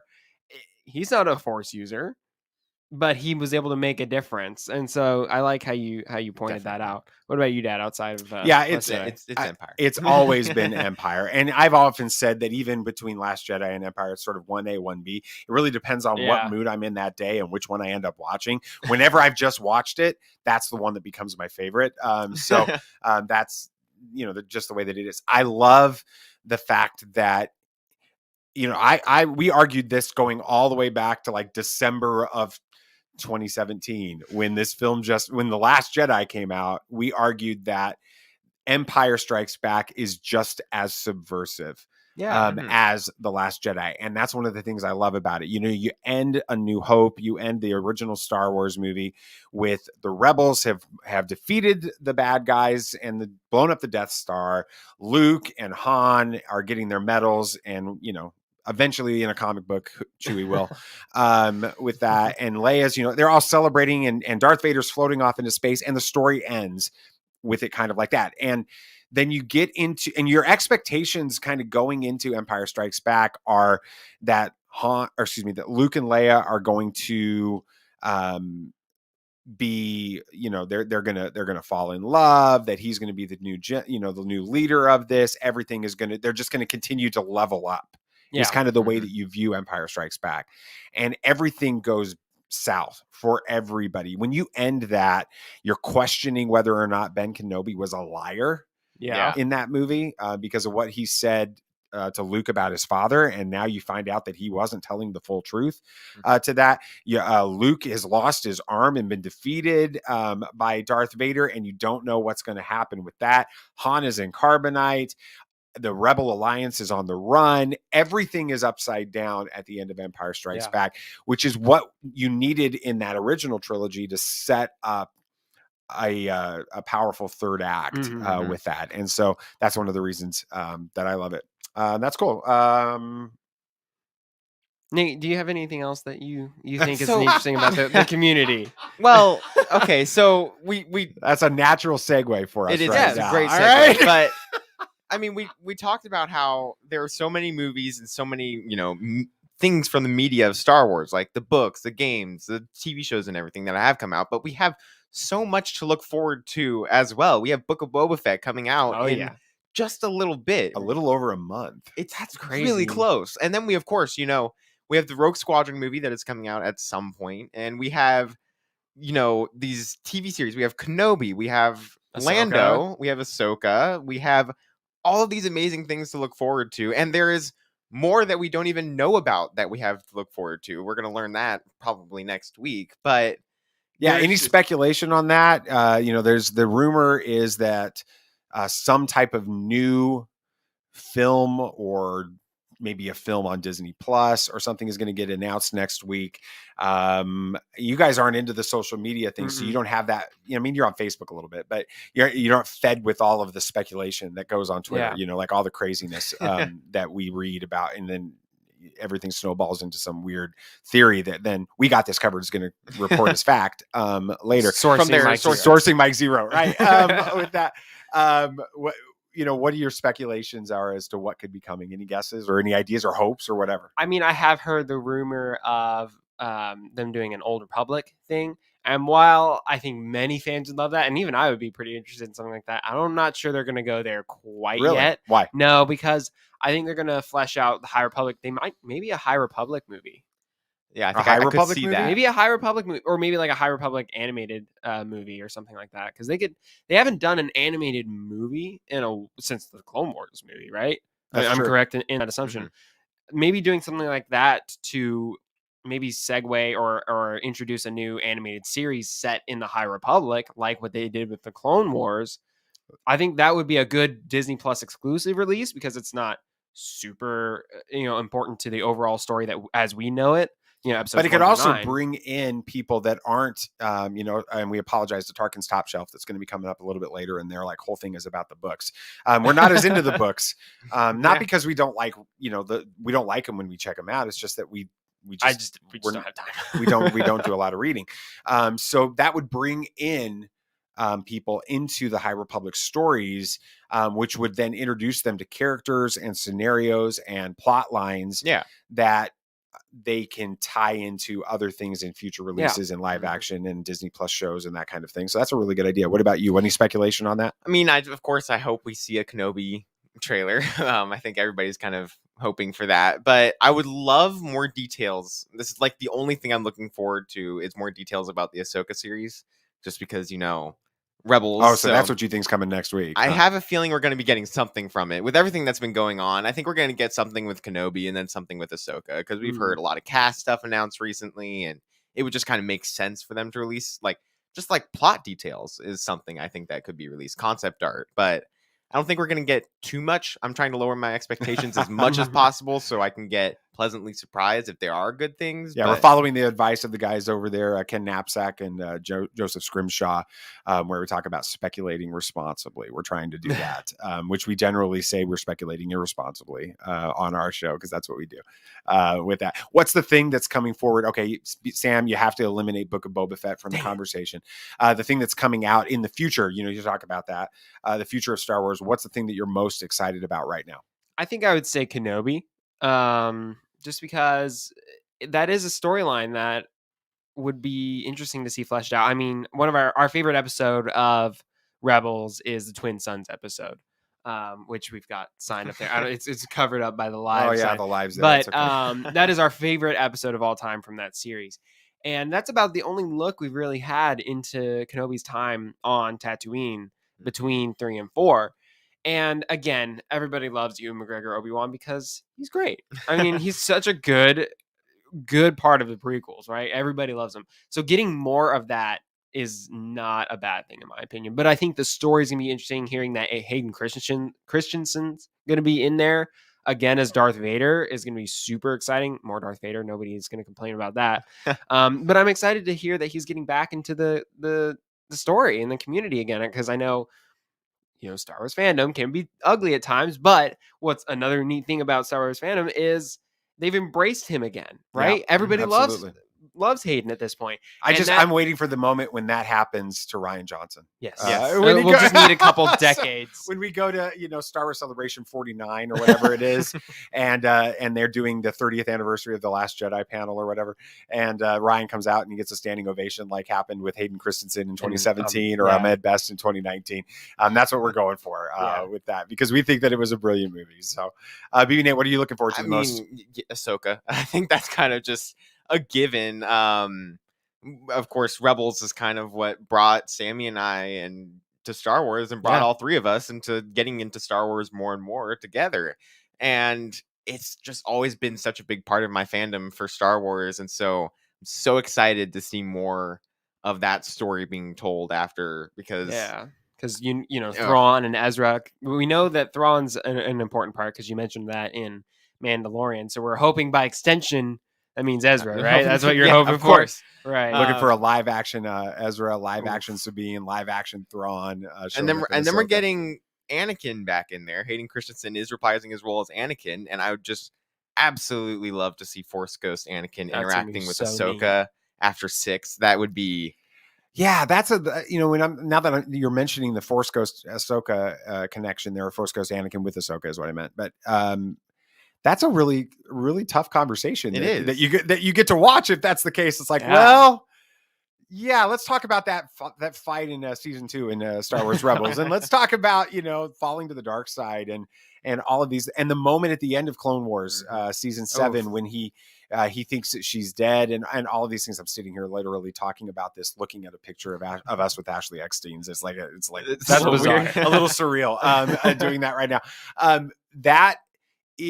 That conversation is something I'm looking forward to, but I'm hoping we do get flashbacks in the Ahsoka series. That'd be awesome too. I would love to see a live action Anakin and a live action Ahsoka doing some type of battle. Maybe even, I don't know, maybe they can throw in a live action Kenobi in there. The 3 of them found, that moment, the big 3 from the Clone Wars doing some type of a battle. That would be the best. So cool. I think that. I don't know if you can find anything that would be more celebrated by Star Wars fans honestly, than that moment. So that'll be cool. Anything else you guys are really looking forward to on that? Oh, I'm excited for the Lando series. I'm really interested in seeing that. I mean, Donald Glover did amazing as Lando. That doesn't surprise me as Solo is your second favorite. Yeah, and I'm just excited to see more of him. The more of young Lando hopefully with L3, that would be awesome. I loved their chemistry. It was hilarious. I think that's just going to be one of the most fun Star Wars series we're getting for Disney Plus. Here's the deal. You obviously, with all of our celebration of The Last Jedi and our celebration of Solo, and especially L3 and Solo now, you guys know exactly who we are as a podcast right now. We have pulled back the curtains. So, we know that those aren't most popular opinions for some people, but that's who we are. But that's the thing that's really amazing about Star Wars. Really, when you kind of are able to push through and get past. You got something to do? No, I'm just picking on you. Just making sure we were on time. I get it. I understand.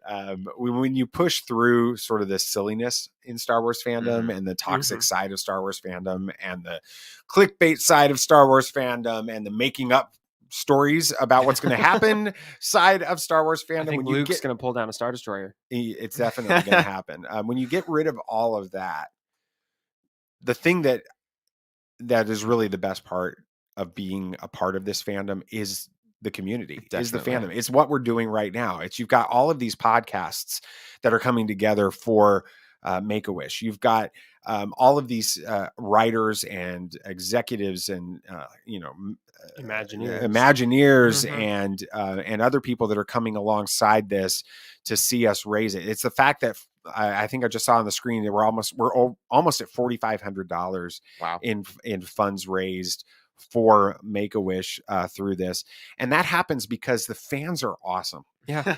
What's been your your biggest moment in the fan community for you guys when it comes to your experiences in the last several years? I mean, it's not as exciting as Make-A-Wish or anything like that, but for me, my favorite part of Star Wars Celebration, and really any con, but mainly Celebration, is the show floor. And the reason why I like that is it's Star Wars community on display 24/7 or whatever, however long the con is, right?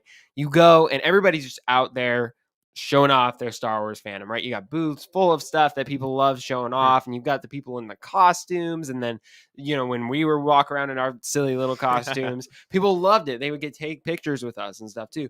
It's just the community of it. It's almost like a mini found family while you're there, because you can go up to anybody in that con and strike up a conversation, because everybody's there for the same thing, and it's your love for Star Wars together, right? You all love Star Wars.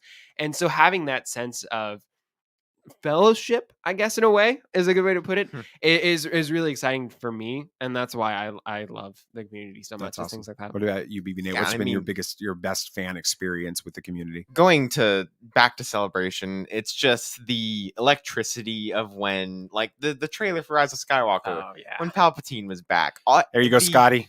The reaction of the fans just showed in that one moment, even if you didn't enjoy The Last Jedi or whatever you think about Rise of Skywalker now, in that one moment, every Star Wars fan was excited for the future of Star Wars. And so it was just it's just an experience that you can't describe. And it just shows that Star Wars fans can be Star Wars fans, even if they don't enjoy the same movie. Yeah, and that's one of the things that I also noticed when going to the cons as well is you'll be sitting there either in line for 8 hours on a hard concrete floor, having conversations with people that didn't like the same things that you liked, or that type of thing. And instead of it being, 140 or 280 characters or whatever it is on Twitter now, argument, where it's just one-liners and the same tired conversation over and over again. You're sitting across from somebody in those situations, and really you have great conversations. Yeah. And you can disagree with each other on certain things and still admit that both of you love Star Wars. Yeah. With it. I would say, as far as being a part of the fandom, when we went to Celebration in 2017, we had never gone to a con in our life. We had never been around Star Wars Twitter, Star Wars fandom at all. It was, we loved Star Wars, and you guys were beginning to love Star Wars. You'd gotten into Rebels, you'd seen The Force Awakens and Rogue One, and you were Star Wars fans. That was your entry into it. I was a lifelong Star Wars fan. And then we went to Celebration, and I remember, you going to sneeze? No, we're good. We're good. All right. We went to Celebration, and I remember getting in the car, the Uber from the airport, and I was in full panic mode that I had built up Star Wars Celebration in your minds way too big, and we were going to be very disappointed. It was going to be like low scale, not a whole lot going on, wouldn't be that much fun. And I was like, thought I had set way too high expectations for it. And then when we got there the next day and started hanging out, I remember at one point we kind of had this conversation. I think it was around lunchtime, where the way that I described it, and you guys, agreed wholeheartedly, was we found our people. Yeah, that's totally what it was. We found people that loved something like this as much as we loved it, that were celebrating it as much as we did. And, when we talk about Celebration 2017, 2019, and potentially, God willing, if we get to go, we don't have tickets yet. So if we get to go to Celebration Anaheim next year, we love the panels. We love the announcements and the trailers and all of those things. Those are awesome. But it's meeting Dominic Jones in 2017 and having that fun conversation, which sparked the birth of Tatooine Suns in some ways. It's connecting with JG Cars in the airport in Chicago in 2019 and working together to make sure we basically hung out together the entire weekend. It was hanging out at a deep dish pizza restaurant. I can't remember what it was called right now. Anyway, a deep dish pizza restaurant one evening with Neil Lowry and Rick Villanueva and JG and other people, and LJ Souter came over and said hi, and people that we'd known on Twitter, and I'd known on Twitter, and hanging out with them. Those are the things we remember about this. And so, as we're kind of closing it out, I think our time's almost up. So yeah, we are. Okay. That's what we want you guys to remember from this panel, is that Star Wars fandom is awesome. And when we get to celebrate what we love, God, please don't crucify me for using a Rose Tico Last Jedi line. But it's saving what we love and not trying to destroy what we hate. Can we all agree that let's talk a lot less about the dark side of Star Wars fandom, and let's start celebrating what's happening today on PODATHON and what you guys are all about. Thank you guys so much for being a part of our Star Wars world, our Star Wars family, and letting us be a part of your Star Wars family. And if you don't listen to the show, we'd love for you guys to check it out. It's Tatooine Suns on pretty much any platform that you're looking for it on. If you Google it, you'll find lots of weird things about us, and then some good. So find that on there. follow the show, follow us on social media, and be a part of what's going on here with PODATHON. Share this with everybody else out there. Let's blow through $5,000. Let's celebrate the things that are awesome about Star Wars and the fandom. So I think that's going to we end every episode with the same thing. So I'm not going to try to do the impression of Stephen Stanton impersonating Ben Kenobi, but I'll say it. But go ahead. May the Force be with you. May the Force be with you.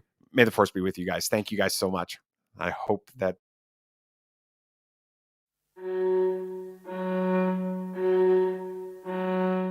When I grow up, I want to be an entomologist. Music's always been an outlet. Mike has wanted to dance forever. We knew in utero that Kingsley was going to have issues. Getting sick quite a bit, having low-grade fevers. I was playing with 3 other people, and just out of nowhere, my arm dropped. And that was the start of a long conversation with many doctors. He had a seizure about 9 hours after birth. He has been in treatment for almost 3.5 years. 4 times he's been on life support, one with pneumonia. There's a 50% chance of saving your arm, and you have a 40% chance of survival. Well, basically our world collapsed. It was devastating.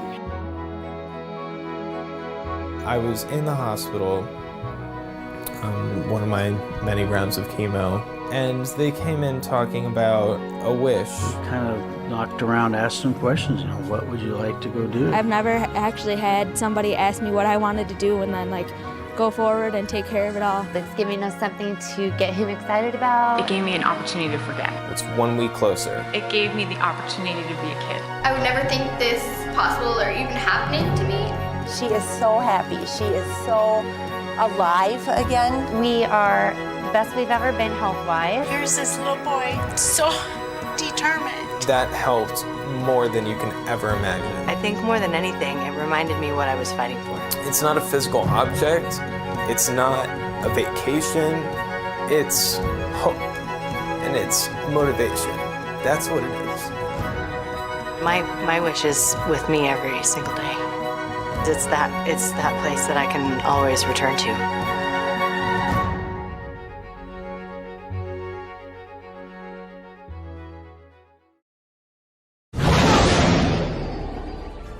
What's up, everybody? This is Shannon from Postcards from the Galaxy's Edge, reminding you to please consider donating to Make-A-Wish for this 2nd annual PODATHON, and may the Force be with you.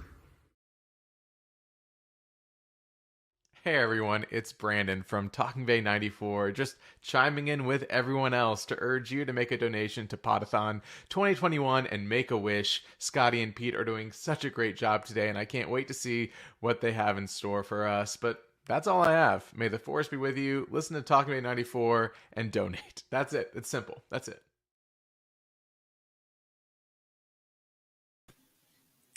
We are back. Well, I have to say what I loved about that episode. I'm sorry, I'm digging through all. We're watching numbers. We're watching the donation number. We're keeping a close eye on it because we're getting close to 4,500. We're $5 away. Who didn't push that extra $5? That's okay. We're happy. Someone can do it. We're happy you're here. If you do that extra $5 in a moment, I would love that. But anyway, we're keeping an eye on it. What I loved about seeing Tatooine Suns, I say it all the time on Twitter, and I mean it. There are a lot of podcasts and there are a lot of shows that I try to watch. Tatooine Suns is with me when I mow the lawn every Saturday because their show used to come out on Fridays and they cover everything beyond Star Wars. I'm a little Star Wars out sometimes by the time I get to the weekend, but they did such a great job covering what's happening there this week. And so that was great to hear from them. Scott, what's next, Pete? What's next? Do we need to do a little bit of a donation update on screen? Let's do a little bit of a donation update. Alrighty. Here we go. Let me find the appropriate thing. Here it is. There we go.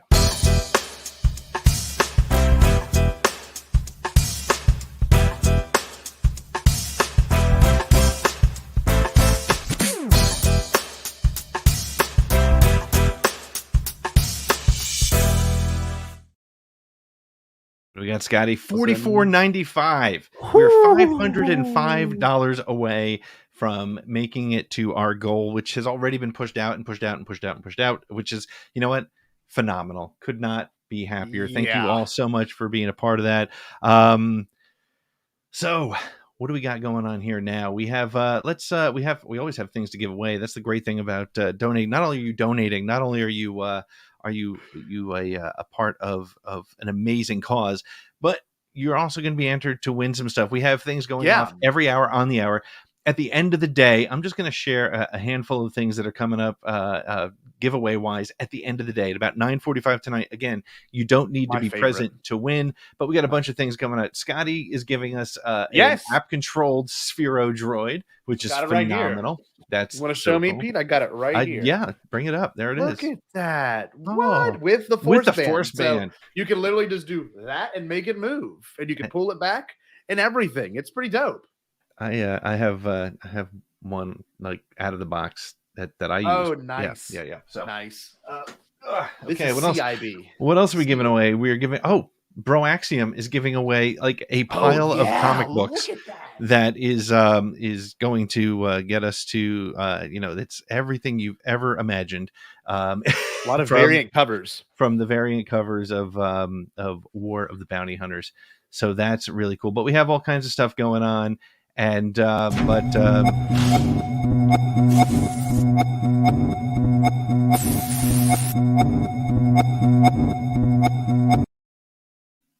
just went over. It went over 45-25 is where we are right now. Christopher Ryans and Candace Caw and Kevin Mangold all dropped around the same time, so I don't know who was first, but either way, thank you all so much. We are cranking along toward our goal of 5,000, and I have no doubt that we're going to get to it. And you know what's great too? Not only do we have prizes, not only are we making money for Make-A-Wish, a phenomenal cause, but we have some awesome guests, and we have Geeky Waffle coming up in just one moment. But first, hey, do you want to give away some more stuff, Scotty? Yes, Pete. I'm always down to give away anything. I thought you might. Even my time. Your time is worth so much, Scotty. We love it. Thank you. Not really. Hey, what's your name? I'm Lucky. In my experience, there's no such thing as luck. Looks like you're having a good day. I'm a lucky guy. We'll let the fate decide, huh?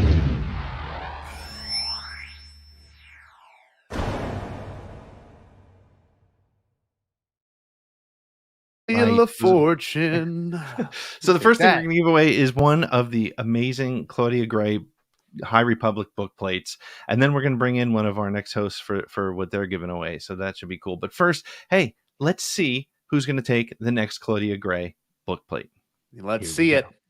Here we go. Every $5 gets you an entry when you donate. Every $5. Right. The wheel is like too many names. I'm tired. I don't feel like it. Who's the winner? Michael Nip. All right, Michael. I'm gonna write that down so I don't. That's awesome. So I don't lose it. Michael is a great guy. He hangs out with a lot of all of our favorite shows. So yes, that's fantastic. I'm just gonna go ahead and put this in here. Hold on. Beautiful. I don't want him to get ripped off. So let me see here. I'm gonna stop the screen for 1 second. Look, and Michael's in the chat right now. Hold on. Michael's in the chat celebrating. It's fantastic. That's great. I think Candace from Geeky Waffle has with her Hey Candace, welcome to PODATHON. So nice to see you. How are you? How you doing? Good. Very excited seeing what's happening here. It's incredible, everything that's happening. And so, and as we said before, for every $5 donation you give, you get an entry into the raffle. And Geeky Waffle is going to has graciously offered to give away some of your pins. You want to show us what they're going to get? So I got 2 Baby Yoda pins. This one was inspired by the Luke in a backpack. Mm-hmm. Oh yeah, that's cool. This is artwork my friend made, and I got them into pins for my Etsy shop. I also have some stickers too, like Brown Eyes. Oh, look at that. He's so beautiful. And it's a hologram. And then of course I have our Space Waffle sticker. And I have a bunch of other stickers too. So you'll get like a little grab bag of Star Wars. That's great. That's awesome. That's excellent. All right. So let's bring up the wheel of madness. We'll have a better name for it probably by the end of the night. And but let's see who's going to take that home. Hold on. Spin that wheel. Spin the wheel. Spin the wheel. Here we go. It's spinning. It's gonna be Who's me. it going to be? Brandon Waynerdy from Talking Bay 94. Talking Bay 94. That's awesome. That is fantastic. Brilliant. Brandon's getting some pins. Nice. That's That right. he didn't have to buy on eBay. So Brandon is see? always buying stuff on eBay. That's sort of his gig, right? yeah, he's always like, I'm gonna buy it. I'm like, okay. Yeah, I love it when he says, "Please don't let me buy this." Don't let me buy this. And Yeah. you know he's already probably hit submit on his eBay thing there. So Yeah.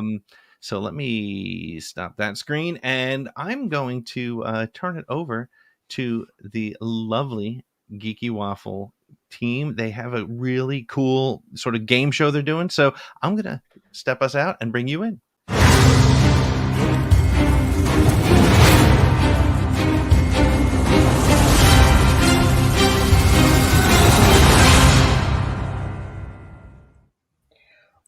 Oh, That was such that a was cool dramatic. intro. I know. Holy cow. I never felt cooler on an entrance. Yes, I love Okay. that. So Arzu, please Yes. introduce us. All right. So we will do this the way we do during our live streams. So hello, I am Arzu from Space Waffles, and with me today, I'm Hannah. I'm from Followers of the Force.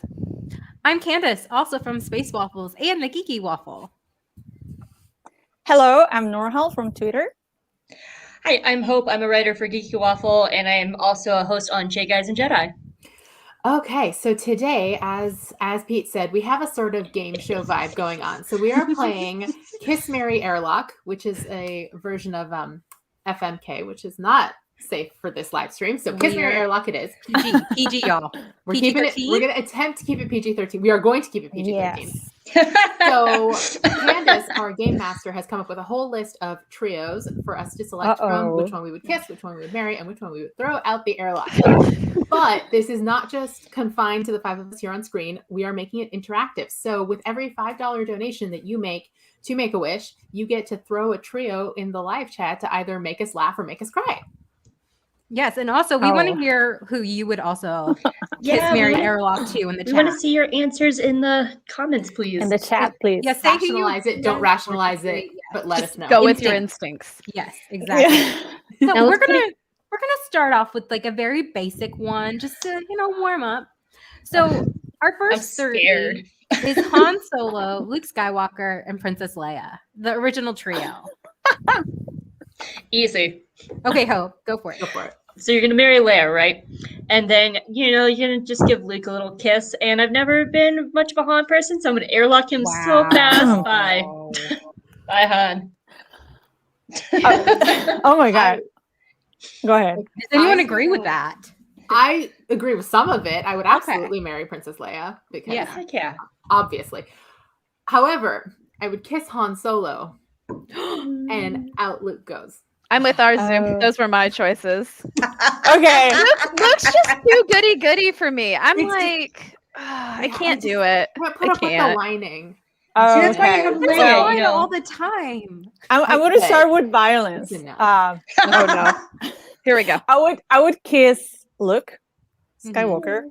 Okay. I would marry Han Solo. You did not. Okay, and I would airlock Leia because we know in The Last Jedi that she would survive. Oh, okay. Okay. We found the loophole. That was a twist. Okay, so our next 3, Anakin Skywalker, Obi-Wan Kenobi, Qui-Gon Jinn. Oh man. Oh my God. Please let me marry my boy. Please let me marry Obi-Wan Kenobi. He's one of the option, Arzu. I'm not going to tell you no. Yes, I'm going to marry Obi-Wan Kenobi, and I guess I would airlock Anakin Skywalker because it's a net positive. Kiss Qui-Gon. I love Anakin Skywalker. I truly do. But like long-term vision-wise, maybe we keep Qui-Gon around longer. Yeah. I gotta go with I'm gonna marry Qui-Gon because he's like the most stable of the 3, which doesn't say a lot. And then kiss Obi-Wan and airlock Anakin because I'm sorry, there's just too much angst there. He's like it's like Luke's too good, and then Anakin's like way on the other side of the field. I'm like, I need some stability, please. I know. You don't need stability to kiss him. Yeah. Yeah, but I think Obi-Wan would be a better kisser, though. Yeah, and I feel like Anakin might read too much into the kiss. Mm-hmm. And then you marry Obi-Wan, his master. He's going dark side. Listen, Qui-Gon's got that DILF energy. You can't deny it. He truly does. Yes, he has. Oh, yep. Connor and I are on the same page. Yeah. All right. See, I think I would marry Obi-Wan. I would probably kiss Qui-Gon just because I feel like he would get weird, and like that's like yeah. But like Anakin doesn't have enough of a beard. I love a person with a beard that you can just like scritch up on. So like, you know, get a better beard, Anakin, get airlocked. Yeah.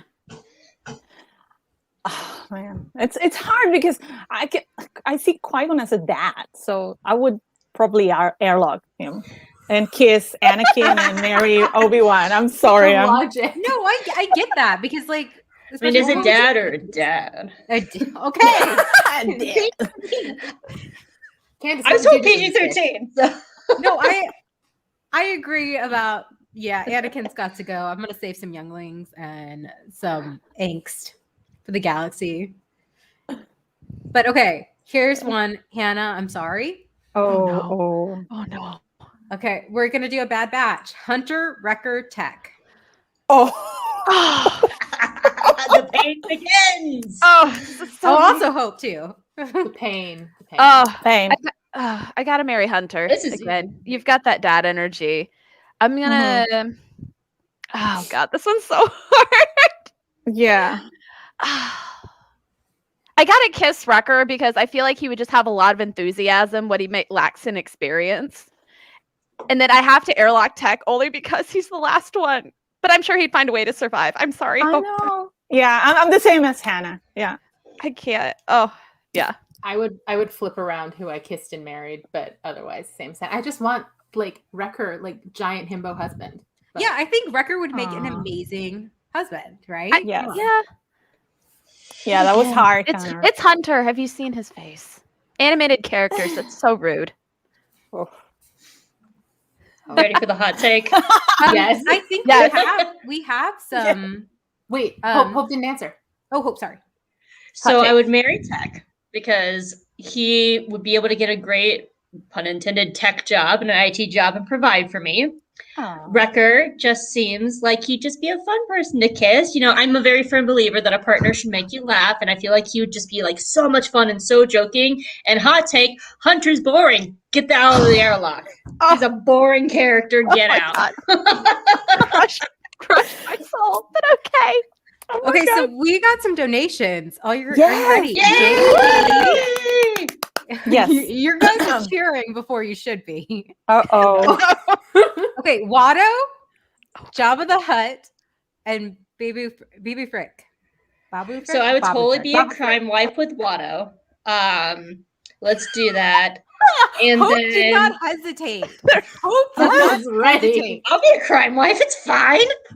Oh my God. You know, and he's tiny. Once once he starts going downhill, I'll just shove him off somewhere else and airlock him with Jabba. And then Babu Frick's cute. I would just give him a be like, "You're so cute."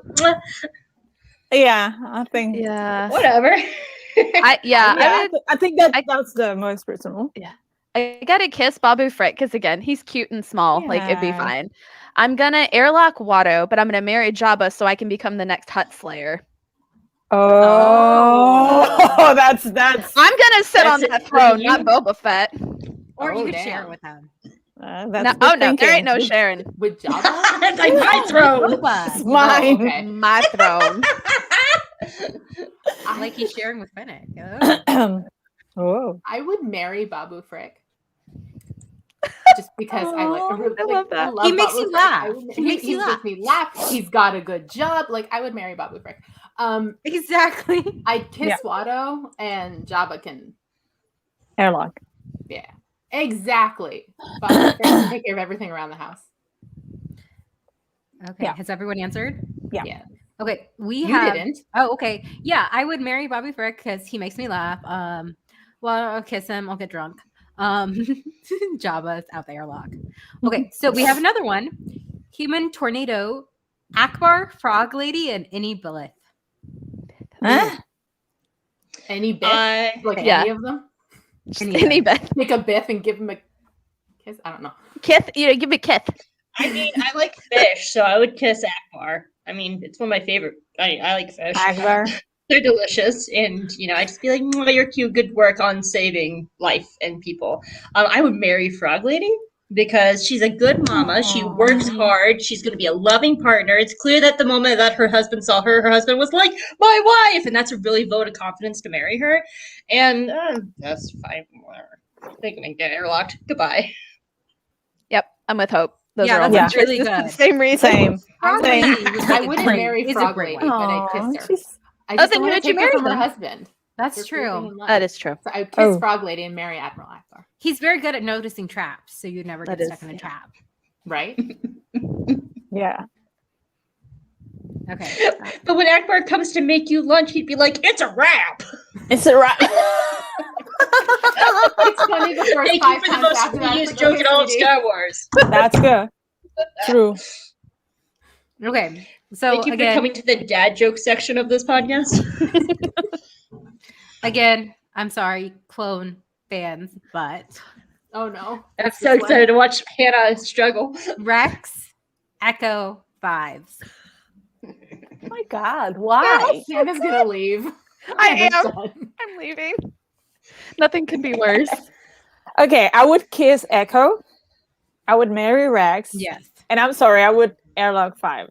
Oh, I'm sorry. There's no good choices here. You can't win. It's not good choices. Yeah. Okay. You gotta marry Rex.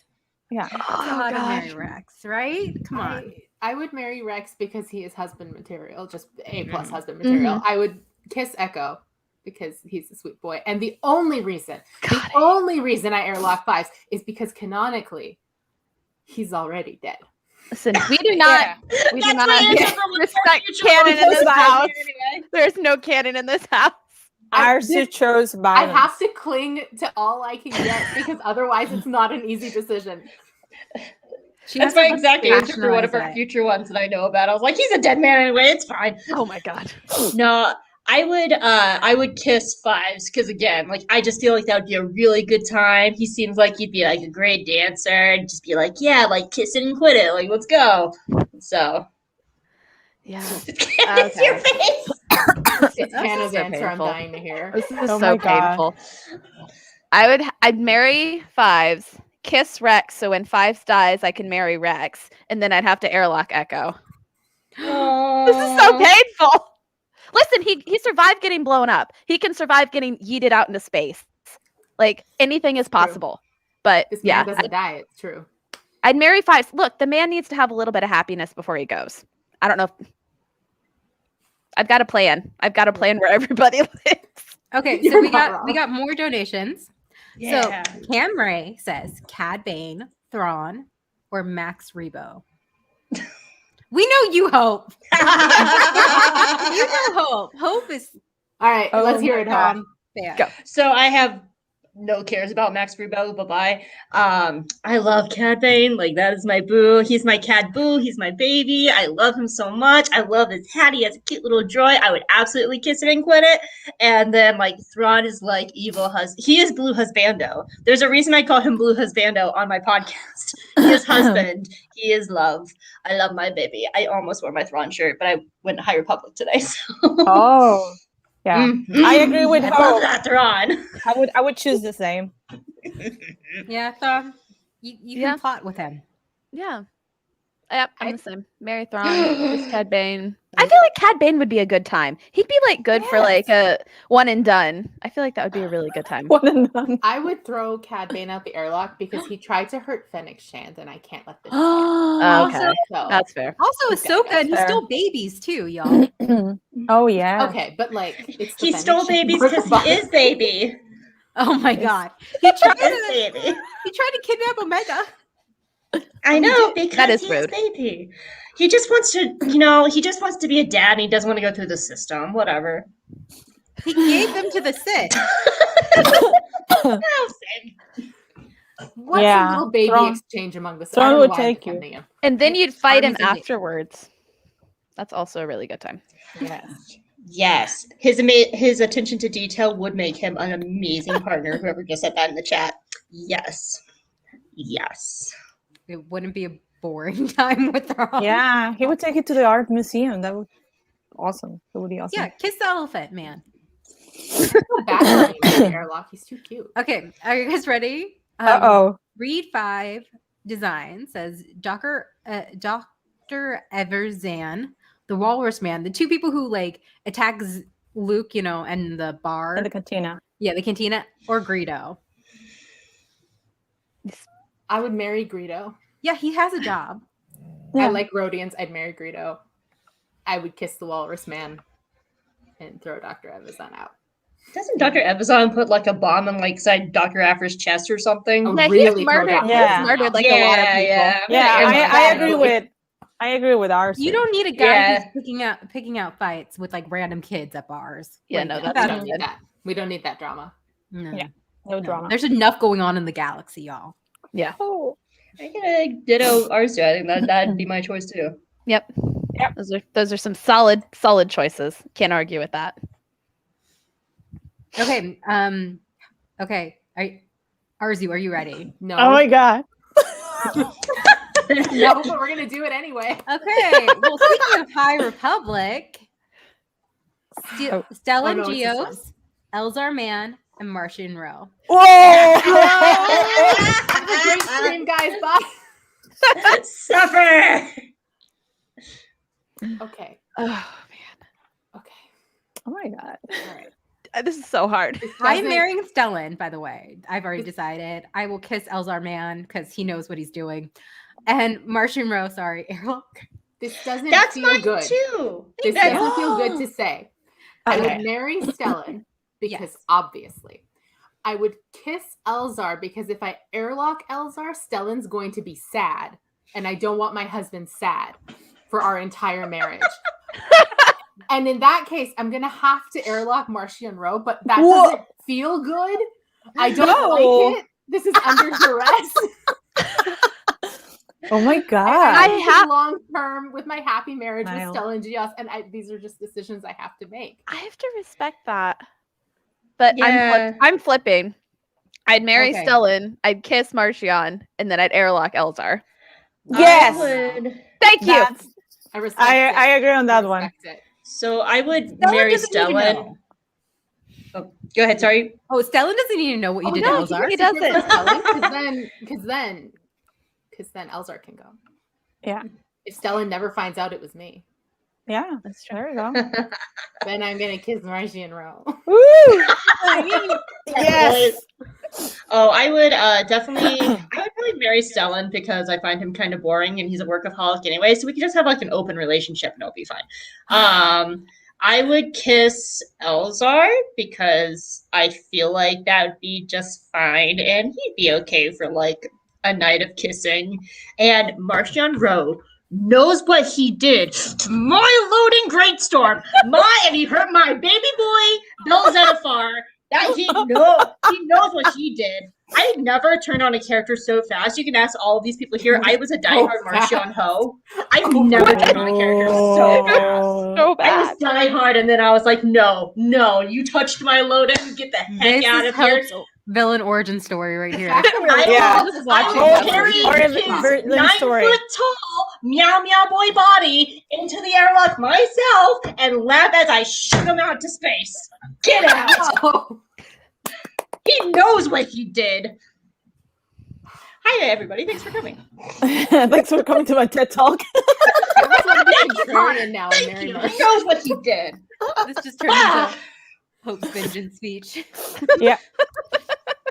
Okay, so I don't know who's this going to hurt, but I feel like it might hurt someone. Actually, speaking of Hope, Loden, Ahsoka, Trace. Let's just keep it going. Oh my god. There. Let's just keep it going. What's hard about this is I ship Ahsoka and Trace, so like in my brain they should be together, like as a pair, and I ship them so hard, so that's why this is hard. Oh my god. As much as I hate to, I know. I found the loophole in my brain. So I would absolutely kiss Loden Greatstorm. I hate all the official artwork for him because he is such a sexy character. He should be sexy. Lucasfilm, let your Twi'leks be sexy because Loden Greatstorm is a handsome man and I want to touch those like you and I want to kiss him all night. I would marry Ahsoka because she's always been my wife. There's a reason I carry her on my body at all times. And then I would airlock Trace, but Ahsoka would go save her, and then we would have a very lovely open marriage together. I love how this game is devolving into finding loopholes. I know. Finding loopholes, the game. Yeah. I found a loophole for Marcia. No, you know what? It's fine. It's too late. No. It's too late. It's too late. He's gone. airlocked. There is a loophole. He's not gone. No one's ever really gone. Yeah. Right, Hollow All remaining Chronicles. systems. That is, I see you in the comments. That hurts my feelings. Yeah, that's Andy, hurt. I think I would do the same. Yeah. Yeah. So we have a loading. donation. Andy from Hollow Chronicles says Dexter Jester or Gurlette or Salacious Crumb. I would marry Dexter so fast. I because know. He can cook. Yeah. He's just Exactly. so fast. Orgul is the tentacle monster with Bodhi, right? Yeah, who tries to like. So that's I don't getting even. airlocked. Borgle. That's getting airlocked. Yeah, Borgullet's going airlocked, and then I Yeah. guess Salacious Crumb I kiss, and then he'd Ooh, kiss cackle him. really weird. Give him a little kiss on the Yeah. head and then put him down. Yeah, Yeah. just Okay, we're done. And then No. run off with your husband, Dexter Jester. Yeah, Yes. and get some Jawa juice. And Obi-Wan Kenobi stops by sometimes. I know. We can have an open marriage. Oh, okay, Okay. You've been married for 2 minutes. You're already cheating on your husband. That just went so fast. Okay. Yep. Connor gets us. Connor, Yeah. Connor and I have been like on the same page the whole way through this, except for one of them. because like Dexter has like multiple hands, so lots of like good for marriage like things, and So hands to hold, right? Like Yeah, of course. hold your hand Whole while things. cooking and doing other things for lovely romance night. Everything's being held. And I feel the same. I would be like, "Oh, Salacious Crumb, you're cute. Mwah, get out." So, yeah, Okay. I had to really think about that.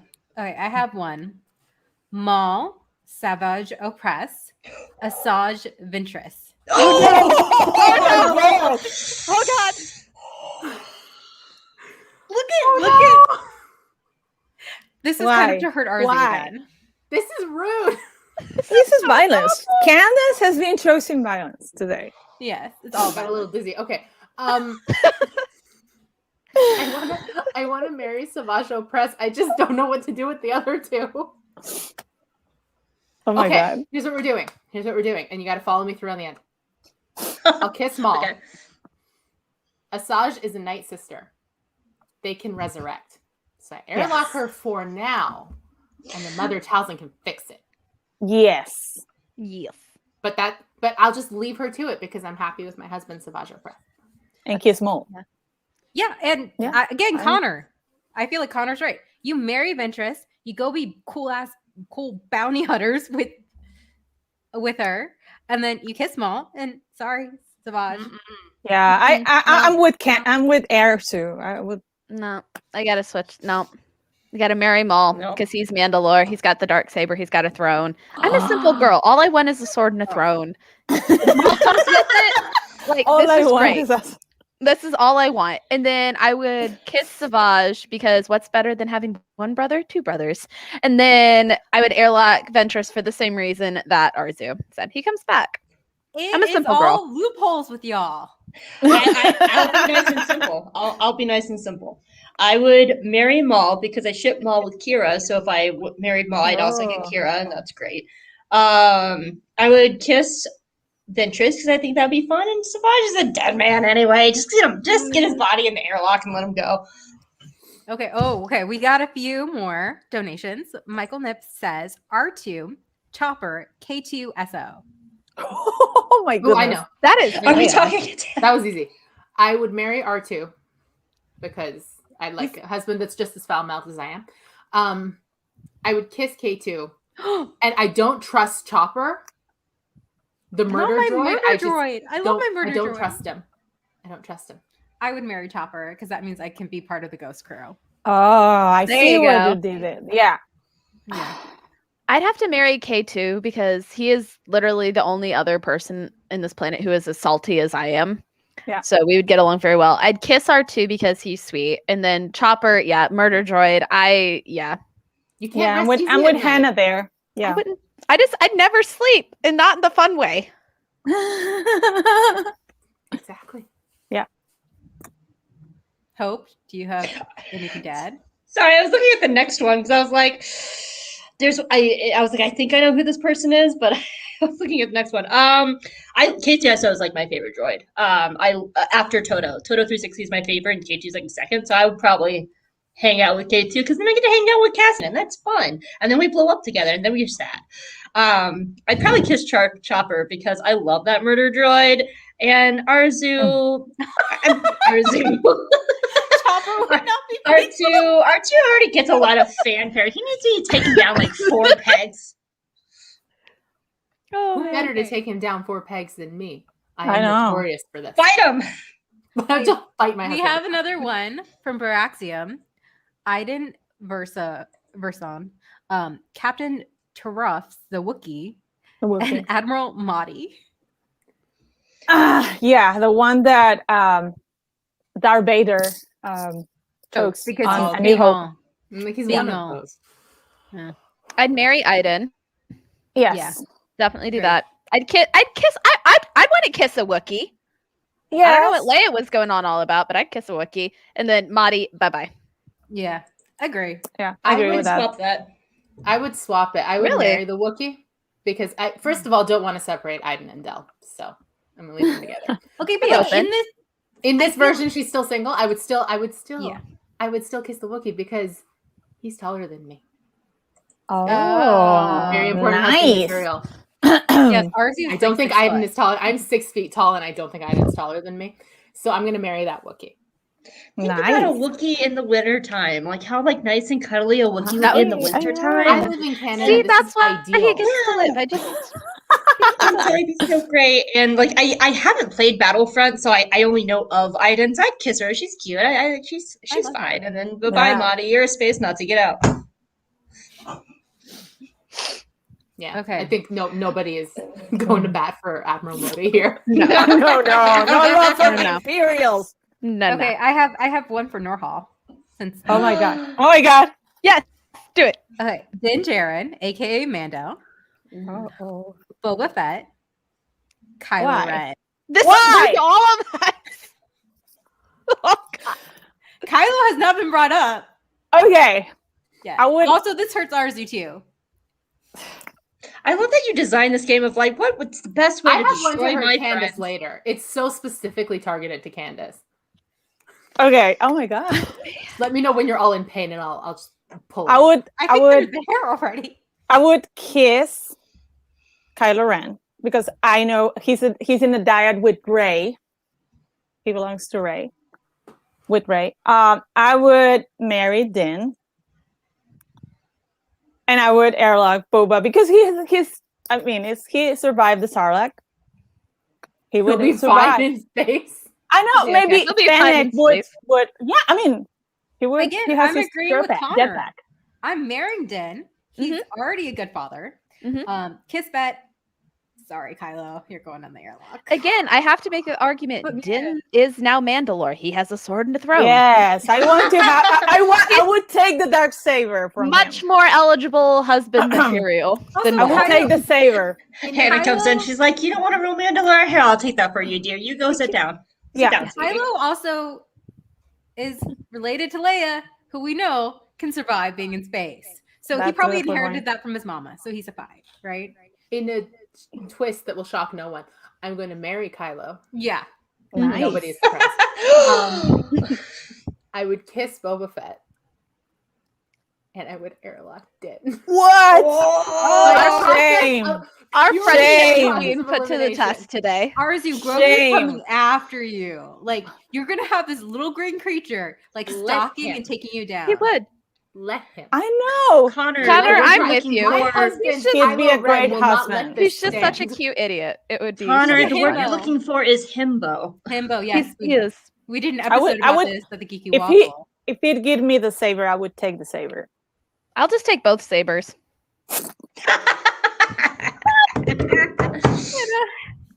Yes. Okay. Alrighty. Moving on. Best of both worlds. I mean, you're not wrong. You are not wrong.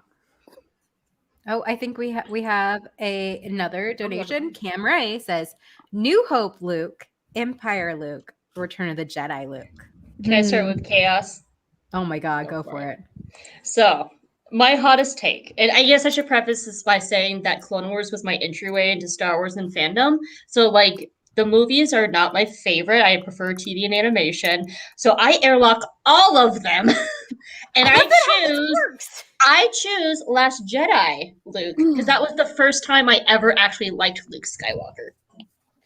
Okay, listen, as like a 9-year-old who saw Star Wars for the first time, I was like, oh, what are these old movies? And I did too. But my first movie was Phantom Menace. No, but okay. I saw the trilogy first, and I was in love with Luke Skywalker.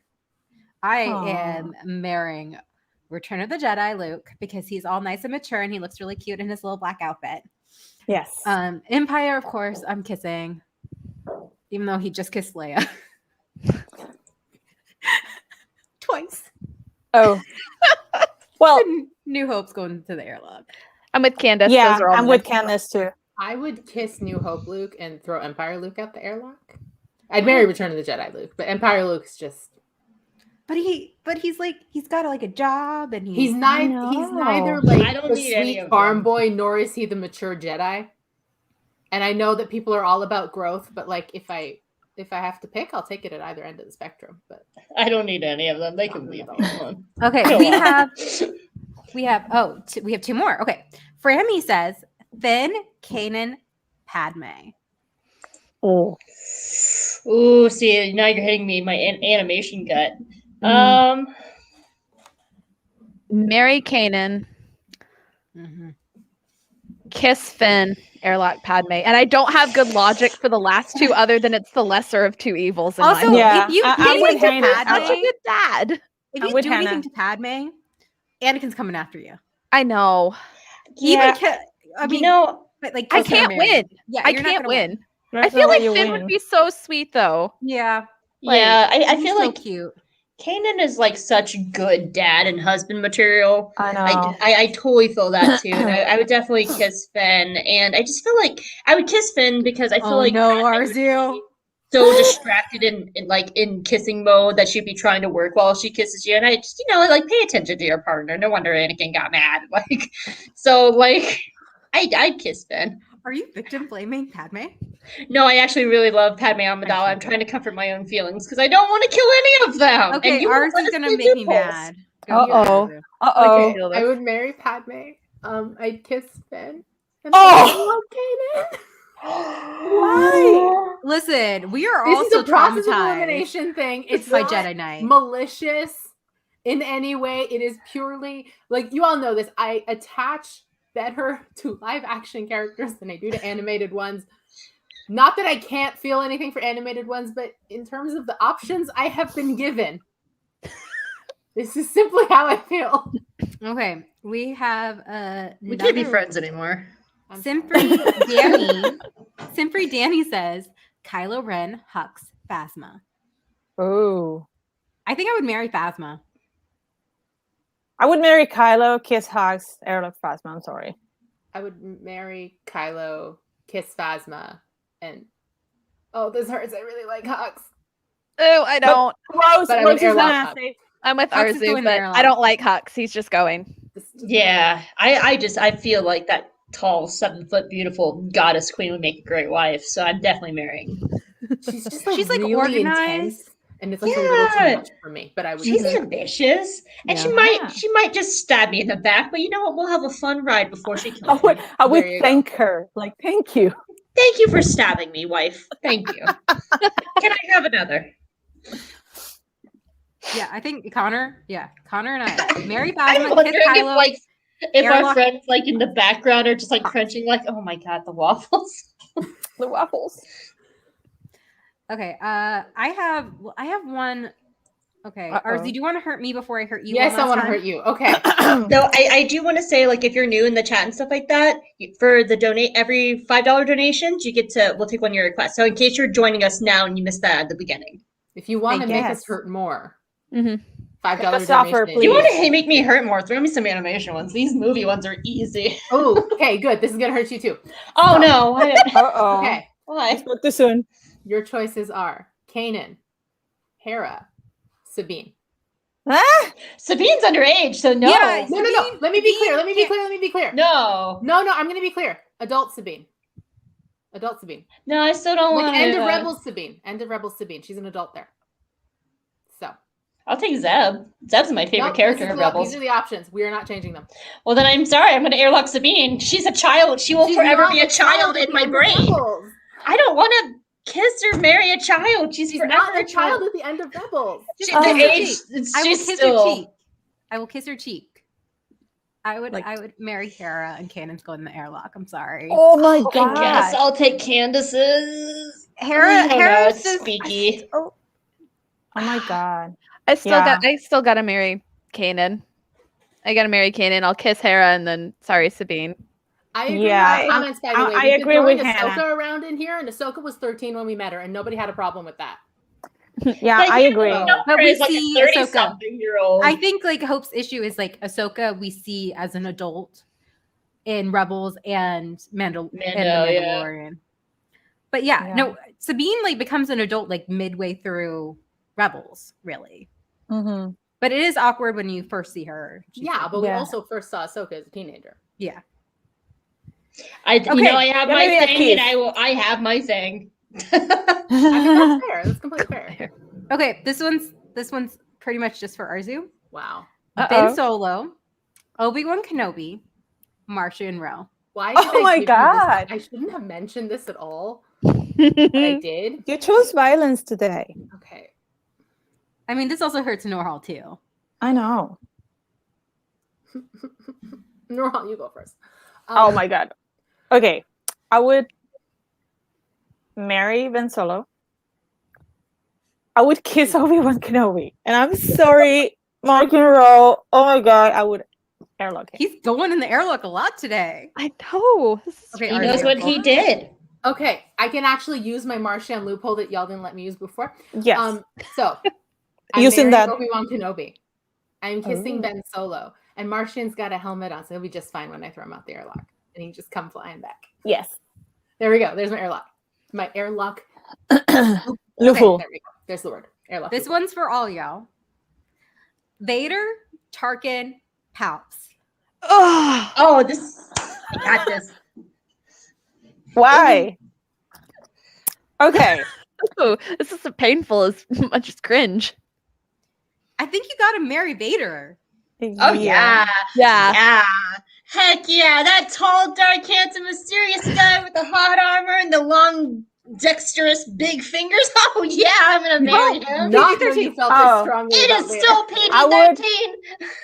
No, I would. So he can hold your hand, right? Yes. Yeah, we'll go with that. I would think I would airlock Tarkin. I would kiss Vader. Like in.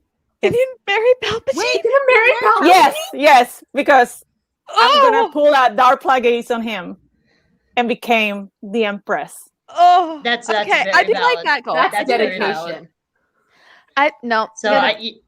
Marry Vader, airlock Tarkin, and kiss Palpatine.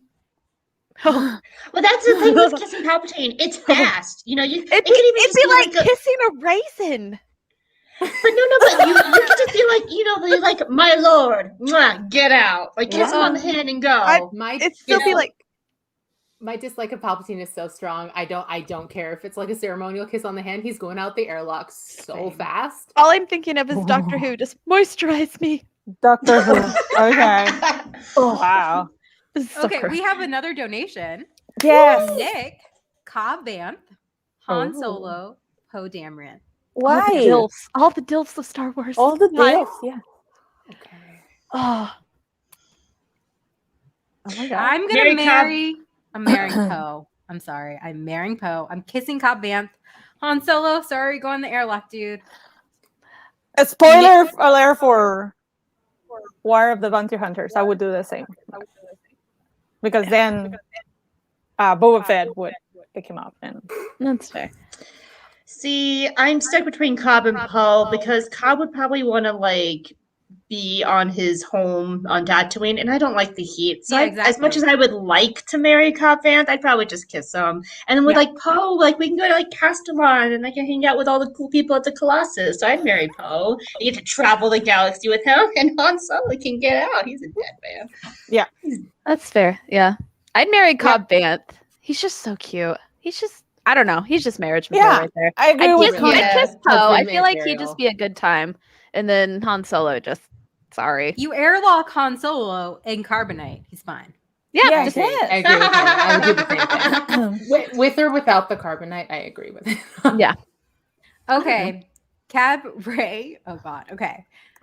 George Lucas, J.J. Abrams, Rian Johnson. I don't do real person shipping. I think it's creepy and gross. I don't do real person shipping. So okay, okay. Instead of doing that, you would spend the day with one of them.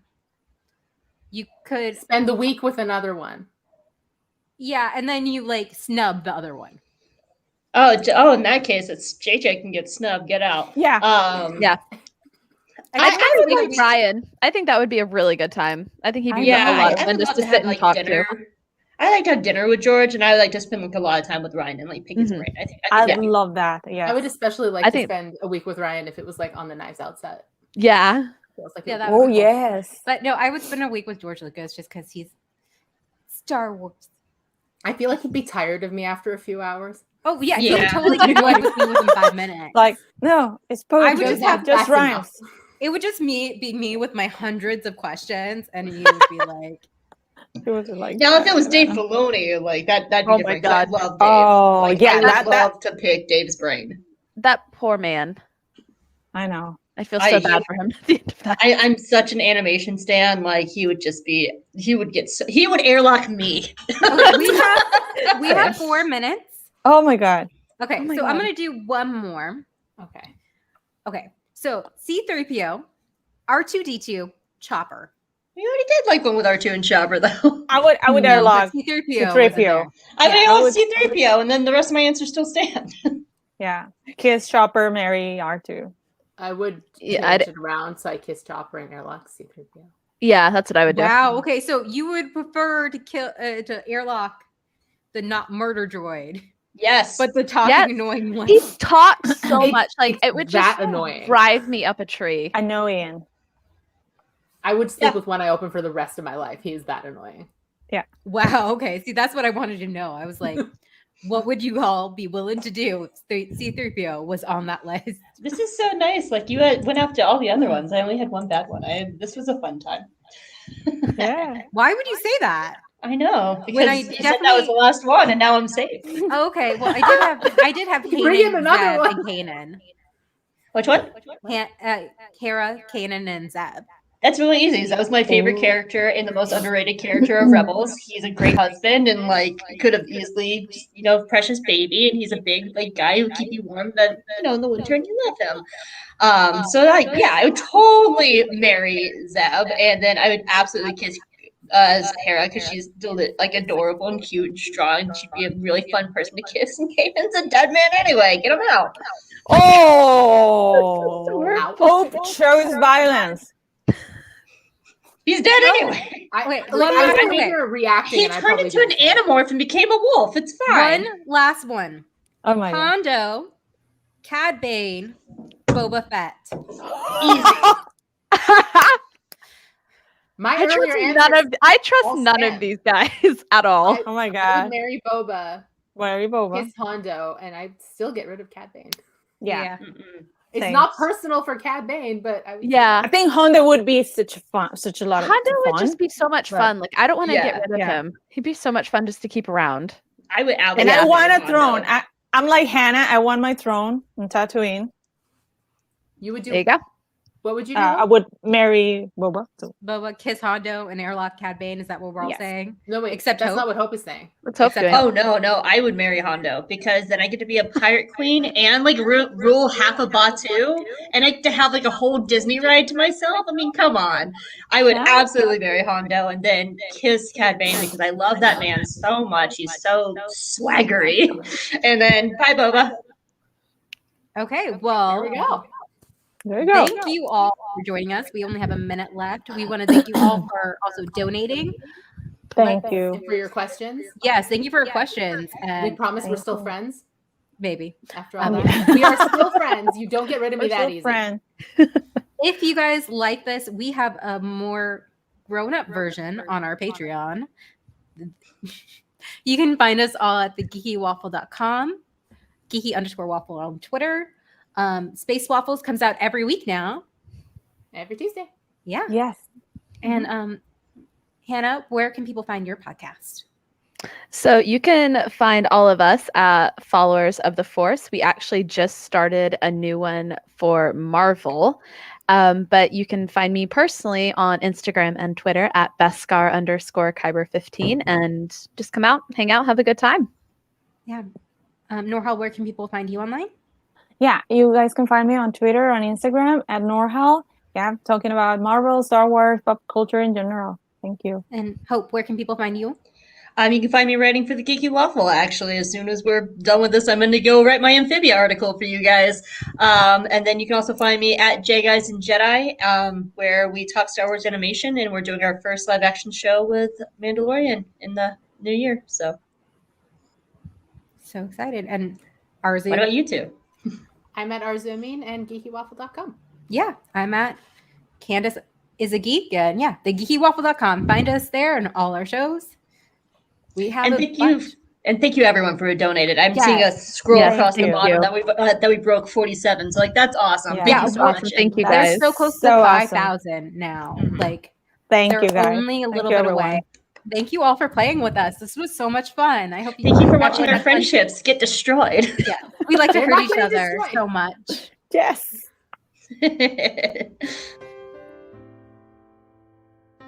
So Matt, thank you so much for joining us to tell us a little bit about your story. Why don't you tell us about your daughter and your Make-A-Wish experience? Violet is my daughter. My wife and I have two children. Violet is our youngest, and she's 7. And she was diagnosed with a rare non-inherited genetic disorder when she was just shy of 2 years old. And so when we found out Violet had Rett syndrome, the research was kind of all over the place. Some people were like, there's nothing we can do for your baby. Go home and just love her. And whenever her time is, her time is. Well, that doesn't work in my family. We refuse to believe that. And our Make-A-Wish story kind of happened by sheer happenstance. Some friends of ours who have twin girls that are also afflicted by Rett syndrome, they applied for and received a Make-A-Wish, and they encouraged us to apply through Make-A-Wish Alabama. We did. We were accepted. And right now we're on track to get our wish. Some of the wish process is what your child wants to do. And Violet selected, she wanted to go to Disney World during Christmas. We'll definitely want to get there and do the Star Wars stuff and the new Star Wars ride and the new Star Wars world. My son is super excited about it. And so that's what we're waiting on. But we are a proud Make-A-Wish family. The people with Make-A-Wish, both nationally and internationally, and Make-A-Wish Alabama have been wonderful. They send Violet goodie bags and little care packages, and we're still thinking about you, and we're here, and we're so excited, and they do a great job of keeping in touch. So no donation is too big or too small for this group.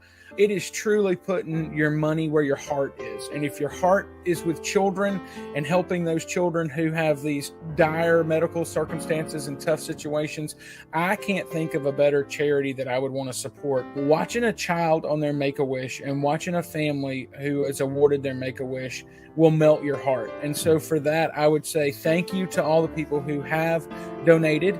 And I would encourage everybody who hasn't donated to really push and make that donation during the PODATHON.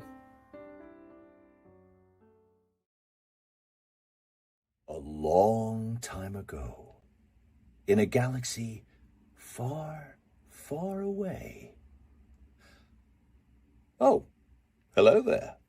This is Mark Thompson. I narrate a bunch of the Star Wars audiobooks, and I just want to take a moment to ask you if you would please contribute and listen to the PODATHON. They're doing this to benefit Make-A-Wish Foundation. It's a great cause. They're great guys, and I hope that you'll support them today.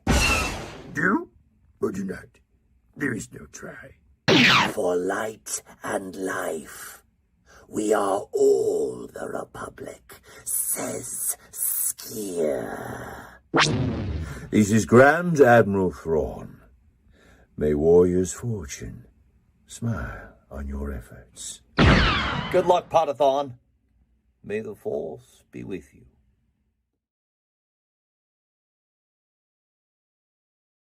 I'm not going to lie. When we are done with PODATHON, I'm just going to run that commercial with Mark Thompson over and over and over and over and over. I could watch that all Absolutely. day. Oh my gosh. You hear him do a little bit of Skier for us in there. And of course, Thrawn, who's my guy. I love that. So that's Pete, so My great. heart good. Yes, sir. Before we start talking, Yes. we've hit a milestone right before our guest even had a Yes. chance to speak. No Big way. Video. We did it. We did it.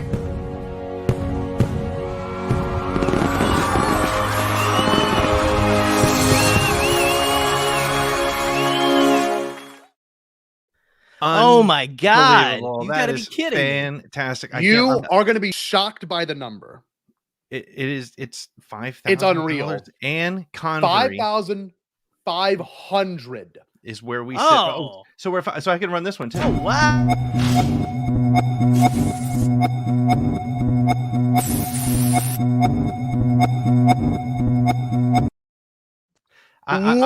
I'm all out of graphics. We got a tremendous donation from Ann Convery, who's going to be a guest later, so I can't wait to thank her in person.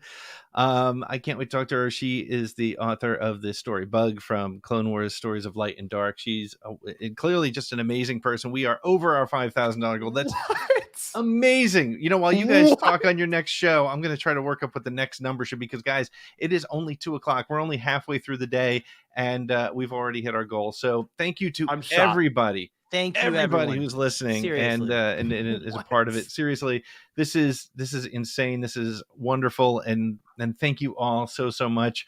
It seems we are giving away stuff for every $5 you donate. Keep those donations coming. We're going to set another goal, and Scotty and I will figure out what will happen when we hit whatever that next goal is, because we have to do something special for that since we've gotten this far. But I've been tracking the day, Pete, and when Geeky Waffle started, we were at $45.45, so $4,545. We have in literally less than an hour made $1,000. Wow! Thank you. I mean, look, All even you if you guys. take out and super It's all generous, you still $500 in an hour from the people who are hanging out. So. That's really funny. Rick Villanueva said she really wants to. That's really funny. That's fantastic. Oh my gosh, that's great. So thank you, everybody. I didn't even have it. I'm not even prepared with a speech at this point. It was so quick. We got here so that is quickly. Amazing. Halfway through the day. Thank you, everybody. We're halfway there. We still have so much great stuff coming up. We have 10 more hours. That's all I can say. There's still 10. Yeah, we're still 10. You We've still only have to gone hang out, 5. Jerry. We still need you. So we have Claudia. Dude, no, I'm hanging on. Let's make it 10. Come on, man. Let's easy. do it. Easy guys. there, Let's do it. Jerry. Sorry, Easy. I'm getting jealous. I'm ready. I'm just ready to make this money, man. This is awesome. I'm making this money for them. Let's do it. So we have Claudia Gray coming up at 3:00. We have Charles Soule coming up at 6:00. We have Ann Convery at 8. We have Matt Martin at 9. We have a raffle at 9:45. We have so many great things coming up. So let's give away some things so that we can jump in with our next show, which is Bombadcast, and one of the best podcasts out there, bar none. Force Center. We have live. We have a live visit from both Ken Knapsack and Joseph Scrimshaw. But before we do that, let's raffle off a couple things. Hey, what's your name? I'm Lucky. In my experience, there's no such thing as luck. Looks like you're having a good day. I'm a lucky guy. We'll let the fate decide, huh?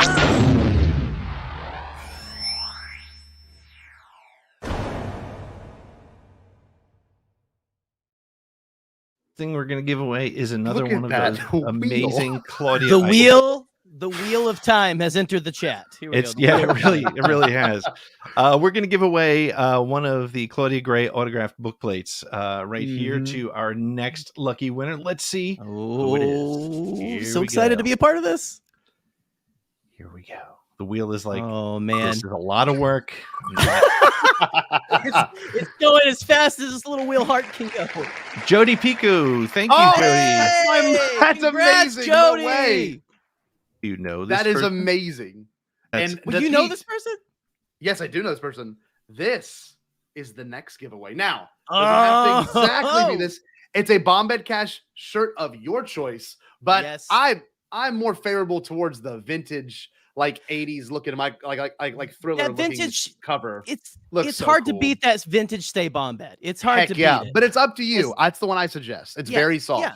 But Pete, let's see who wins a Stay Bombed shirt or any Bombed Cast t-shirt merchandise. All right, let's see what we get here in win the Wheel of Pain.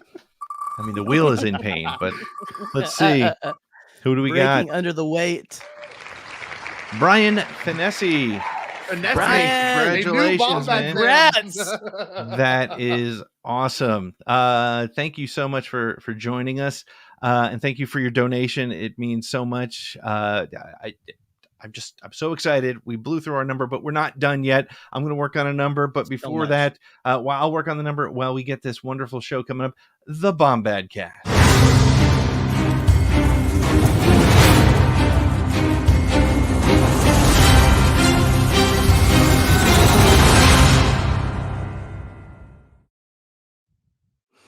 Look who it is, Jerry. What's up, Bombad fam? Look at us. So today's been a great day. And before we bring our guests in, because we want to have them talk maybe more than us, because these are people that you hear us all the time. You hear us all the time. You don't want to hear us. Yes. But so we're gonna do some real quick plugs at the top instead of doing it towards the bottom. Off the top, Jerry has his show every Tuesday. Jerry, what is your show called? Let me pull you up big. Oh, my show is a little show called Hyper Focus. Every Tuesday I sit down with a guest, someone from the Star Wars podcast community, and we talk about just about anything we want to. It can be about funnel cake. It can be about stock options if they want to, or it can be about Star Wars. It could be about funnel cake and stock options in Star Wars if they want. But that's just a conversation show we do on Bombad Cast. It's a lot of fun. 9:30 on Tuesdays. Scotty, what happens on Wednesdays on our channel? Wednesday, you got a little special show called Bombad Gaming where I play a bunch of a variety of games. It's never the same game each time, unless I get frustrated and quit halfway. We play something easier. But As every Wednesday, Bombad Gaming, we have a thing called No One Knows November this month. We're playing games you've probably never heard of, including a game I'm playing next week called Mort the Chicken.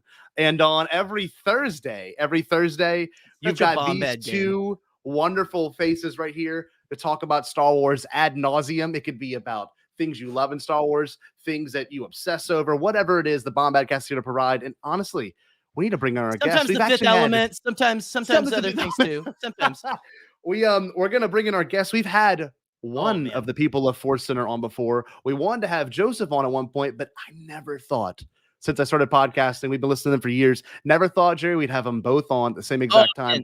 A complete but for mint set. A complete mint set. So sick. It's so good. It's so good. So let's bring on our two guests. We're talking to Ken Knapsack and Joseph Scrimshaw of Force Center. Fellas, how are we doing? Welcome. Okay. I do not know if I can hear them. Hold on. Are they muted? Oh, they're muted. All right. Sorry about that, fellas. We got you on mute. You're good. Try that. Welcome. Shut the hell up. No, I'm just kidding. What's going on, guys? How y'all doing? Always a pleasure to be muted. Anytime you want.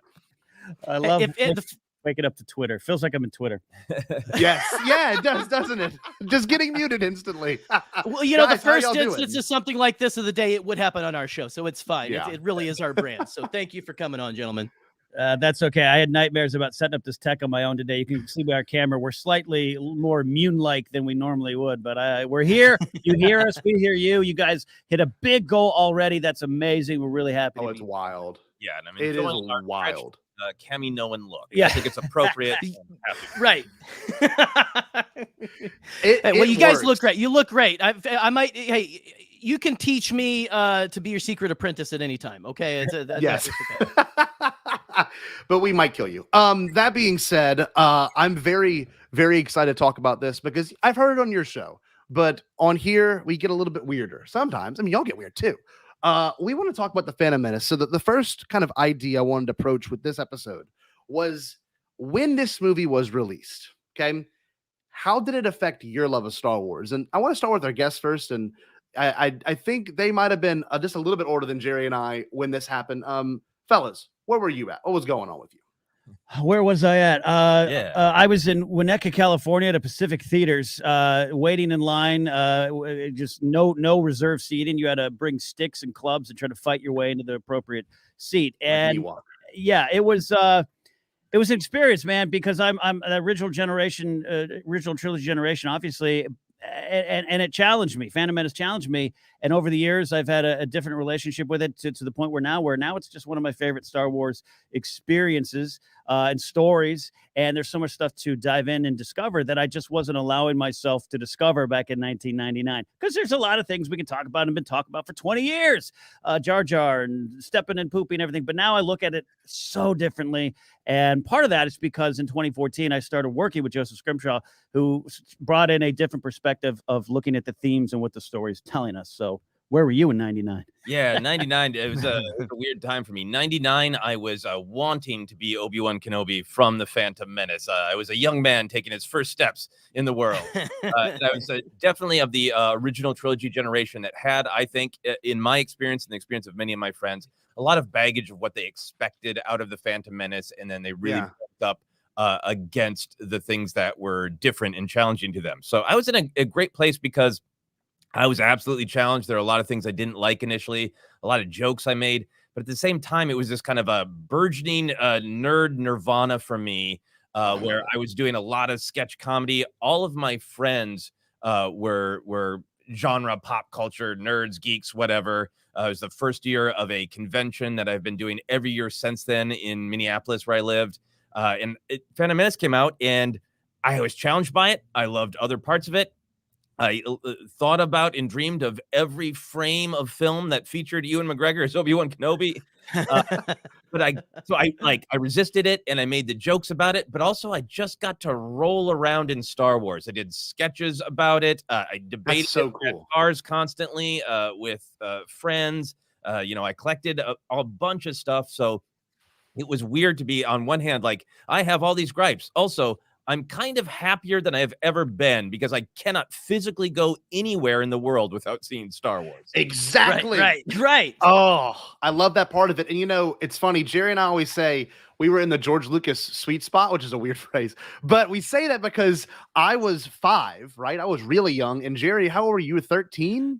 I was, again, like I like to say, that George Lucas sweet spot of 12 and stuff, I was right in the pocket. And so I was absolutely head over heels. And I remember all of the Star Wars plastered everywhere. I remember begging my mom and dad to take me to the trifecta of KFC, Taco Bell, and Pizza Hut. Or was it Pizza Hut? Yeah. Yeah, it's Pizza Hut. Like, take me. Like, we gotta try to hit them all. I got to go to all 3 planets. It was a magical time, man. It was magical. Well, let me kick that back to you, Jerry, because one of the things I experienced being 22, 23, that film came out, is I eventually pretty quickly engaged with some of the bigger themes and was excited. And all my friends were just wanting to make jokes. They wanted to dampen any love that anyone would have for that movie. Right.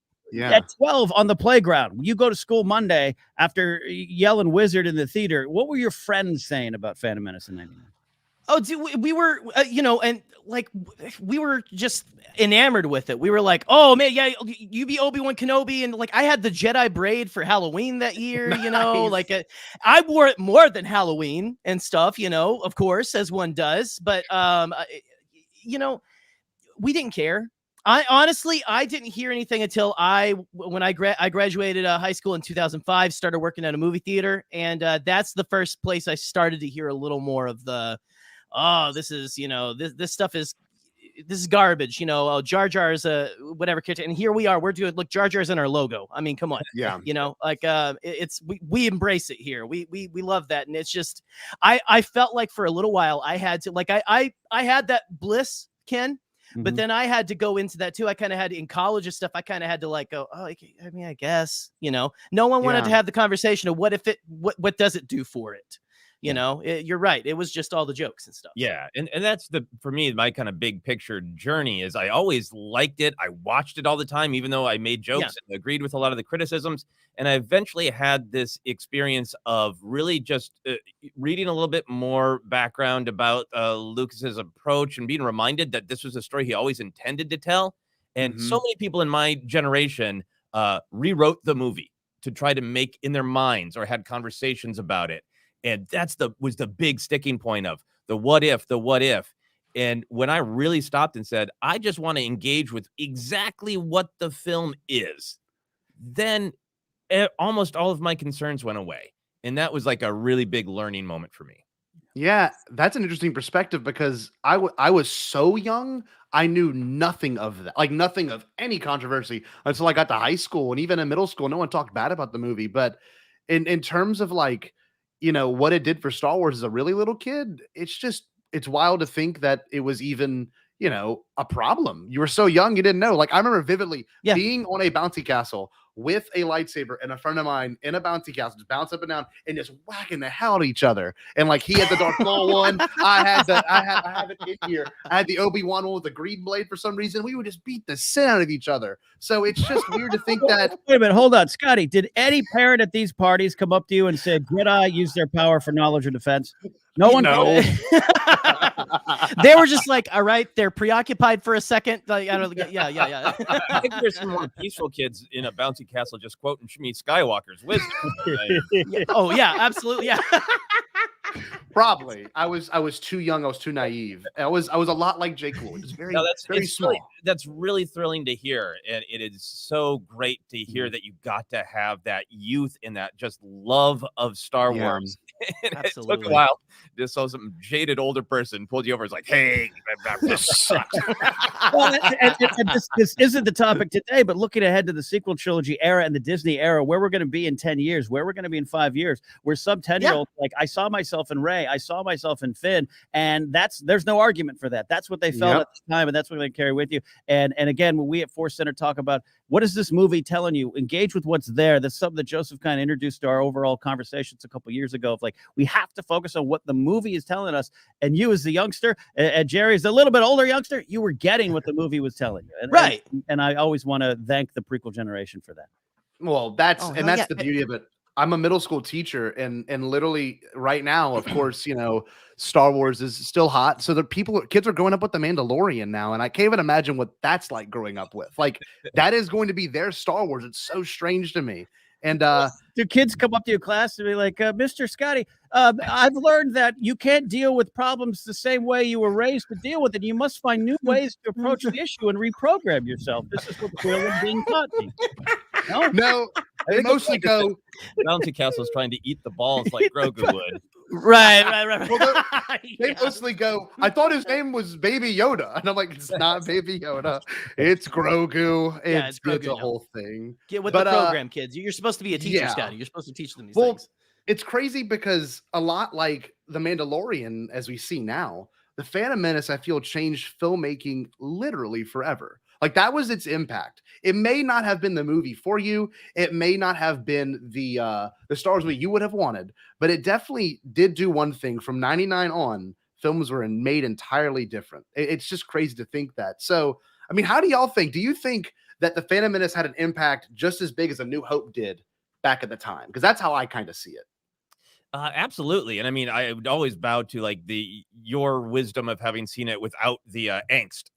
Yeah. That perspective is so important. I think for me, obviously, like the long list of technological things, Ahmed Best in all that technology and his performance really, paving the way for everything from Gollum to Snoke, and even characters not played by Andy Serkis, amazingly. Yeah. So all the the combination of the massive digital work with, of course, the massive amount of actual model work, all that technological stuff. Yes, I think one of the changes that Phantom Menace made is made the world fully aware of the armed and operational power of the fandom. That's true. Both good and bad. Right? Because I mean that kind of thing, right? Of like, I remember even as a little kid, a new Star Trek movie would come out, and a couple of the older nerds I knew would kind of grumble, and even as a kid, I'd be like, "You can't afford to hate this. It's the only movie that came out. What are you doing?" But Phantom Menace, I think, was one of the first time that both the love and the hate was so huge, right? The fandom was so powerful. Yeah. The youth perspective of just loving it, the older perspective of wanting Star Wars back, wanting their youth back so much, then also getting so angry about it.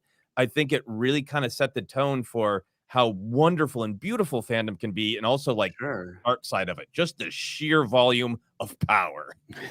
Yeah. Absolutely. Yeah. Yeah, I second all that what Joseph's saying, and I always look at 99, and there's a lot of other films, Matrix and stuff that came out during that. Let's be clear, and the first series of X-Men movies, everything. But like Phantom Menace for me was like, wait, we're doing this, right? We're going back to that thing I was told in 6th grade I had to put on the shelf and never touch again. Like, we're doing this. We're doing it. Yes, we finally have some sort of currency in the world. I told the story at the time on the Force Center. I worked a day job, and it was a public safety job, and we put on the Phantom Menace soundtrack in a mall at night at 3 a.m. Me and my supervisor, who's now this 6'8" rough and tumble sheriff deputy, we like sat around listening to Duel of the Fates, and I was like, I wouldn't have been able to do this 5 years ago. Yeah, and even, you know, this movie's not that good, and it's like, well, yeah, but we're listening to the music. Yeah, and everybody's like, okay, Duel of Fates is good. Yeah. Right. Yeah, it's like, don't disrespect the maestro, okay? Yeah, please. Of course. And it's funny, speaking of Duel of Fates, it was literally, I did not realize this until I did some research, and Brandon One Nerdy from Talking Bay 94 actually had a shirt of this. It says Duel of Fates from the Star Wars was on the MTV Total Request Live countdown for 11 days straight. The very first London Symphony Orchestra classical song to be requested that many times, that consistently. That says something. I was a big Carson Daly stan back in the day, apparently, and I used to watch TRL Live a lot, and I remember that all the time. It was exciting. It's just crazy to think that that it had this much of an impact culturally, and I think most people forget about it. Like the term Padawan, that is from the Phantom Menace. You hear people saying it all the time now, but it was not an original trilogy phrase, you know, and it's interesting. Sith was around, but its meaning was not entirely clear. That's one of the things that I nerded out about. Like as a kid, I had I think it was a trading card that said, you know, Darth Vader, Dark Lord of the Sith. And that was a playground conversation. And when I got older, that was a bar conversation. Like, so what the hell is a Sith? Is that like a planet? Does he just have like a planet full of people who iron his cape? What the hell? It sounds so cool. What is it? And even with my challenges, like I had a baseball cap that I wore for almost all of 1999 and the year 2000 that said Sith Lord on the front. And then on the back, it said, Jedi do not concern me. And I just thought it was dope ever. That's awesome. That is sick. Yeah, I when I think of this movie now, I think I've grown more obsessed with it as I get older, but there's something so pure and real to it. I can't figure it out. It's like George Lucas was never told no, and which is good and bad. Obviously, there are some things to that, but like there was no studio interference. The only thing Fox did was just give him the distribution rights. Like everything was exactly how George wanted before any of the fans had any say so. And then the movie came out, and obviously that thing changed. But I just love how pure it is. It's so authentic, and I think that's one of the points why people watch it most often. Pete even told me that he puts this one on more than any other one just to have on. He just it's like a leisure movie for some people. Is it that way for you, Jerry? I don't know. I mean, a little bit like I'm a little bit of a completionist too. So whenever I'm like, I want to watch a Star Wars, for some reason, I'm never like, I can pull one out and like, I want to watch this one today. But most of the time I'm like, I want to start at the beginning. And it's getting too daunting to do that now. But like I'll end up like throwing the Phantom Menace on a lot because of like that's the beginning of the story, you know. For like that's for me, like that's where the magic begins. Like I was into the original trilogy and stuff back, you know, like I went to see the special editions in theaters, got to see those when they first came out and everything. That was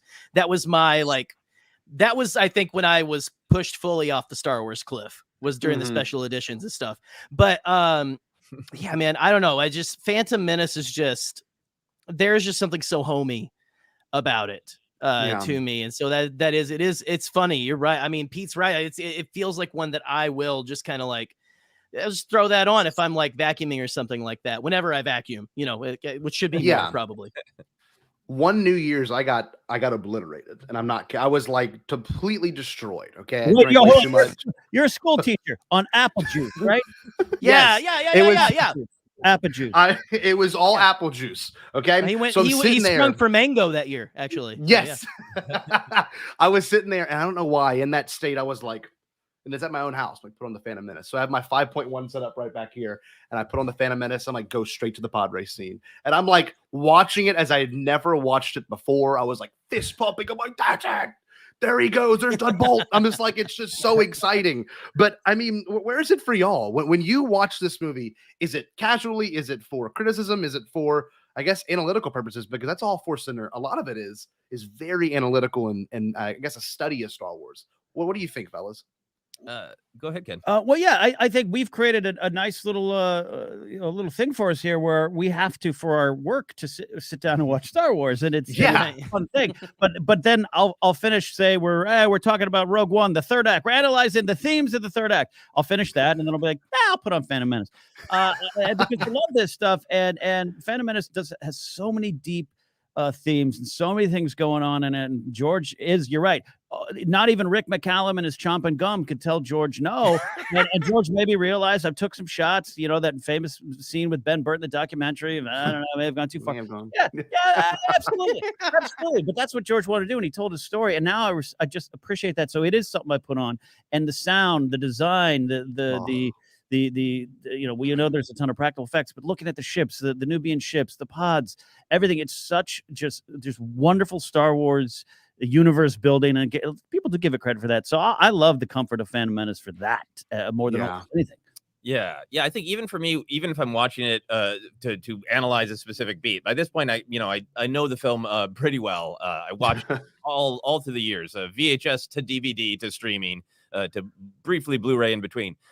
Every time I watch it for joy. And there are like multiple levels of joy with that film. There's the analytical feeling like, I'm connecting with this film and how it connects to every other Star Wars story. There's the memories of like, that is now an artifact of life as a young person, of remembering like, I wasn't sure about the Nemodians back in the day, but I'm going to say I will make it legal along with Palpatine. I always love that line, right? So in memories popping off of different scenes of different times I watched it. I got home from Attack the Clones at 2:30 in the morning the night it came out and watched Phantom Menace again on VHS. Like the movie is embedded with these memories from my life. And then kind of like that third level of joy is to just feel like this is a movie that anybody can experience in any way, but partially it feels like just living in George Lucas's head. Because you're saying, it is, I have a lot of different filmmakers I like, but it is a very, very expensive auteur film, right? Even the parts for me that back in the past I might have criticized more are like, this has the stamp of an individual human. Whether it makes sense for that scene to cut that way or that line delivery, for some reason, that weirdness made sense to this human being. And I want more art to be appreciated that way. Not what is the exact right way to do it, but what does one individual think feels right? And Phantom Menace feels that way, of every decision is a ton of different creative people working on it, but all flowing through this one person who said, yep, that's the way it should be. Yeah.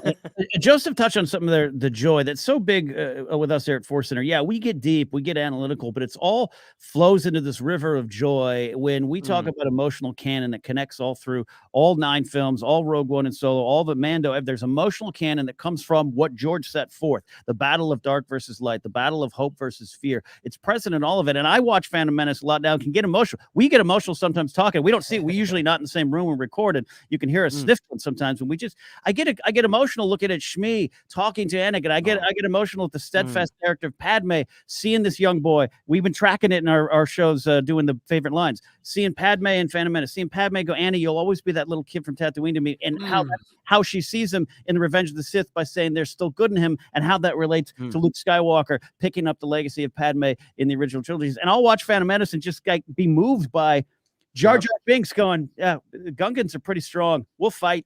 We will be there, and years of who knows what's going on between the Naboo and the Gungans. A lot of weird social issues, and Padme is brave enough to come before Boss Nass and humble herself, and a scene that's sometimes mocked because it seems awkward. But for me, the emotional canon of that moment, what it means, the symbiote nature, all those things, the big themes, they move me, and all those themes go into that 3-letter word, joy, which is what Star Wars does bring to us. Yeah. And I think another level for me is being analytical about it. You come to not care as much about every little detail and more about that big picture idea. And Phantom Menace is so powerful because it is so clear in its message of just empathy. The circle, the idea of the Gungans and the Naboo, the Jedi, midichlorians, right? It's all, everything is about being tied together, and everything is about some person or some group helping another group when there's all this energy moving against them, going, yeah, shouldn't you just be greedy? Yeah. Shouldn't you just say no and wait and see if something, happens?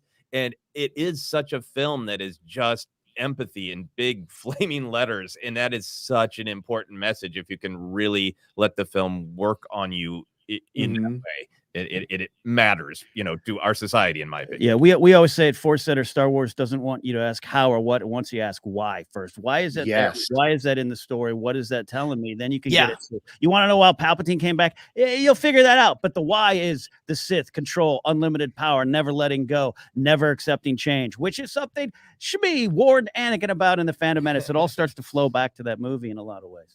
Right. Well, even like in our real world, we found that, like, sometimes those crusty old evil white dudes, they don't just die and go away. they usually come back, right? Yeah, they're asking as a crusty old white dude. I'll tell you, it's like change can be tremendously difficult, and it's important for you to find your place of change versus fighting change, which I would think is a very Jedi-like quality. I'm not saying I'm a Jedi; I'm more of a out-of-work scoundrel. But yeah, and that's the message too. That's part of what is also there. George talks about it being for 12-year-olds, but we know that what he really means is the big choices you're going to face on the cusp of adulthood, and those are hopefully things you can carry with you more than my dumb movies. The movies I put there for you carry what I'm telling you in these movies. Exactly. Will work out. Yeah. And there's a lot of our generation that sat in the theater in 1999 going, no.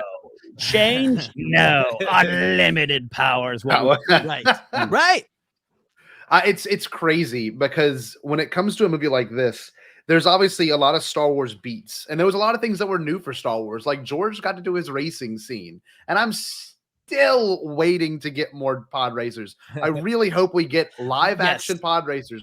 Resistance had the right, the racing stuff, which was cool, but I really am jonesing for more pod racers. I ask for it constantly. I constantly put out in the universe, if anyone from Lucasfilm, LucasArts, that's still around, they're making the CD-ROM games. Please give me a simulation pod race game where I run a pod race team and can hire Pitroids and a racer and you compete. I want a detailed pod race simulation game. Yes. Look, I'm wearing my Brian Ward designed pod racing shirt. That is a fantastic shirt, by the way. That is so good. Like Lucasfilm. Yeah, seriously. I would be down for that as well. And I mean, just give me like a scene in Book of Boba Fett where you have like an old Sebulba like signing like people's posters or something. Even just like I used to be big or like kind of a thing. I need Team Toe to try to get vengeance on the Tusken Raiders. There you go. Team Toe became my guy because I played the Phantom Menace game for the PlayStation 1. Oh, yeah. Even more like ridiculous added convolutions to the bet that Qui-Gon was making of like, okay, I'll give you 5 Dak Terry for this, for a cup of coffee. So this guy can give me a boot. So that boot can open this. It was really convoluted. And then like one of the through lines was Team Toe was drinking, which like in retrospect now, like I thought that was hilarious. And now I'm like, this is awful. This is an awful message in this film for children. But I thought Team Toe was hilarious because I was running around with Qui-Gon trying to make deals and Team Toe was just at the bar. That's how I knew when Joseph and I were going to not only be friends and work together for a long time. And he was like, Team Toe Plagueis is one of my favorite Star Wars characters. I was like, yep, we're gonna do this. We're gonna do this. Yeah, and Al, I saw that comment there. I still think one of the saddest tragedies in Star Wars is the tale of Rats Tyrell. So dark. It's just so dark. We need a ESPN 30 for 30 about his story. Yes. That was a great choice, by the way, to take that out of the children's movie, the lovely family right there, right? Walking away, burst into flames. It's weird because this movie gave us a lot of new. It also gave us the Darth Maul reveal, which it's crazy. I mean, obviously, George had this vision for Darth Maul, and maybe when he killed him in '99, that later he realized, oh, he's a loved character, he's a popular character. Let's bring him back. And we're seeing that now. Star Wars with Clone Wars kind of, I wouldn't say validated it, but maybe elaborated more on the Phantom Menace and the theme set up in the Phantom Menace. But there's one thing that I honestly think the Phantom Menace tops over all the films is the ending battle sequence. You've got 4 things going on. It's just wild. Return of the Jedi does it great. Revenge of the Sith does it when they have the little montages. The Force Awakens is a good too, and so does TLJ.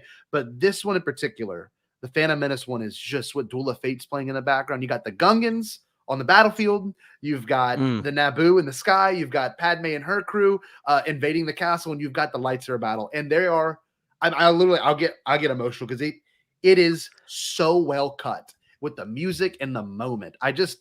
I think people don't talk about that enough. Like they really don't. I think for me, one of the things that I love about Star Wars is it often does just kind of have a weird tension that I think comes naturally from Lucas being honestly like, I want to make a thrilling adventure serial. And I also want to make a very serious morality play. I'm going to create something called Star Wars that constantly promotes peace. Like it's full of tension, right? Of like, please take this seriously. But also here's a fish man. Like it's, there's always that tension in that battle scene is one of the biggest where you cut from, you know, this just monstrous demonic creature having the most vicious lightsaber battle, slaughtering this loving father figure, and then Jar Jar hurts whatever his crotch is, you know, at the same time.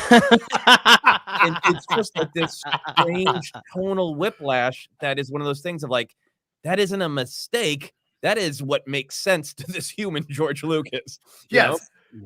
Yeah, I saw. I think that was Kelly Knox, who's a great Star Wars writer and commentator herself, saying the Padme line. That's one of our favorite lines. It's underrated humor. We'll take the long way.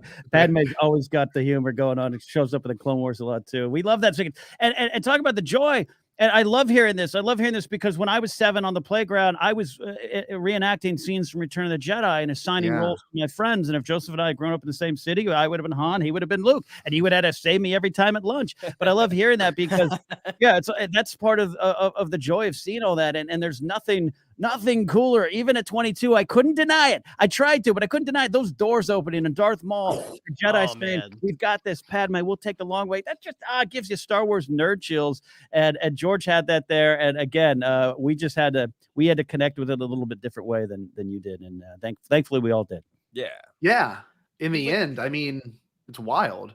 Yeah, Jerry, what do you want to say, bud? Well, I was just gonna say some of my most some very emotional moments for me come from this film now as an adult and everything. You know, I mean, I've always loved it and everything, but you talking about that ending sequence and everything. You know, like there's the moment where when for some reason it makes me emotional. It's like the beginning of the story. I've talked about this on Bombcast before, but when Anakin fires off accidentally, fires off the proton torpedoes or whatever into the main reactor of the droid control ship, and then he's flying out, and that swelling of just the force through the da, da, da, da, da, as he flies out, and they say, "Look, one of ours out of the main hold."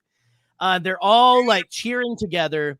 That moment gets me. That's just for me. That's just like one of my favorite Star Wars moments. It's so pure Star Wars. That's like a synthesis of what I love. It's yes, we're reaching our goal. We're doing what we need to do. And also it's the beginning of this kid is going to have such a tragic yet incredible journey. And it's just the beginning of the hero right there. And I love that. That moment is just, I'm sorry. That moment just always sticks with me. Look, you're talking to someone who legitimately has cried several times when Admiral Raddus comes out of hyperspace and says, "Right, Admiral Raddus, the Rebel Alliance." It is a proclamation. As you should. It's a proclamation of we are here. We're not in the shadows. Mon Mothma and everyone has led us to the point, and we are fighting because this is what's right. And it moves me. It absolutely moves me because I always say, you know, Star Wars is church for me at times, you know, and it lifts me up in a lot of different ways that I just didn't expect back in the day because so many people are caught up on what if or what they should have done. And you know what? You could pitch me 15 different stories of episode 1, and I'd probably be like, "Oh, that sounds cool," but we got this one. Yep. What do you think about this one? Yeah, and that leads to those kind of moments of joy. Yeah, and the absolute empathy of the film it makes me feel the tragedy of Anakin. Like one of the moments I've always been fascinated with is, you know, Anakin had to get a glimpse of Maul there in that moment, right? Yes. And I've always thought, like, how would that little kid have felt being able to just see the intention of that guy and just see the monstrosity of that guy and just feeling like how much that kid would have clarity of like, I don't want to be that. Yes. You know, and then lost it, you know, and you can watch every bad choice that Anakin makes and Vader makes and just feel the pain of like, if you had internalized any of those things your mom said to you when you were leaving, that was the exact advice you needed to not make the choice you're making now. You know, the joy and the kindness and the empathy and the brightness of Phantom Menace really sets up the tragedy. Well, and we all settled into the theater in our generation. Not everyone, and not even you. I'm just we all just thought of like, oh, cool. We all saw that teaser poster of that young kid in the shadow of Vader. He's gonna be so badass. And then we get this kid going wizard and going, hey, mom, you say we should help each other. And George was saying we all start here, and your choices are going to lead you away from that. And we are already down the path going, give us dark and gritty, and you had to kind of reconnect to what George was putting in there in some of those moments. It's why we talk so often about Shmi and the lessons of Shmi, which now flow all the way up until, you know, one of my favorite moments in Star Wars is Lando's "There's more of us, Poe. There's more of us, Poe." I think that connects directly to Shmi Skywalker in so many ways, but. You know, it's just that's what was there. It's again the man in the flannel with some Sbarro food court was like pizza was like, this is the story I need to tell.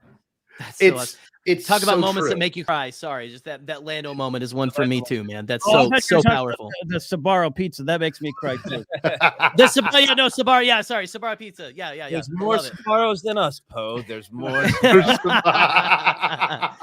It is weird how much The Rise of Skywalker does bookend this movie. It really is. Like, if you look at the parallels, what is set up with this movie and what is kind of finished with that movie. And, you know, we even get some amazing characters in this movie. We get Liam Neeson as Qui-Gon Jinn. And it's funny because I don't know what it was like, and I want to ask you all that.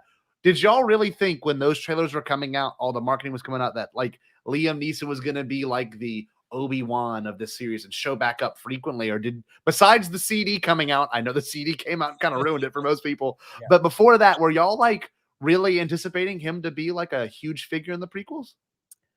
No, for me, he was in my friends. He was kind of a mystery figure of like, oh, okay, why is he here? Because I thought this was going to be like Obi-Wan palling around with young Darth Vader. Like, he was like a real sense of mystery. And then, to my memory, a lot of people liked him. He would be one of those like, oh, you know, people listing the things they didn't like. I'm like, but no, Qui-Gon was kind of a cool character. I wish he did more. Like, but I think there was a real. He was never one of the targets of ire in my friend group. Sure. Okay. And the blessing, and though I think we are blessed now by podcasts and Star Wars punditry, the blessing back then is I didn't have 19 podcasts to wonder about Qui-Gon. I just had to think quietly in my room. And, right. Then I went to Warehouse Music and got the CD and was like, well, I don't have to wonder too much with what's going on with Qui-Gon. Yeah, that was an instant time. I'm so happy where we are. We can have these discussions. But yeah, I was like, I went in kind of blind with a lot of that. The trailer was one of the only stuff I really had known. Though I had read some of the magazines and Star Wars Insider, probably saw Pete's name and went, I don't know who that is, but his ideas. Right. So yeah, a lot of fun. Yeah. I think like one of the lasting memories of Qui-Gon and Maul and really the Phantom Menace, it was already there in Star Wars, but the Phantom Menace made it more of these sort of the meta version of no one's ever really gone. That like the nature of Star Wars storytelling means often the first time we meet a beloved character, they die. And then we tell lots and lots of stories about them. So it's one of the things that I think, you know, if you've been a Star Wars fan for longer, you can gain some perspective. So when a character dies or isn't used as much as you might want in a movie, I always take that with a grain of salt because like it's Star Wars. It's not a normal movie. You like Obi-Wan Kenobi. We can't stop telling stories about him, which I think personally is great because I love Kenobi. He died in the first Star Wars thing ever. You're right. Good point. So perfectly parallels it. Take a deep breath because you never know. You never See, know. And that's what it.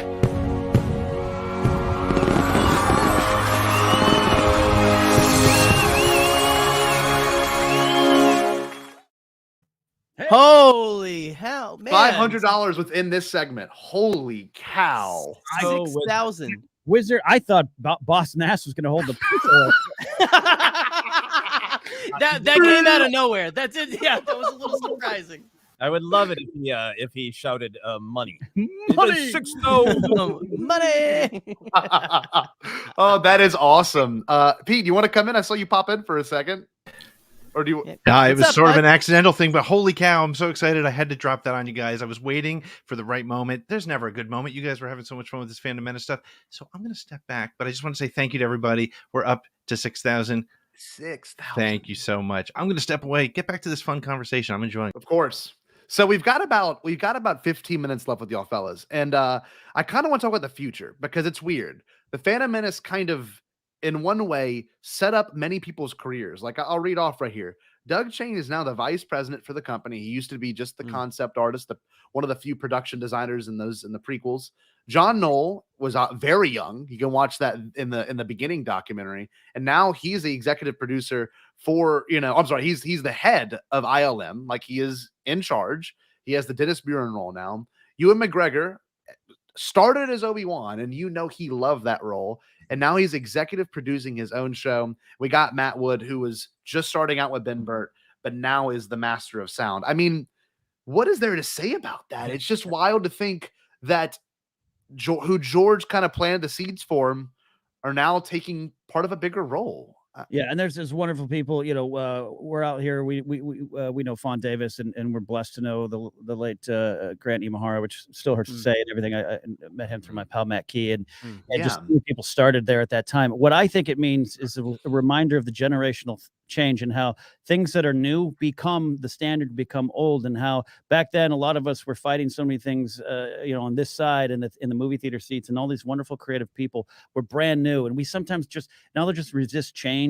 We resist what's new. One of my favorite musicians used to say, like, every time I release an album, it's horrible, not as good as the last one, even though the last one was horrible and not as good as the last one. We have the tendency to fight things that are new and overlook them, and then suddenly those things become what is now. And that gives me, again, hope for the sequel trilogy era, which, again, is beloved by so many. Let's be clear. And let's not negativity, but like also just in terms of there's kids out there right now who are not questioning anything. They're just like, yeah, Star Wars. And it's hit me. And that reminds me, these creative names who are going on doing it at one point walked into the door brand new, and someone was probably going, you don't belong here. Now they are here. And I love that about the Phantom Menace. Yeah, I mean, I think that was one of the revolutions of the prequel era of all of the behind the scenes stuff that was available that would come out, to my memory, like weekly or whatever the actual schedule was on StarWars.com. And that was one of the first times for me as an adult, the whole prequel process where like I got to know, like I would spend time just thinking, Nick Gillard, what kind of cool fight is he making right now? Yes. I became a fan of the behind the scenes people, and they had names and faces and they were characters to me. So I think that's a big change. But in terms of what you're highlighting, that all of these people, like that the actor of Bib Fortuna is now in charge of all of this. Right. Obviously, he's a sound designer too, but Matthew Wood. But I think it just really highlights that often it seems like in the behind the scenes of Star Wars, the real life story is similar to the on-screen story, that it is a story of generational change. It is a story of passing on what you have learned. And it's been interesting to have some of the kind of stalwarts, always people of Star Wars, start to retire or, very sadly, like Peter Mayhew, pass away. And then this new generation come up, and that happens lots of places, obviously, but it feels a little bit different for Star Wars because it is so generational, and Star Wars has always been focused, starting with Obi-Wan and Luke in A New Hope, saying, how can I, the older generation, impart stuff on the younger generation and then also learn from them? It's just such a peaceful perspective about the transition of time and the relationship between generations. And for me, it's cool to see that all of these people who are the young new people are now the mentors. And when you watch a documentary about Rise of Skywalker, you get to wonder, like, which of these people are going to be in charge of Lucasfilm in 20 years? Yeah. Right. It's wild. And like, even I mean, right here, he no longer works for it. But you said character. This guy, like, I don't know why I love Rick McCallum. I'm just I have a custom piece of Rick McCallum and George holding lightsabers. It's like, I don't know what it is about Rick McCallum, but like I could talk about him for maybe 6 hours straight. I think part of it is there has been, based in some amount of truth for generations in Hollywood, the stereotype of the producer as a high energy kind of bombastic person who's either chewing on a cigar or, in Rick McCallum's case, gum. Right. I'm on top of everything. I'm taking care of everything. Did I just knock that over? I don't care. Bleep. Anyway, it's for kids.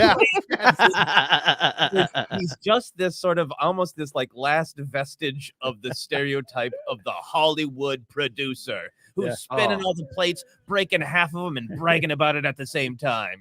I think one of my favorite Star Wars lines is, "Have you tried Algeria? Over." Like, that's just absolutely.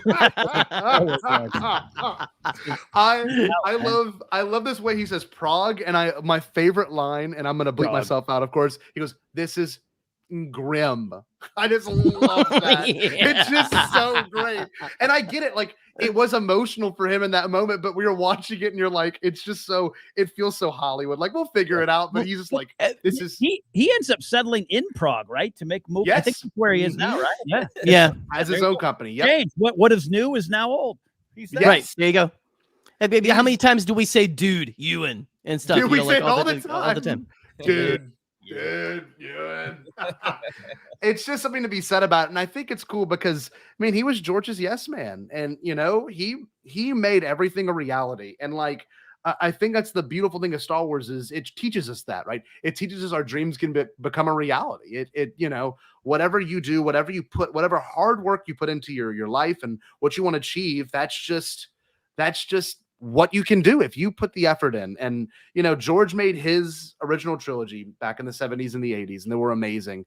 But when it came to this movie, he really wasn't told no. No one told him no this time, and it was evident. And he gave us a movie that I think we all should take the time to rewatch if you don't like it. And if we've got great authors, like we got one in the StreamYard studio right now who actually help elaborate more, Claudia Gray. So I've just I want that. I want more of those stories. And I guess to kind of wrap it all up, I want to ask y'all a question. What story do you want to hear from the Phantom Menace era? Like, anywhere between the weird 10 years between the Phantom Menace and Attack of the Clones, what do y'all want to hear about? Is there anything in particular? And so, first of all, we've been blessed with a wonderful series of books from E.K. Johnston about Padme, and we cannot wait for the third one. We Joseph and I just absolutely adore those books. You mentioned the Claudia Gray stuff. So good. Always blown away by her work, but her writing of Qui-Gon and Obi-Wan, even in the from a certain point of view story, is breathtaking. So anything more of that, I don't mind revisiting that. Jokes aside, I want more pod racing, but also I'm fascinated by the Gungans, the relationship of the Gungans with the Naboo, what went wrong, and I'm looking mostly at you, Naboo. I'm looking at what you did. I would love to hear the story. I always joke about I want the rise of Chief Chirpa.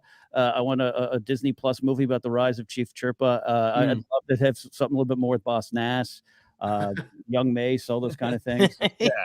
Yeah, a lot of my fervent wishes have been answered by the E.K. Johnston novels. That's a thing that we didn't get to talk about as much, but the political angle of the Phantom Menace and the power of Lucas kind of making this statement of like, look, things are complicated. Democracy is complicated. Organizations can rot, especially if you have the same power-hungry people involved for too long.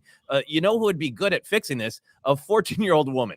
To have some strength and some resolve to move forward. So the political side of the story, both the darkness of it and the light that is Padme, so great to get all of that just highlighted, celebrated, complicated in E.K. Johnston's great books. But the other thing, the thing that I would like to see more of, people have nibbled around the edges of this, is I'm so fascinated with the immediate relationship at Kenobi and Anakin. I love this picture of Kenobi, where in kind of like real life terms, he's sort of like, I'm good. I can do it. I can take on the world. I graduated college. I've adopted a 9-year-old who's going to save the world.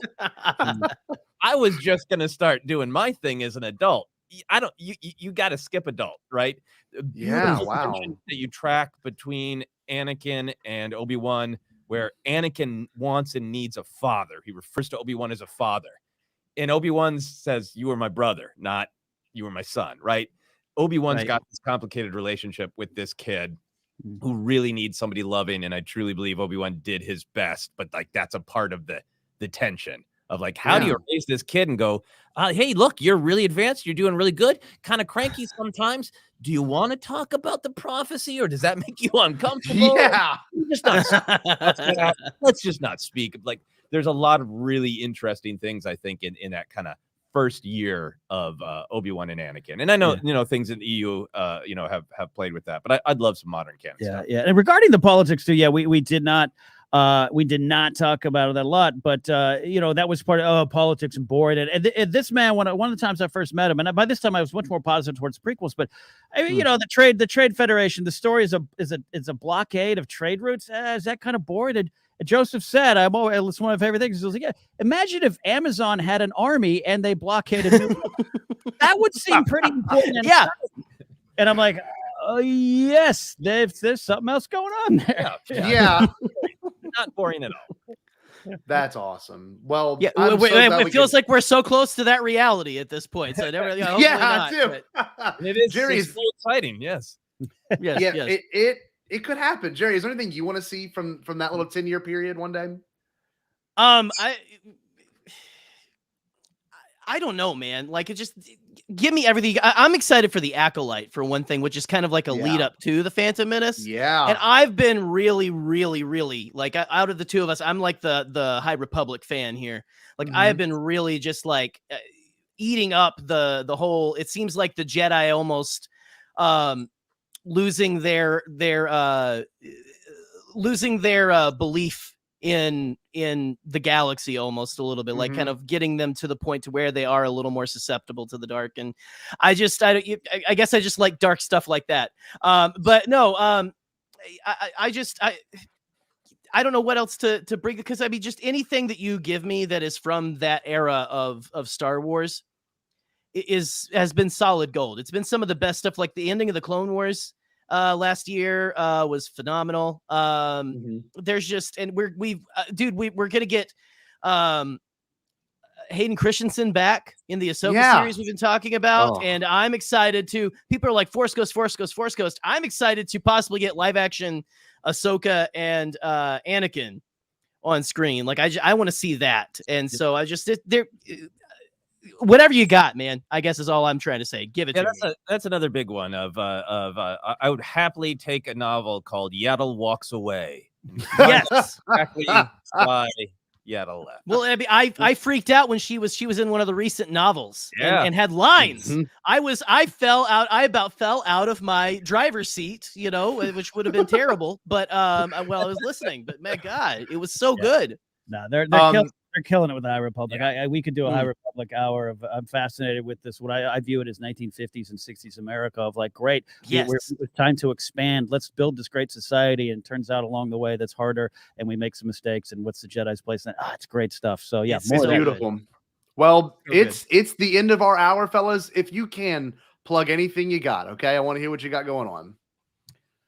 So Force Center Podcast, for those who don't know us, we can be found on Twitter at Force Center Pod. We put out 4 shows a week, news, deep dives on Thursday, go deep. We did 2 hours on what we feel is one of the most important scenes in Star Wars, Dexter's Diner, Dexter's Diner of Wisdom. We do those kind of things, and we have some fun stuff too as well. You can support us on Patreon as well, but just go find the podcast and take a journey with us through all the wild and wonderful, joyous things in Star Wars.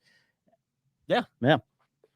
Well, fellas, this has been a blast. And Joseph, if you can, we have a very special catchphrase, and Ken has said it. Everyone else has said it here. I want to hear you say it. We say "Stay Bombad" to close our show. Can you give us a beautiful "Stay Bombad"? Yes, in the spirit of Darth Sidious, stay Bombad. Thank you.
This is Hello Greedo. I hope you are all enjoying the show so far. I wish I could be there live today. I'm urging the listeners, the viewers right now to make a donation to make a wish. No matter how small, no matter how big, every little bit helps. And hey, maybe you can even pick up one of those snazzy t-shirts. Good on Scotty and Pete for making this happen. Have some fun, and I'll see you soon. And we are back after I don't, it's a good thing we have a lot of great guests today, because I don't know how you follow that up, except I do with our next guest, which is going to be amazing Claudia Gray with Tarkin's Top Shelf. But before we get to that, Scotty, how you feeling, buddy? Dude, that was a great conversation. Today's been amazing. We have literally crossed our goal. We had to make a new goal. We're on 6,000. Let me see. I'm going to do a donation update. Pete, if you don't mind, pull that video up. I would be happy to. Fantastic.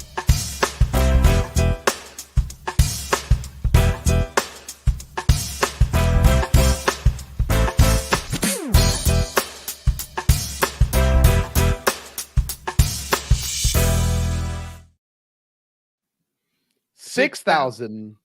Sorry, you say it, Pete. No, please. 6,254, baby. It is crazy. Unbelievable. We had to boost our goal. We had made so much money. I'm blown away, man. Our new goal is 7,000, and we're 89% of the way there. So I have a feeling we're gonna hit that too. We're gonna have to start thinking about what we're gonna do next. So, but before we get to the next show, so first of all, reminder. Everybody who donates, for every $5 you put in, you are getting an entry into a raffle. We have over 45 things we're giving away today. We have a bunch of big things at the end of the day, but we are also every hour on the hour giving away a Claudia Gray signed book plate, which is amazing. You guys just talked a lot about High Republic, and just all that stuff that's going on. But before we do that, I want to bring in Becca Benjamin. Becca has been from Tarkin's Top Shelf. Becca, how are you doing? I'm doing great. I don't feel like we need to be here. I'm looking at the numbers and I'm like, the generosity of this community blows my mind. Yeah, and like I told you off air, Pete, Make-A-Wish is huge for Tarkin's Top Shelf. My co-host Mark is a grown adult, but a child of that, a survivor. And he had a Make-A-Wish way back in his youthful days, and he wouldn't be here without all that awesome help. So I'm pleased that he's here with me, because I wouldn't want to do what I do with anybody else. So that's great. That's wonderful. We can't thank you enough. You have contributed so much to this whole event. You've gotten us so many guests and so many special moments to happen just because of your help and your generosity. So we owe so much to you, Becca. You are a champion. Don't forget it. I mean, that what you have done. What you have done today has I'll been let Mr. amazing. B know you said that. He will laugh. I'm telling you. The nice thing is it's on the internet, so it'll be there forever. So you can just play it back for him whenever you need to. It'll be great. On repeat. On repeat. So Becca, before we let you get started with Mark and your wonderful guest Claudia Gray, we want to give away a copy of her book and another one of the signed book plates. So you have it. Look, you have it right there. Let's see it. Into the dark. Bring it to the camera. Let's see it. Bring it to the camera? Yeah, sure. Yeah. If you could reach it. It's just, I know you have a beautiful display. There it is. There it is. Wow. I'm very incredibly well received book as well. Everybody loves it. So let's raffle that off. So let's bring that up, the wheel of whatever we're calling it. Hey, what's your name? I'm Lucky. In my experience, there's no such thing as luck. Looks like you're having a good day. I'm a lucky guy. We'll let the fate decide.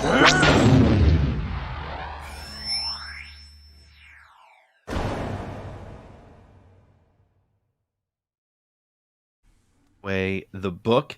And actually, when Claudia joins you, Becca, maybe you can talk about the prize that's coming a little bit later. But right now, let's give away a copy of this book. I hope my name's on there, because I don't have this book yet. I gotta get it. Oh, so here we go. No, I can't win. Here we go. Here's this winner. Fingers is crossed for everybody. Jody Pico wins again. Wow, she's fantastic. A double winner. Very good. Excellent. She'll be super happy. And okay, so now we have actually she just won she won what did she win? Two She times won the ago. Did she win the book plate She won the too? book plate She had a just book a plate moment ago. too. So now she's got the set. Look at that couldn't have been more perfect, right? That's ridiculous. That's amazing. Awesome. Okay, now let's see if she wins a third time, and we're going to give away another one of the book plates. So I'm going to close this out, and we're going to spin it one more time. This is for another one of Claudia's signed book plates. Every $5 gets you an entry into the raffle. Here it is. Who is it? Charlotte Medic. Very nice. Awesome. Congratulations, Charlotte, and thank you so much for your donation. It's so appreciated. You know, we've been able to, as we said, blow over the line here for the event, and it couldn't do it without everybody's help and everybody's engagement. So thank you all so much. And so without further ado, why don't we let Becca start her show? I'm going to play your little intro, and I'll bring in you and Mr. Mark Suter. Here we go.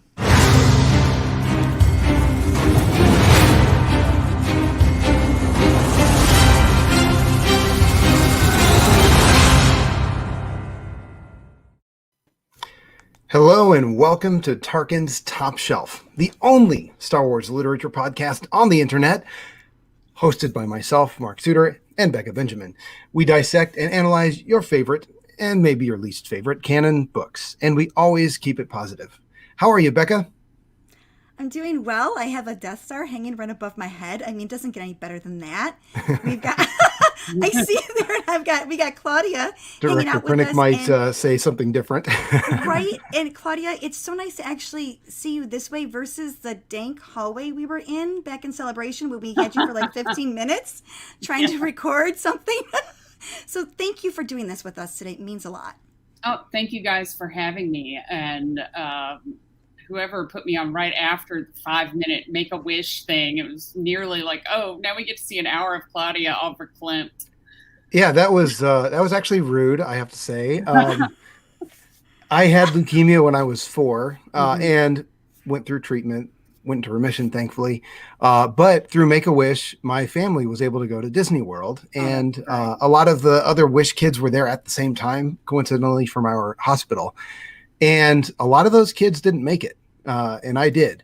And I mean, I see that we're now up to $6,329 and we're aiming for $7,000. And I just got to say, like, it was amazing for me as a kid to be able to do that. But I think it means more to the parents. Like being a father now, if I didn't have the money to cover my kids' medical care, let alone do anything else, just having an opportunity like this, the photo memories of it, it's just such an incredible thing. It's great for the kids, but it's even better for the parents because you're providing an opportunity that they would not be able to provide for their kids. And, you know, just have to repeat, that was, emotional torture to watch the video and seeing the memories of that. Of course, Claudia, we know that this is a charity that's close to your heart as well. And you need no introduction, but we'll give you one anyway. You're the writer of multiple young adult novels, including the Evernight series, the Firebird trilogy, and the Constellation trilogy. In addition to that, she's written several Star Wars novels, such as Lost Stars, Bloodline, Leia, Princess of Alderaan, Master and Apprentice, Star Wars: The High Republic, Into the Dark. I mean, that's like my top 5 Star Wars books right there. So how are you today?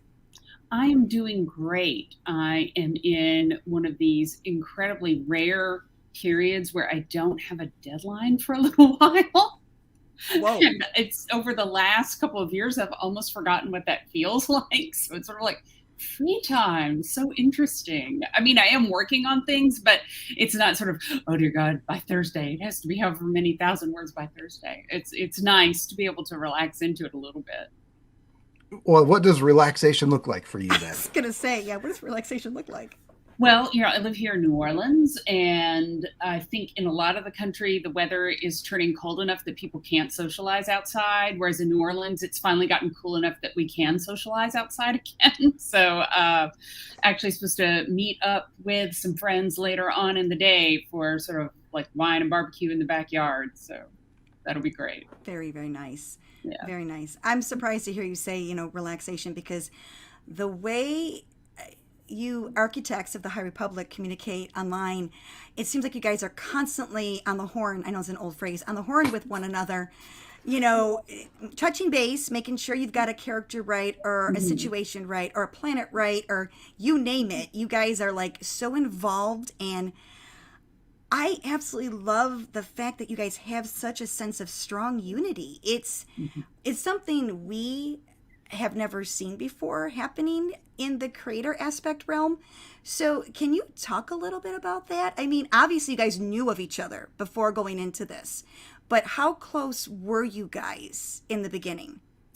It sort of varied in the beginning. I had only ever met Cav and Daniel Jose Older, but first Daniel moved to New Orleans just as we were finding out about High Republic and that we were going to be working on it. We literally got together at a place near here and like, what is this going to be? I don't know. I don't have any idea.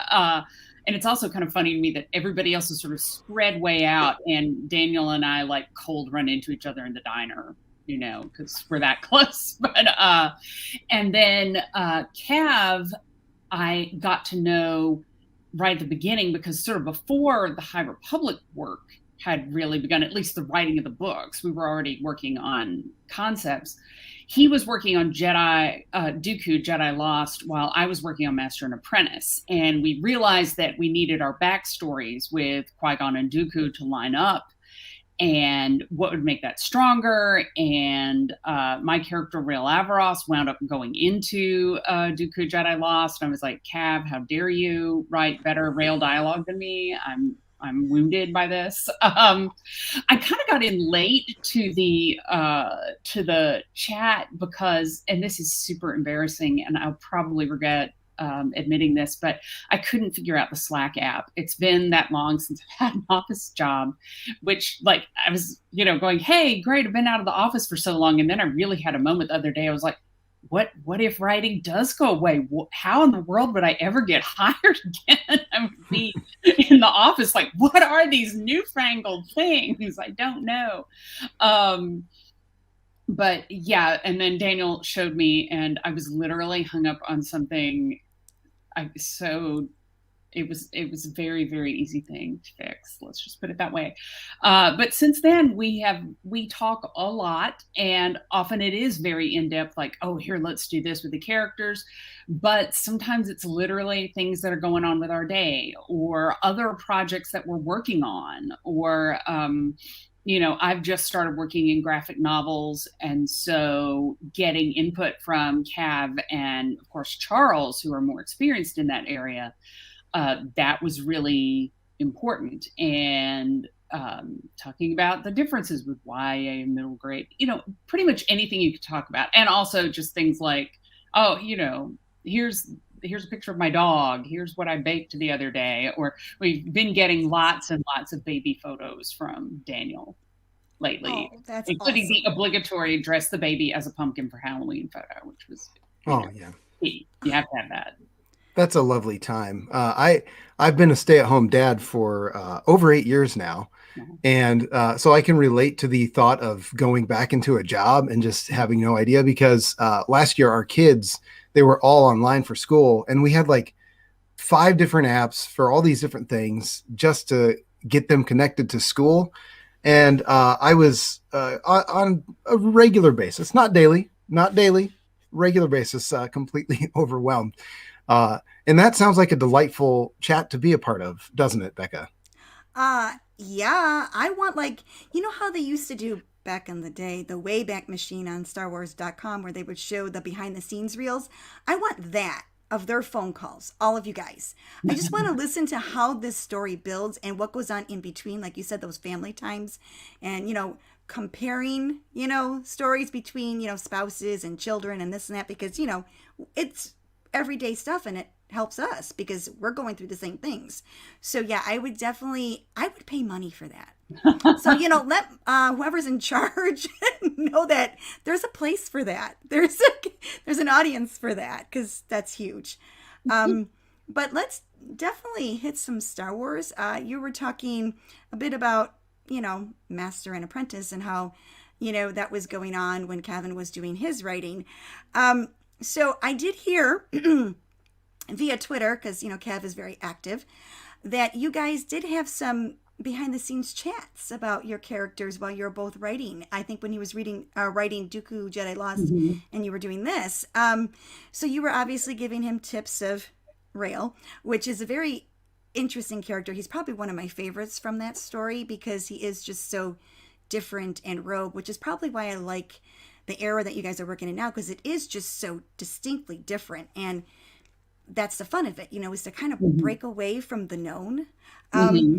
And that's the cool thing. So how did you come up with this idea for this rogue friend to be a friend of Qui-Gon's? Because as much as Qui-Gon is in his own he's in his own category, no one quite can match with him, which is a good thing. How did you come up with this complete contrast for him as a friend? Well, there's sort of two things that I wanted to hit, I guess, sort of two notes that I wanted to hit. One had as much to do with Dooku as anything else, because Cav and I were both of the thought that even before Dooku has fallen to darkness, he is an iconoclast among the Jedi in a very different way than Qui-Gon ultimately is, as he is too, but that he did not necessarily do things the exact same way that everybody around them did them. And so it seemed that this person who had been his apprentice before Qui-Gon would also have had this unusual training, let's put it that way. Oh, there's 3 points. The second point, sorry, this is starting to be like Monty Python's. Nobody expects the Spanish Inquisition. Wait, I'll come in again. No. The second point was I had long thought, and this was just something that I'd had in my mind as a fan, really, that for those masters who trained more than one apprentice, that those older knights, once they'd been knighted, assuming that their missions and everything allowed for it, would be pretty natural mentors to those apprentices, because your master has all this respect and veneration.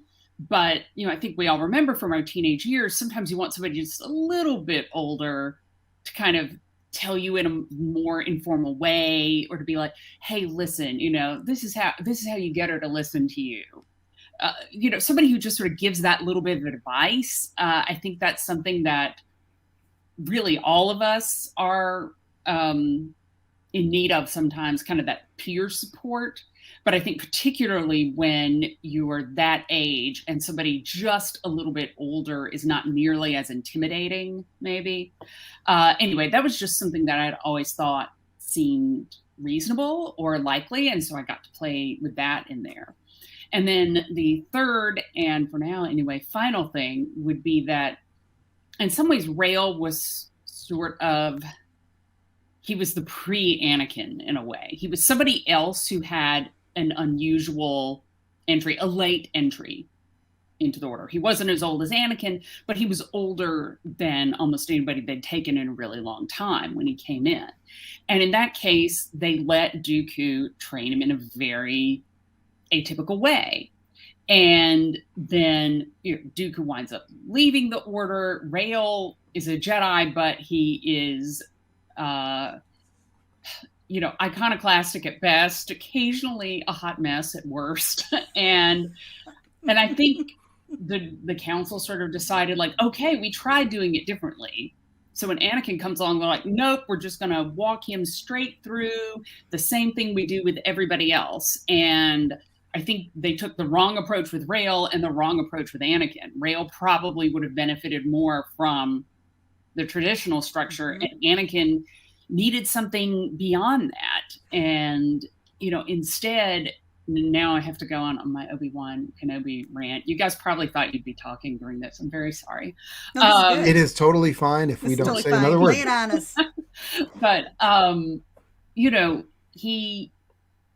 young Anakin, due to his incredible talent and the fact that he's coming in so much later, and the fact that he's been torn apart from, a parent who he deeply loves, he really needed somebody more experienced. And instead, he goes to Obi-Wan, who has just had his sort of not quite father figure, certainly mentor, die horribly in front of him. He has not one day of experience as an independent Jedi Knight before they give him an apprentice. And, you know, I know there's a lot of sort of criticism that Obi-Wan kind of doesn't get that Anakin needs a parental figure, but Obi-Wan never had one.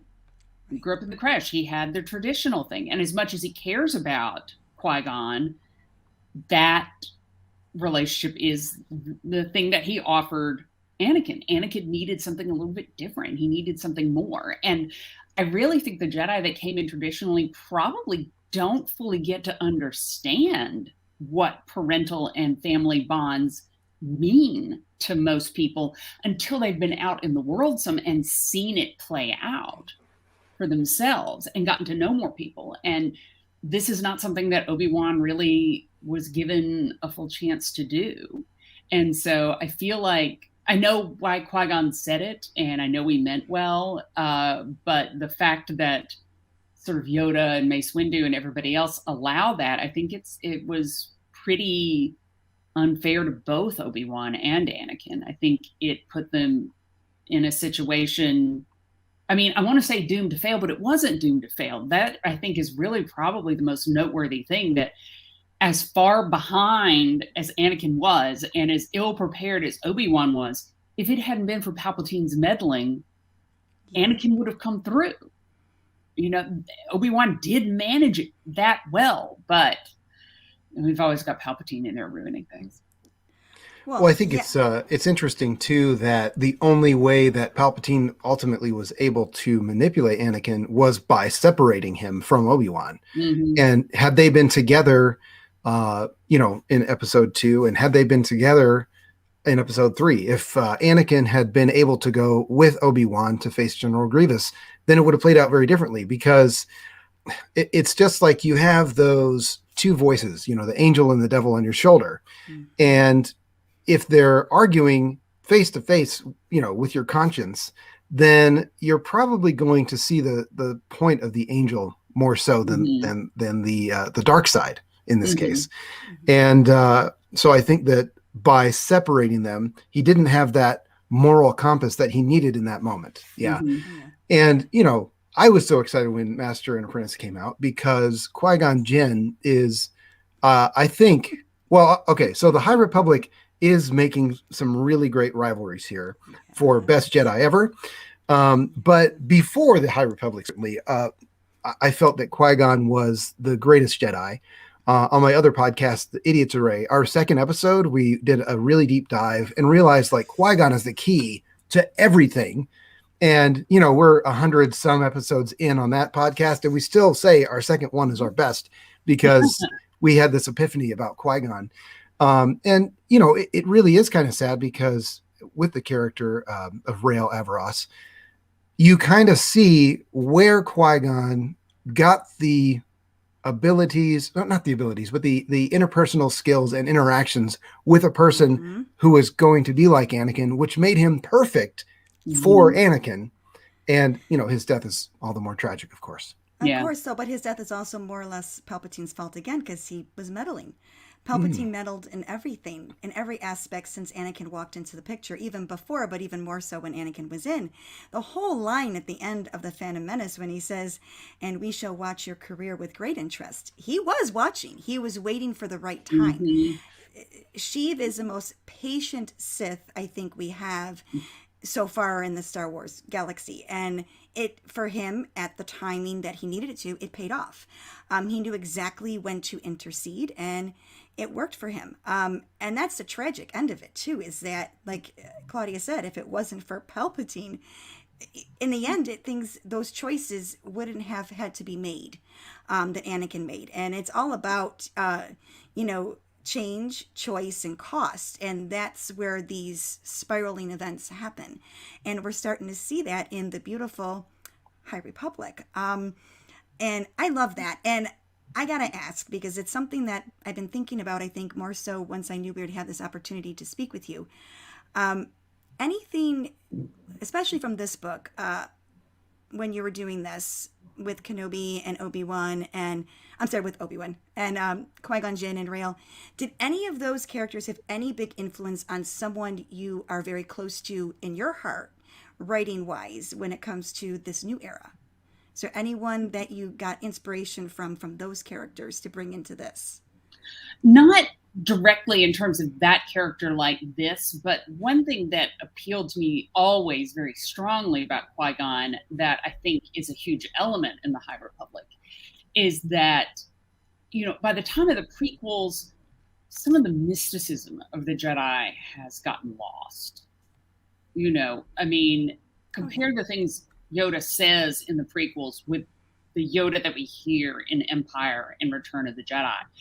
This older Yoda has gotten back in touch with the mystical side of the Force, but you don't hear him talk about that at all in the prequels. It's much more, they've gotten really caught up in working for the Republic instead of existing as much as their own individual entity.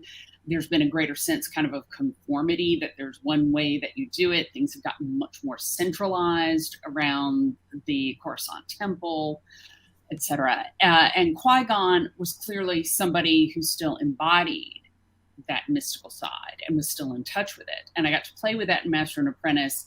And hopefully a thing that you see a lot of in the High Republic is that most of these Jedi are more in touch with the mystical side. Maybe not all the way to sort of Yoda in Empire Strikes Back levels, but this is still an element of being a Jedi that is first and foremost for most of them. And I thought it was really important to hit that. And, everybody was on the same page with that this should be a time when the Jedi aren't just doing exactly what the Republic says, that both the Order and the individual Jedi within the Order are still very much searching for meaning and purpose. Well, then I think we should talk about midichlorians then, because a lot of people got annoyed by that word, midichlorians, and the scientific explanation for the Jedi power. And they said, well, it gets away from the mystical sense of what the Force was, and it makes it this scientific, quantifiable thing. And that's like way off the beaten path of what it's supposed to be. And to that, I say, yeah. I mean, that's kind of the point. Like, if you look at the way the High Republic has been structured so far, you're seeing Jedi before they get to this sort of like regimented, like, okay, the temple on Coruscant is the temple, and we have to do this blood test to make sure that they are Force sensitive enough to be able to do this. Then by the time you get to the sequel trilogy, there's this sense that anybody could be a Jedi if they work at it hard enough. And that was like one of George Lucas's things in the making of the Star Wars books by J.W. Rinsler.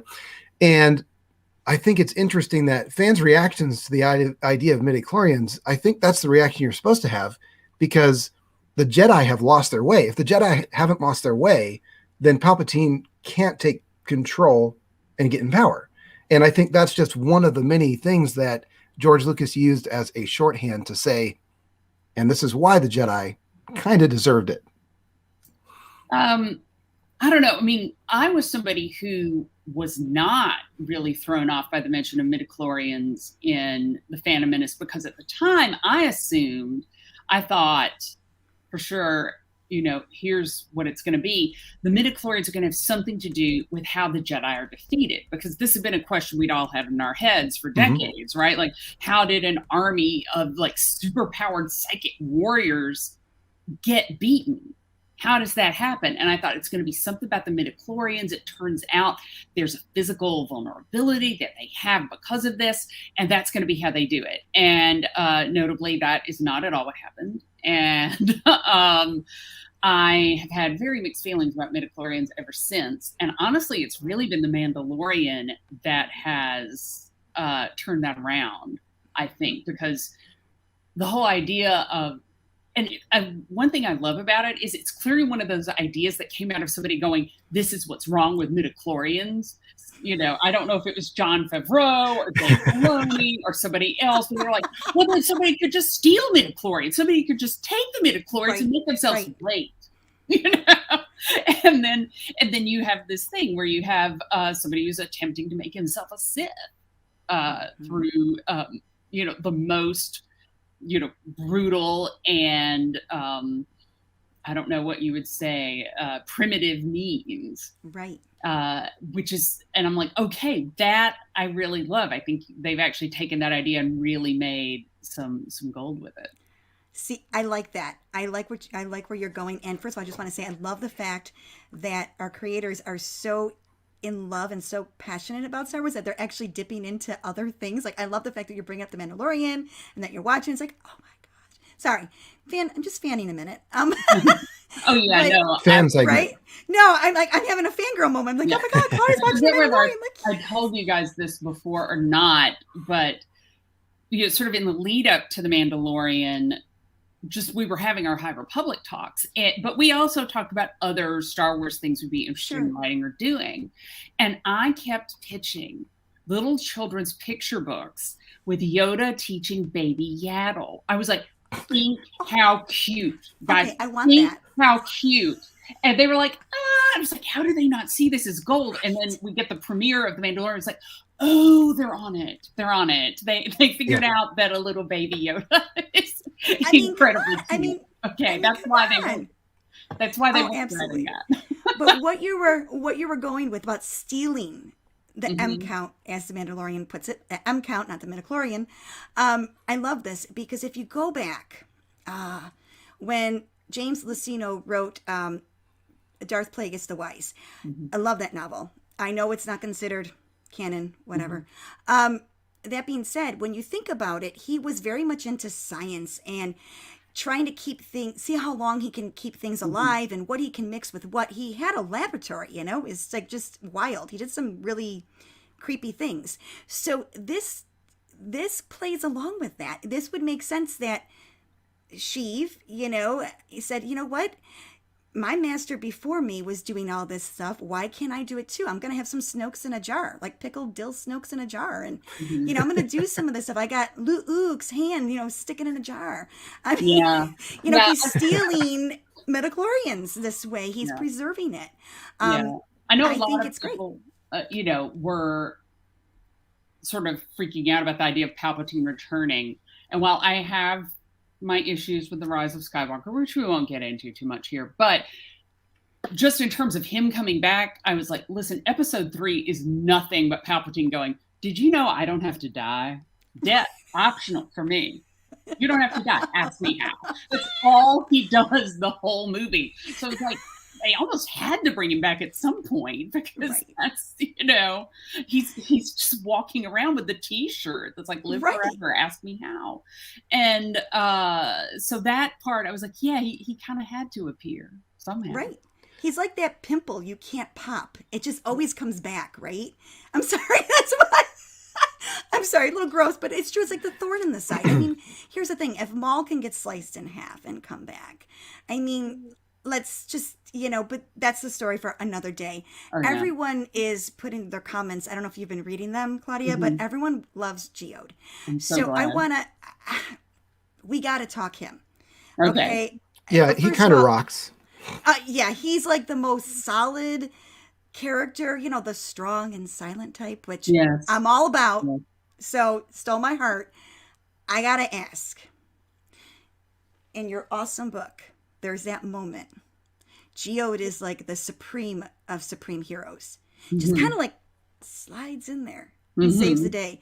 So you think it's fair to say that Geode has some Jedi reflexes? I mean, that was quick. No one's, I mean, Reed is a Jedi. He didn't see this coming.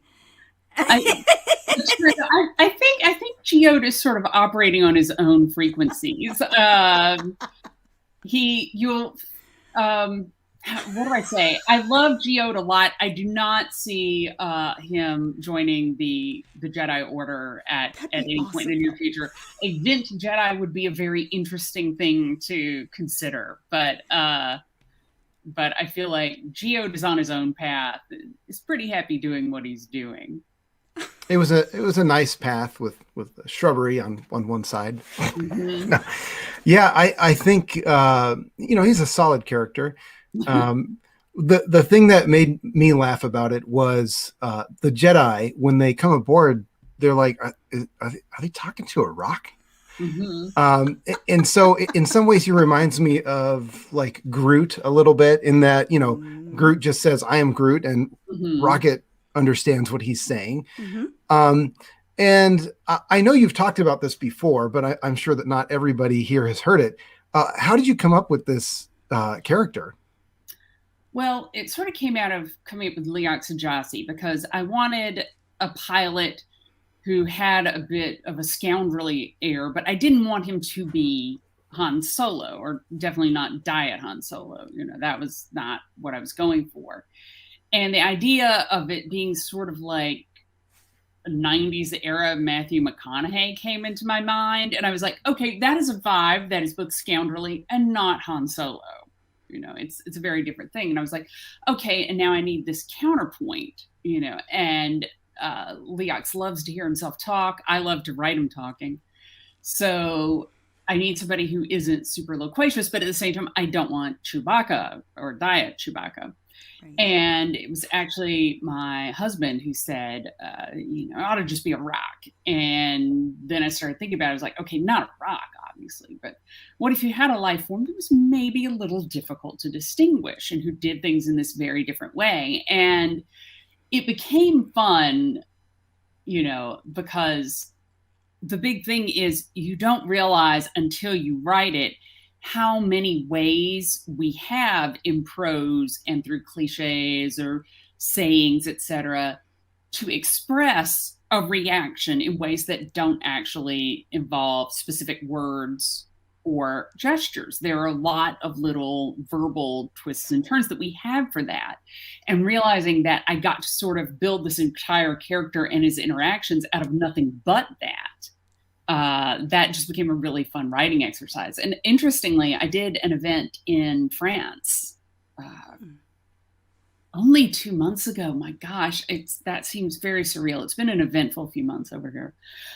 And the translator and I were spending time together, and she said that translating Geode was so much fun because French also has these sayings. They're very different, but it's the same kind of thing. You find this language that we have that talks about reactions without words or movement, and you get to play that, and they get to fold that in. So I've probably given many translators headaches for that, but it's fun to have comic characters in Star Wars, and they've always been there, and I've had a real delight writing Geode. I'm glad that people have enjoyed reading him.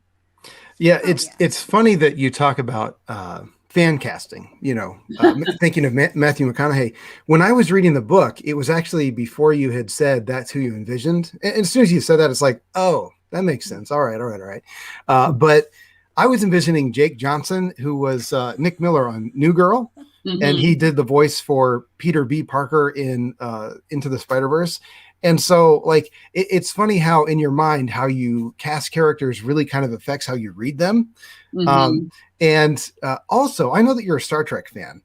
And I was reminded of the episode of Star Trek, the original series, The Devil in the Dark, mm-hmm. where they have these creatures that are killing these miners. And then Spock figures out that, oh, well, they're rock creatures, and they're killing the children mm-hmm. of the rock creature.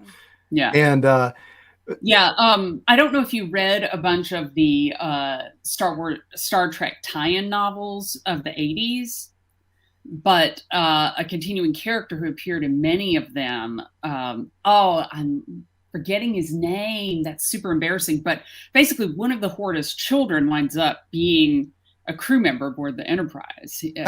Narat or something is his name. He's very eloquent. He speaks through a voder the whole time. So he's not exactly geode, but the idea that there could be somebody rock-like, maybe it does have its origins there. I don't know. Yeah, geode is definitely a fan favorite. I know they're loving seeing him, cross through, not just in the novel, but in the comics, graphic novels, things like that. It's awesome to see what this character can do and, where the arc is going to take him. And we're excited. Like I said, he's that strong, silent type. And as someone, as someone who grew up as a young kid in, the late 70s, early 80s, pet rocks were a thing. They were. They were because, you could really pour your heart out and the secret was kept and there was no, they wouldn't cut you off. You could actually get everything in. And I love how Geode is kind of like that for Affy. She can just kind of pour everything out and it's safe with Geode. He's not going to judge her and he's not going to tell anybody. Well, I mean, it's true. Like a lot of us really just want somebody to listen. Yes. And Geode will. Yeah.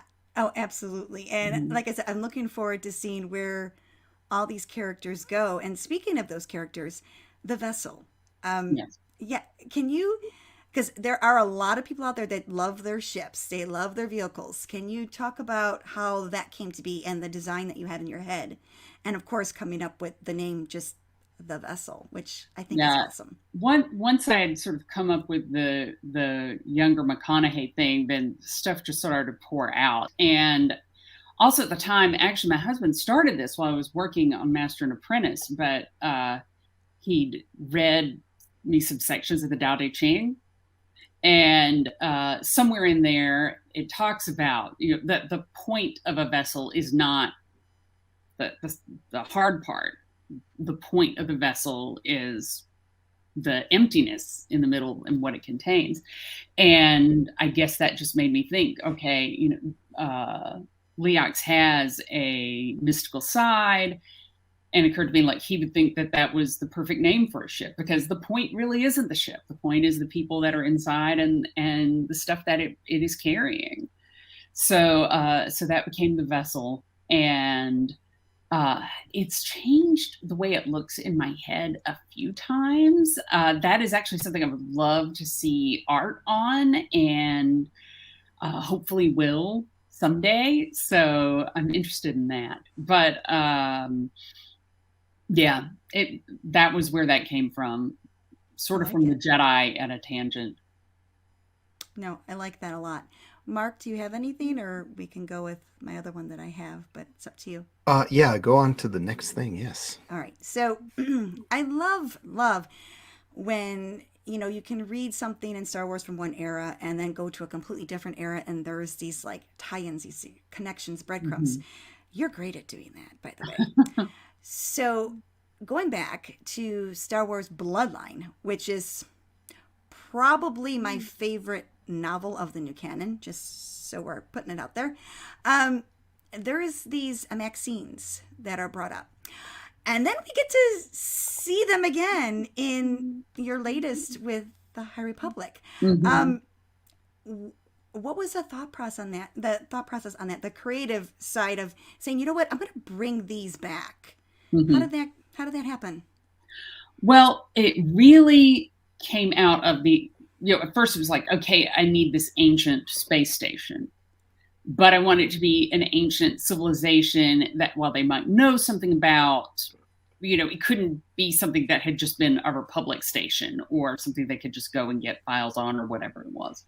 And then, so that naturally made me think about the Maxines. And I think a lot of people enjoyed sort of the legend of the Maxines, the idea that when there were no more wars to fight, they set out into space beyond the reaches of the galaxy looking for the next battle. And so I thought, okay, all right, those are the natural people to draw from. And so, yeah, that was basically the whole thought process. I need an ancient civilization that was kind of cool. Here's an ancient civilization that was kind of cool. I'm going to use this. My hope is that I don't draw only from my own books. That's always the temptation, I guess.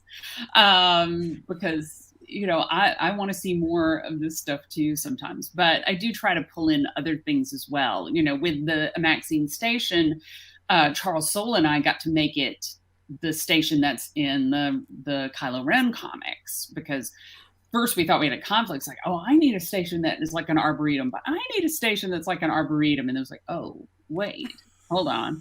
And of course, the fact that that station was, inhabited for so long by creatures that were so deep in the dark side, it makes it a very natural place for Snoke to seek out later on. So we get to tie that together. You were talking about James Luceno earlier. Definitely Leia, Princess of Alderaan, has some stuff from Tarkin that it harkens back to. I think he talks about how Senator Palpatine had singled him out as a young student, and that's why he's paying attention to the young student officers. Yeah, I love all those tie-ins. And speaking of the Tarkin novel, there is that one line that's in there from Sheev when he's, thinking back to Plagueis. You just call him Sheev, Sheev, he's Sheev, man. You guys went to college together or something, Yeah, me and Sheev. My pal Sheev. Sorry, Mark's dying over there. But there's that line in there, when he thinks back to Plagueis trying to warn him, but, he didn't heed the warning because, he's better than that. Because, he's Sheev. But anyway, the warning was that, the Force can strike back. I don't know. Does it? Of course it does. Mm-hmm. And it did. And he didn't pay attention to that, which is, again, that arrogance. Arrogance. But the Maxine's, so that's an interesting, again, the seeing it come back through the eras, it blew our minds. And I think what Mark, I'm surprised you didn't say it yet, what really, I guess, piqued our interest were the gold figurines, those. Okay. See, now when I read about those, my mind went directly to Kevin Scott with Dooku the Jedi Lost, and how Master Lean liked to go and collect the Sith artifacts, bring them back, keep them safe, this and that. So was that a connection that you were trying to go with, or was that something completely not even in the process of your writing with that? I came up with that on my own, and then we sort of, after the fact, realized that worked together, which is not unusual for me and Kevin, actually, because after From a Certain Point of View came out, we both got a lot of reactions from people going like, oh, look at all these parallels between the two Force Ghost stories. They clearly work together. And Kevin and I were like, no, we just speak the same about Force Ghosts, apparently. I actually met Kev at a convention, and we were laughing about that. But like, no, we just think exactly the same way about how Force Ghosts would work. And apparently we also feel the same about Sith and artifacts. Interesting. Yeah, I do think that's funny that with those From a Certain Point of View books, that they basically say, here you go, 40 different authors, just write the story you want because it doesn't matter. And then yet there's these things that end up like happening in the void that line up. Yeah. And I really do appreciate that. Even if they aren't canon, they're still fun. I mean, I think for a long time, I got a little bit caught up on like the details of canon. And it's like, well, this book broke this. And it's like, well, now it doesn't matter. If I'm enjoying it, if I'm having fun, it's all good. Now, I did have one question, though, because there were 5 of you, obviously, plus the story group that were working on this project. And like, what kind of insane match of rock, paper, scissors did you guys have to go through for Charles Soule to be first? Or did he just have a gap in his schedule? Like, I don't think we've ever heard, like, how did they decide who went first and the order to release things in and that sort of thing? Well, honestly, it felt very natural at the time. Charles had been working on his first adult novels, and that was a very natural thing for him to do. Cav was very, very focused on comics and loves comics. I have been, at least up to this point in my career, primarily a YA author. Justina had done by far the most middle grade of any of us. So I think most of us sort of gravitated toward the kind of project that we had worked on the most, or at least the most recently, to sort of be the place where we would start. And we were chosen in part because we had strengths in different areas. and a different experience set. You know, it wasn't all people who'd written adult novels or all people who'd done comics. You know, it was, it was designed that we would all sort of maybe start, I think, with one of our really strong points. And then we each get to do things that are maybe a little bit more unusual for us as the project goes on. Okay. And go ahead, Becca. Listening to Claudia talk is just awesome, especially when you get the whole group in on it and where they're going with it. Was there, between the five of you, because obviously we've seen the clips on Disney Plus with the big storyboard at the Skywalker Ranch, the whole bit, which is just awesome to think about. But was there an initial starting point of something, whether it be a character, a place, or a scenario that you guys said, okay, this is what we're going to tell? Was there something that really just you guys all synced in on at once, that you guys all knew in your hearts you're going to branch off of this? Was there anything specific? The thing that really wound up forming the core of it was one of Kevin's questions, which is what scares the Jedi? Fear is not supposed to be a thing that Jedi feel. But of course, that doesn't mean you're immune to fear. It means that when it arrives, you try not to be overwhelmed by it and to get past it. But there are still things that can scare you. What is that? And I would say pretty much everything began spinning out from that. Okay, that makes sense. Because we were just wondering, if there was something like a complete middle ground, because you guys, like I said, are so in sync and it's something new for us. And we all love it because we want to be this community, this family, and seeing you guys have it. It kind of, I don't know, it just makes us feel warm and fuzzy, that moment that Yoda has, brings warm feelings to my heart. It totally does, because we've never experienced that. And like you, I hope someday, when you talk about the vessel, seeing that, in some sort of art or model, because, Christina Ariel has the model of the Starlight Beacon, which is like, yes. Cool. I just want to go play. So little jealous. People, and yeah, I know, very jealous. But it would be nice to actually see this stuff at some point, because I know Mark and I have rooted for it, to see this stuff, do that crossover and become on screen in some shape or form. And, that is, to me, that would be the ultimate thing to get. Is it's a huge gift to see it cross, because we got that with Vi. From the Phasma novel, she crosses into the Galaxy's Edge. She is the character of that theme park, and she's only been in books. Now she's in video games, yes, and she's at the park, but she's never physically been live action on screen. So it is cool when you get those, like, hey, it came from a book. This is awesome. And now, it's on screen. We had that moment with Cobb Vanth, and so it's an ultimate hope for us to get that stuff on the big screen, big and shiny. Geode may have been in it already and we just didn't realize. Well, it was my theory that the random rock that shows up in the Blu-ray versions of the Star Wars special editions in front of R2-D2 is Geode, because he clearly moves between shots. It could be. It could be so. He could be the Forrest Gump of Star Wars. I would love that, actually. Yeah. Somebody make that happen. So we are getting down to our last couple of minutes here. Okay. Do you have anything that's coming up that you can plug or talk about? It doesn't have to be Star Wars, just whatever you got. Anything coming up? Well, the next things I have coming out are, of course, the next High Republic adult novel, The Fallen Star. That'll be along at the top of January. The second of my trilogy of graphic novels for DC, House of L, The Enemy Delusion. That'll be coming along also early in the year. And then in May, my first original book for adults is coming out. It is a Jane Austen, Agatha Christie mashup called The Murder of Mr. Wickham. We get a whole lot of beloved characters all trapped together in one house. Jane Austen's most famous villain comes to a very unfortunate end. And who among the characters has done it? I had so much fun writing this, I cannot tell you. Oh, that's all of those sound reminds amazing. Me of Clue. Yeah, we'll be having, I think I'm allowed to say this, we'll be having a cover reveal for that one on December 16th, which is Jane Austen's birthday. Oh, nice. Oh, that is awesome. Yeah. And Becca, where can they reach us? Well, first, I just want to say thank you to Around the Galaxy and the Bombast podcast for doing this and hosting this awesome event. And, of course, thanking you, Claudia, and Disney backing you up and having you on and doing all these amazing giveaways. Oh, wait, giveaways. Sarah mentioned you would be giving something away. Are you going to keep that a secret?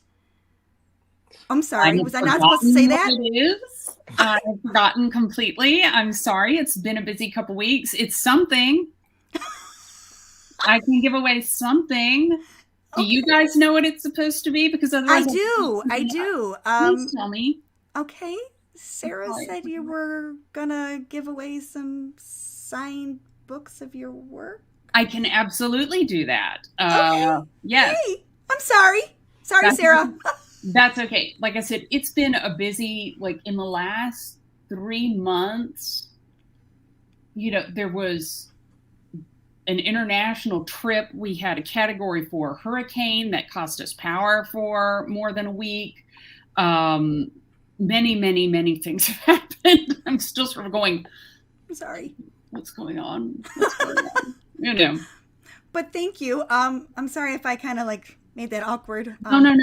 I'm sure that I will be able to go into my email and see exactly what it is in a few seconds, and what they are, I will come through with. Awesome. I apologize for not remembering off the top of my head. That's Sorry. okay. And that's okay because it's by you. So everyone will just love it because it's from Claudia Gray. So it doesn't matter what it is. It can be, you can just go pick a rock off your lawn and call it Geode and sign it, and we'd love it. So it's Geode's mini-me. I think my guess is probably that I was giving away some signed copies of Into the Dark. Okay, that is works. All right, that works. With that said, I know we're really short on time, Mark, so I'm going to do this really fast. Again, thank you, Claudia. They can email us at ttspod at ttspodfeedback.com. I'm sorry, ttspodfeedback@gmail.com. Bleh, sorry. Connect with us on Facebook, Twitter, Instagram. Make sure to tag Mark or he won't see it. Listen to us wherever you catch your pods because we are everywhere. And thanks again for doing this. Make sure to donate. Every $5 entry gets you a chance to win the amazing Star Wars raffles. And again, Claudia, thank you for your time. It's been awesome. Oh, thank you guys. This has been fun. Yep. Awesome. All right. And if you enjoyed this conversation with Claudia Gray, tell that to Reading Club.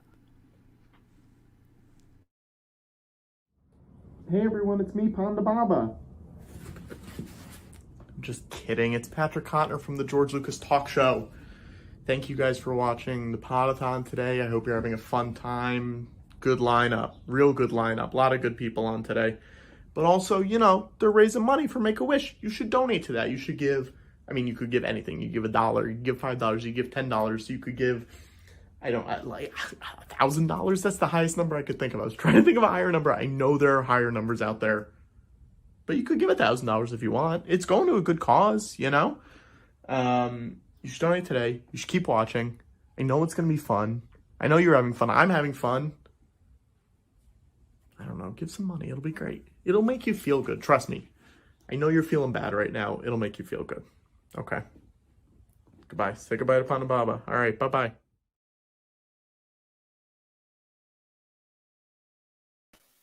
Well, thank you very much. I'm going to bring Becca in to sort of co-host this move with us over to the other stream. Becca, that was fantastic. If you're a High Republic fan, you just had the best hour of your Star Wars life. That was like an expert class in High Republic from Claudia Gray. It was fantastic. You asked great questions. It was so good.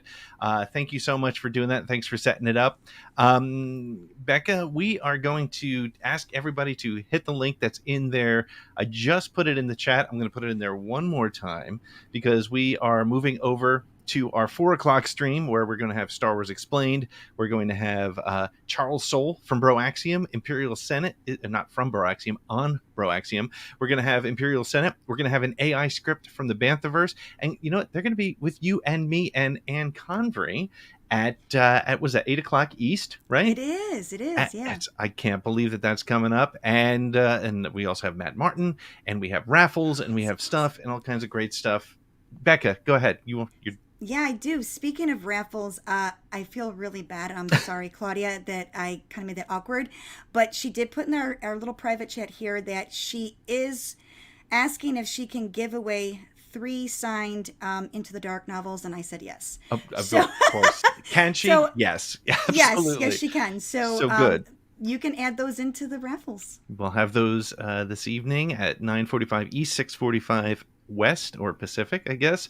And in the meantime, I love having all of you here, but I'm going to kick you out because you need to go over to the other stream. The link is in the chat right now. And we're going to be kicking it off with more giveaways, more information, and we're going to be hanging with Star Wars Explained, doing a crazy improv game. So, Becca, thank you again so much. I can't wait to be on the air with you in a couple hours. See you later. Thanks again. See ya.